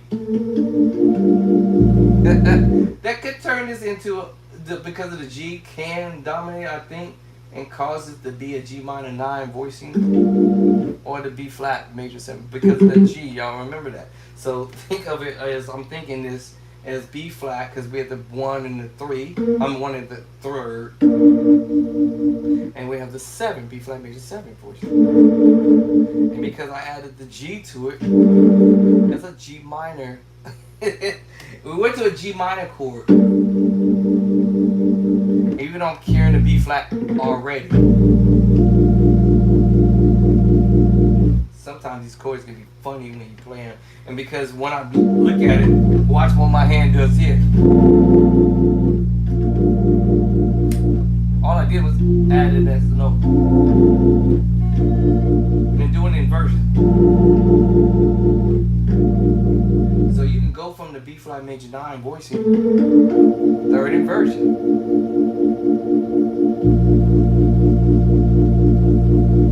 Because the G came in, it could cause you to play the G minor 9, or just G minor chord. G minor 7 actually. Now if I do the scale from that angle,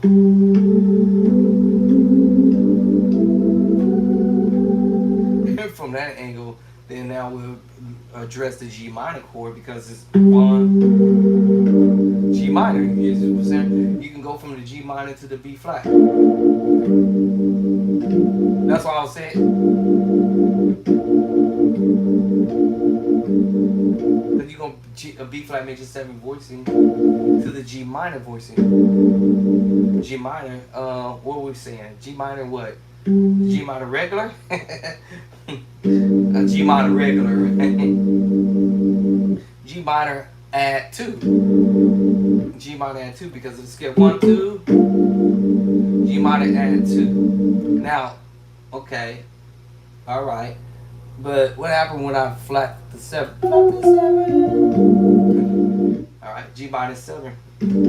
G minor, I'm sorry, 9 because now G minor 9 now because the 7 is flat because I got the 2, 1, 2, so I can go in between these two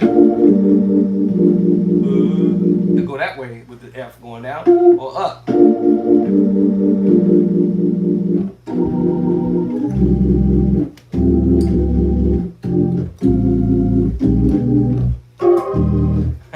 And play all these other chords. Listen, y'all, I'm gonna come back later. It's about 10 something, I think, 11. I don't know what time I started this foolishness. Early this morning, 5 o'clock this morning. So I'm gonna go grab me something to eat, take a nap, let these quads marinate in my spirits. Let these quads marinate in my spirit. And then I'll come back and probably do some more stuff. What? Scheduled for 19. When is the 19th? Okay, Thursday. Alright, so check out my book, Play by Sight, edition 1 and 2. And be on the lookout for my next book. I'm gonna try to see if I can get it published or finished at least. Done, hopefully. Because we're in February, so I'm looking at, let me see, March, April. I want to try to see if I can get it done by April. Get it finished on or by April. That's my plan, April. And if I get lucky, I might even get it finished before the end of this month.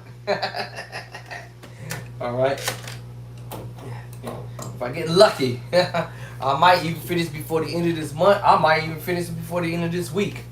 Because I got so many chords that I want to drop in the next book, but it takes work to line that stuff up so it can look as pretty as this, my lineup over here. All right, the lineup over here, so they can look really pretty nice. It's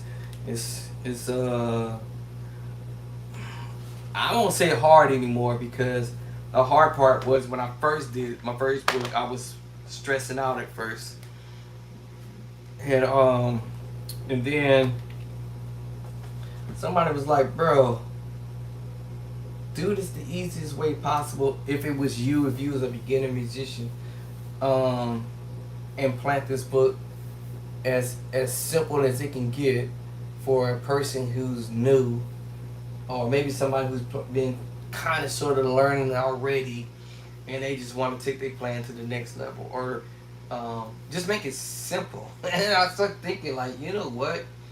I'm making this more complex than it might appear. So all of a sudden it just clicked, and I was like, you know what? If it was me and I was on the other side of the shoe, I'm gonna make this as simple as possible. If it was somebody else teaching me how to play these chords, and make it simple. So I made it simple. And no way nobody can mess this up. You cannot mess up playing any of these chords in the book. None whatsoever, because they color coded. They got the dots on there. They got the name, which the chords you playing, and also what left hand is doing, and also what your right hand is doing. And if you can mess that up, I don't know what to say, because there's no kind of way anybody can mess that up. And you just open up the book. I started laughing about that. I'm gonna call this the pocket book. I can put this in my pocket. Go to church or go wherever I want to go. Get in my car and put this bad boy in my pocket. The other one I can't put in my pocket. I had to use my backpack. But yeah, this is my pocketbook. Yeah. All right, this is my pocketbooks, y'all. The pocketbook. I got the pocketbook. All right. Yeah, you can go to church, go to rehearsals, go wherever, and you hear something, you trying to learn something, you can actually sit there and learn how to play them songs by going to my book and looking for them chords, and you will find the chords there. The next book, we're gonna find some more fiery chords, some lit chords that's gonna make your playing go skyrocket. If these two books should make your chords go skyrocket anyways, because I laid it out there. I didn't hold back. I laid it out. This thing still work? Oh, that's good. And this thing, I didn't think it was gonna last. The charge last that long. Wow. All right. I needed this last night because I was blazing hot last night. But yes.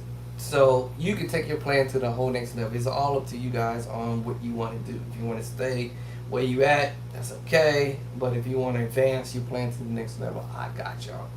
All right. So I got the master over here, but also I'm building on top of my master, because the more I keep practicing, the more ideas I hear in my head or learn or put down or already placed on paper anyways, I'm actually legitimately placing it in an actual music book, so every musician can learn how to play, to avoid begging musicians to show y'all how to play whatever it is. And I know I don't really like using that word, begging, but chasing musicians down, saying, hey man, can you show me how to play the song? Or play that chord or whatever it is that you keep hearing them doing over and over and over again, and they don't want to show it to you. I got you. All right, I got y'all. Go to Play by Sight on Amazon, on my website, bishopdraysterclarkhotchords.info, or it's like I said, it's gonna direct you anyways to Amazon to get your physical copy, whether you want the hardcover or the paperback or the digital download over at Amazon. But my website, we give you the digital download only. So if you want to shop there, grab your digital download for your device now. While the prices is low. I'm laughing, but I ain't playing. The prices is low right now. All right, they've been low since last year. This time around, matter of fact, actually, I can't say this time around. That won't be legitimately said until June 2nd. Since June 2nd, my price has been really low. Compared to other people who charging more than me, and they're only giving you the basic theory, and I'm giving y'all both the theory and the dope chords at the same time. And these guys' books, they only giving you just the basic theory. That's it. You ain't graduate no further than just the basic theory. When I say this, it's you getting the left hand and right hand chords, the same chords that you have to sit here and practice the same chords. I thought when I bought this book, I actually really sincerely thought when they was advertising it, they made it look like as if, oh my God, you're gonna be able to be an advanced musician. You're gonna be able to take your playing to the next level. You get this book, it's gonna take you to the skies, to the stars, and to the moon, or whatever. And I'm like, really, for real? Okay, cool, man. They must got some really seriously dope chords in this book. And as soon as I opened it up for the first 2 pages. I'm not lying. I really wanted to send it back, but went ahead and kept it. All right. And it was $50. $50. Really? Y'all, that actually got me mad. I'm thinking like, wait, $50? I need to put my book at $50 or more. My book is worth way more than $20. So y'all gonna get my book for $20, $25, $35. That's dirty cheap. What you would call this, $9. $5 and $9 for the digital download. So I'm thinking, scratching my head, like, man, what's wrong with this picture? I'm actually about ready to call my consultant and say, yo, check this out, man. People with the basic theory books, music books, they charging $50, $45. This one was $60-something. And it talks about praise and worship, some worship stuff that you can do on the piano, on the keyboard. And I'm looking at this book like, really, yo? 59, 56 something, some change. What?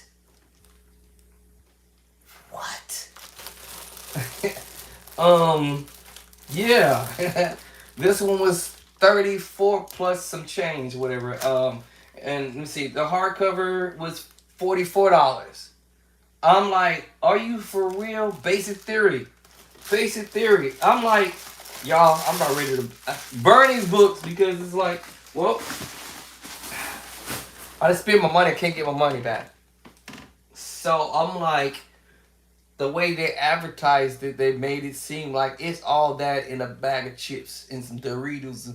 And I go to look into it and I'm like, oh wow, are you really serious? By this time, I had already published my first book. I had already published my very first book. And I got those after the fact. And I was looking at them and I'm thinking like, wow, really? $50? $44? $47? $34 and some change. I'm like, what? And y'all ain't even getting a dope course. Uh-oh, we lost YouTube. Oh no, we lost Facebook. How we lose Facebook? I only took the thing off the charger for 1 minute. All right, I'm gonna get off here for sure. Let's get Facebook back for 1 second. Let me see. But yeah, I ain't gonna lie, I was pretty hot. I'm calmed down now, but I'm just saying, you know, should I raise the prices on my music books? Because for y'all to get these dope cores, that's like, man, that's y'all getting the top of the line. Y'all getting y'all getting the top of the line stuff. Y'all ain't getting no cheesy. Oh, my coworker used to say popcorn. No, he used to say what he used to say I forgot. He used to say hold on, let me get Facebook back. Let me see, how do I do that? Oh, there it is. Resume. Let's see if it come back. Yeah, I'm back. Talking about these books being high in the stores. My book is the cheapest books in the store, but you guys get a way quality chords in the book. Y'all ain't getting no Cracker Jacks, that's what he called it. Y'all ain't getting no Cracker Jacks chords. In the very first book, my very first chapter, 1, 2, 3, 4, 5 for the beginner musicians, I was trying to do what we call fast track to get them on in the game, so to speak. So they be able to learn how to play all these triads in all 12 keys and stuff like that. So I was trying to fast track that. And then after that, once y'all finish learning how to do that, then you just drop right on into chapter 9. And that's when you're going to start turning heads. And you're going to turn your own head and be like, oh, that's, oh. Oh, them chords is dope. Okay, where is this dude being all alone? Because I wish this was out a long time ago when I was first trying to learn how to play. I wish there was a music book like this on the planet. I wish there was a music book like this from when I first got started way back in the day. And as I got older or whatever, I wish there was a music book out there that shared and showed how to play all these chords and these beautiful chords and have this all lit up, pretty and beautiful. I wish there was some of this stuff way back when I first got going. Boy, I would have been a beast by now. All right, so now, yeah, yours truly. I'm beasting these chords out for y'all. All right, so y'all can be a beast on the organ, on the keys, or whatever, right? So yes, that kind of got me a little upset to go online.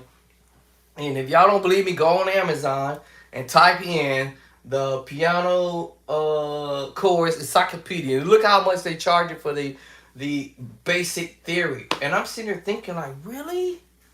Like, bro, how y'all getting away with that? Cause I'm only charging $20. $20? That's cheap. I'm wondering, man, should I add another $20 more to my book so y'all get the book while they cheap? I may not ever and don't quote me on and don't quote me out. I may not ever decide to go ahead and bump the prices up higher. You know, because I understand people may not can't afford to pay that kind of money or whatever, but my books are definitely worth more than $20. They're worth more than $40. They're more than $50, if you will, for sure. So, you know, I did bring that out to my consultant when we first aired my book live. And then they advised, no, just keep your books around $20. Just at least allow people to see that you are not about money, basically. So, because sometimes people are about money, and that turns folks off. And so, you want to let the people know that, hey, you know what, you ain't trying to take their pocketbooks or whatever. Even though I spent a lot of time and energy, and as well as my Miss Editor. Of course, I paid my Miss Editor for producing the very first book. All right, I paid her to do this. So, and then of course I paid the editing company to to do my books as well. And then my second book, my Miss Editor only did a small portion of the beginning because she went on vacation. So I did the entire rest of the book myself. I lied. Hold on. Am I lying or am I telling the truth? No, actually, correction. She did the rest of the book. I think I did the latter part of it. I think it was toward the end. I think I did toward the end because she had to go on vacation and stuff like that. So I don't believe in holding folk up if you're trying to go on vacation. So she did pretty much. Basically what it was it was easier, harder in the beginning for me at first, but we made it easy, like easy peasy, to do the very first book, the editing the first book. The second time it was much more easier because all I had to do was copy and paste, change the dates, change the format slightly, not much, change the colors. That's what she did. She did the coloring part. I didn't do all that. And all I had to do was put the names of the chords in left hand, right hand, doing this and that and the other. Photoshopping my chords through Cordy, and then sending my stuff to her, and then she did her thing. And then once she was finished with it, and then it was my job to make sure all of the names of the chords are what they are, and then send it to the editing company out of Florida, and then they did the rest. So yes, everybody got compensated for their works. So I don't believe in taking advantage of somebody who, even if they say, "Oh no, I'll do it for free," I'm cool. I just want to see you successfully get your books done or whatever. That's not how I rock. Here, a couple $100 or whatever. So. Now, if the person just don't want to take it, I'll find a way to get them to take it. But, yes, I paid for both of my books to be published. So, therefore, this is the outcome. And this is how beautiful my outcome came with both books. I'm actually proud of that. So, yeah. So, go over there to Amazon or my website, directly to my website if you desire to do so. Bishop Drexler Clark hotchords.info and start playing immediately. Yes, you will be able to start playing chords immediately. I was listening to a video with a young guy playing. He's still new at it, and he's not at his best, right? So I don't know if it was his dad or uncle or whatever, but he had posted a video of the young kid. I'm assuming that it was his son. I'm assuming, or nephew or whatever. And so he was doing the best that he could do. And I started saying to myself, you know what? Let me send him let me inbox him and send him my information that he can go and download the books so he can have his son study them chords. Because the lack of chords, you ain't going nowhere. You only going to play what you know, and that's it. So now if you can play new stuff, new chords, new ideas, then this will allow your plan to move to the next level. I don't know it all. Trust me, believe me, I don't. I'm learning. I'm learning just like everybody out there learning, right? So the whole idea for me is when I come across something, I'm gonna drop it in a book. All right, so I'm going to my website right now. It should open up, and there it is. Bye bye. All right, so you're gonna see on here, yours truly, Bishop Drexler Clark hotchords.info. All right. And it says buy now. You click onto it, put your credentials in, get whatever many books you want. Oh, actually, this is the ebook version. All right, so this will be your ebook version download onto whatever device you got in the world. And if you want to go buy now from Amazon, then that would direct you to Amazon, which I was just on a second ago. Then I would just take you to Amazon, and Amazon would do the same thing. You could do a digital download version there, as well as getting the physical copy from there. You just put in your credentials, whatever, your payment methodology or whatever, and go get your copy and have some fun. I can't wait to get this third book and my fourth book going. Third. Technically, I already had the third book going, which I was going to do a song book, but I switched it off, and I'm going to go do a chord book again. And then maybe my fourth book may possibly be a song book. I'm looking into it because of copyright. I got to look into it because of copyright, because there are songs that might not go, and if I say this safely, I should say that I have to modify chords that are in a song in the book. So I have to modify chords that are in a song that that would not get me in trouble with the copywriting process. So I'm looking into that to see how I would go about that route. I actually almost was halfway done with it, but then I got to thinking a little more about copywriting. So I'm making sure that I'm being careful for writing chords in the book that is associated to some artist's music. So I have to improvise and maybe change some stuff along the way. It will be close to the song, but it would have to be some chords slightly altered so I don't get what we call copyright. But it will be close. So yeah, that is, I guess I want to say, play it safe.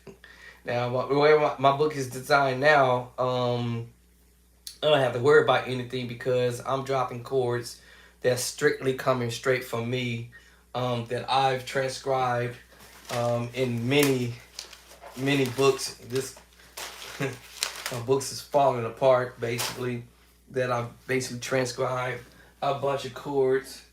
As you already seen, I already have my own master binder here, but Where the book at? Oh, I think. Where is it over here?